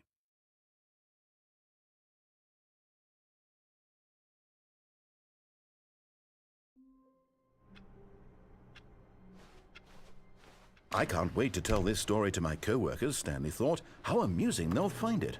Oh, won't we all just laugh and laugh at the time I thought everyone had gone missing. Stanley Is went this around an touching end? every little thing in the office, but it didn't make a single difference. Nor did it advance the story. Stanley clicked on literally every single door in the office, because he doesn't pick up well on cues from his environment. When Stanley came to a set of 2 open doors, he entered the door on his left.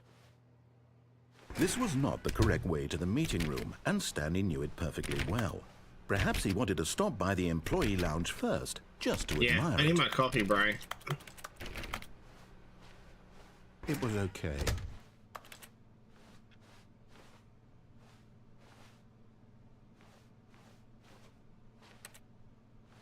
But eager to get back to business, Stanley took the first open door on his left. And so he detoured through the maintenance section, walked straight ahead to the opposite door, and got back on track. Oh, it's back to Yet normal there was now. not a single person here either. Feeling a wave of disbelief, Stanley decided to go up to his boss's office, hoping he might find an answer there. Ow. Coming to a staircase, Rude. Stanley walked upstairs to his boss's office.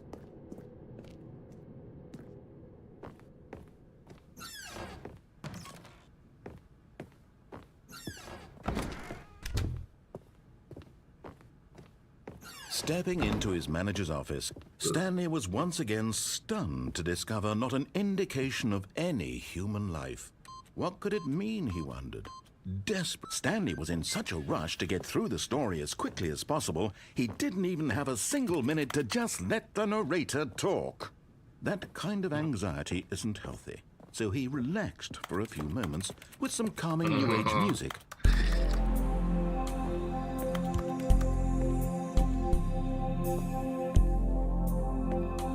Wow.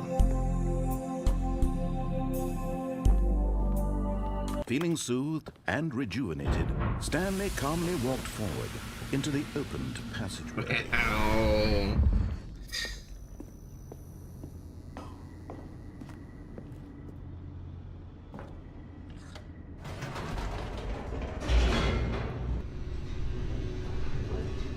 Can't be playing this for like almost 4 hours. It's crazy.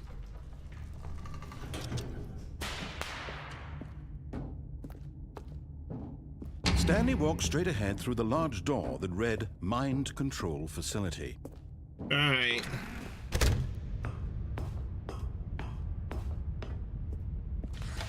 The lights rose on an enormous room packed with television screens.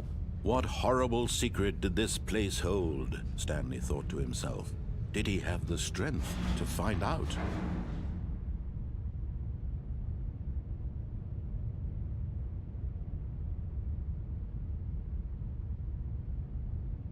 Wait a second, I'm just trying to...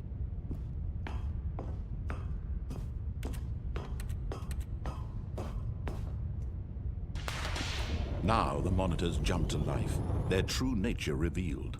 Each bore the number of an employee in the building, Stanley's co-workers. The lives of so many individuals reduced to images on a screen, and Stanley, one of them, eternally monitored in this place where freedom meant nothing. 3, 4, 7. Let's see how we look. It looks like the filing cabinets. This mind control facility, it was too horrible to believe. It couldn't be true. Had Stanley really been under someone's control all this time? Was this the only reason he was happy with his boring job? That his emotions had been manipulated to accept it blindly? Yes. No. He refused to believe it. He couldn't accept it. His own I life can in accept someone it. else's control? Never. It was It's called the unthinkable. government. Wasn't it? Was it even possible? Had he truly spent his entire life utterly blind to the world? But here was the proof. The heart of the operation. Controls labeled with emotions. Happy, or sad, or content. Walking, eating, working. All of it monitored and commanded from this very place. And as the cold reality of his past began to sink in, Stanley decided that this machinery would never again exert its terrible power over another human life. For he would dismantle the controls once and for all.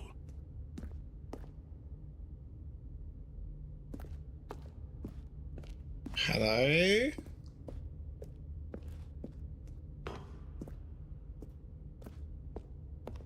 You already turned off, bro?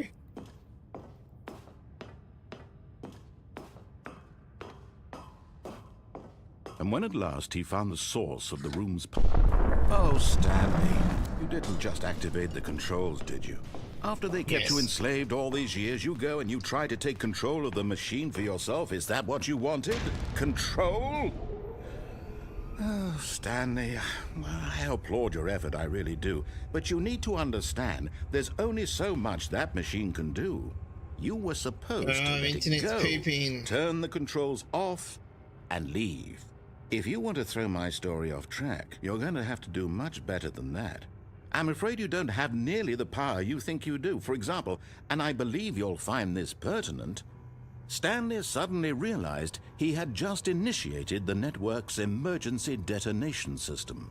In the event that this machine is activated without proper DNA identification, nuclear detonators are set to explode, There we go. eliminating the entire complex. How long until detonation then? Let's say, 2 minutes. Ah, now this is making things a little more fun, isn't it, Stanley? It's your time to shine. You are the star. It's your story now. Shape it to your heart's desires. Oh, this is much better than what I had in mind. What a shame we have so little time left to enjoy it. Mere moments until the bomb goes off. But what precious moments each one of them is. More time to talk about you, about me, where we're going, what all this means. I barely know where to start. What's that? You'd like to know where your co-workers are? A moment of solace before you're obliterated? All right, I'm in a good mood. You're gonna die anyway. I'll tell you exactly what happened to them. I erased them. I turned off the machine. I set you free. Of course, that was merely in this instance of the story. Sometimes when I tell it, I simply let you sit there in your office forever, pushing buttons endlessly and then dying alone. Other times, I let the office sink into the ground, swallowing everyone inside, or I let it burn to a crisp. I have to say this, though, this version of events has been rather amusing. Watching you try to make sense of everything and take back the control wrested away from you, it's quite rich. I almost hate to see it go. But I'm sure whatever I come up with on the next go-around will be even better.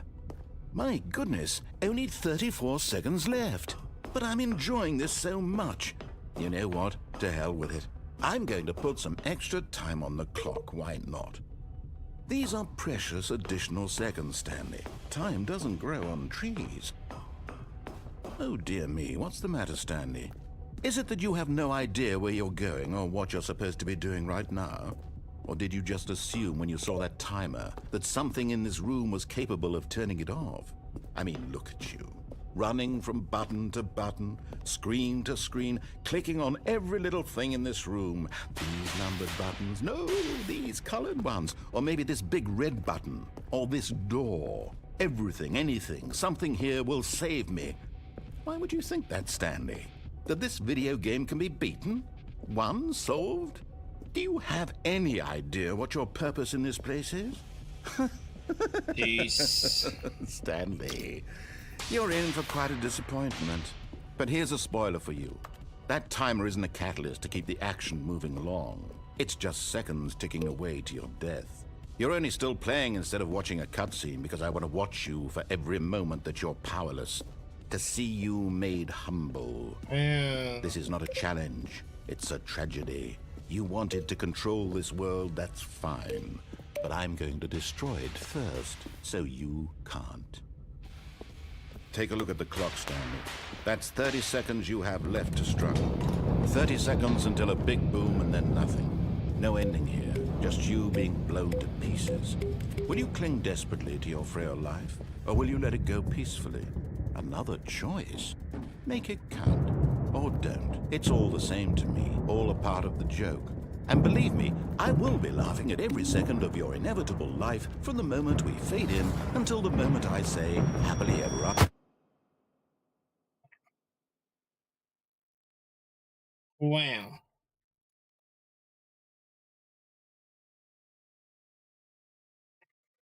Wow. You know what? The best way to end this stream right now is the butter room.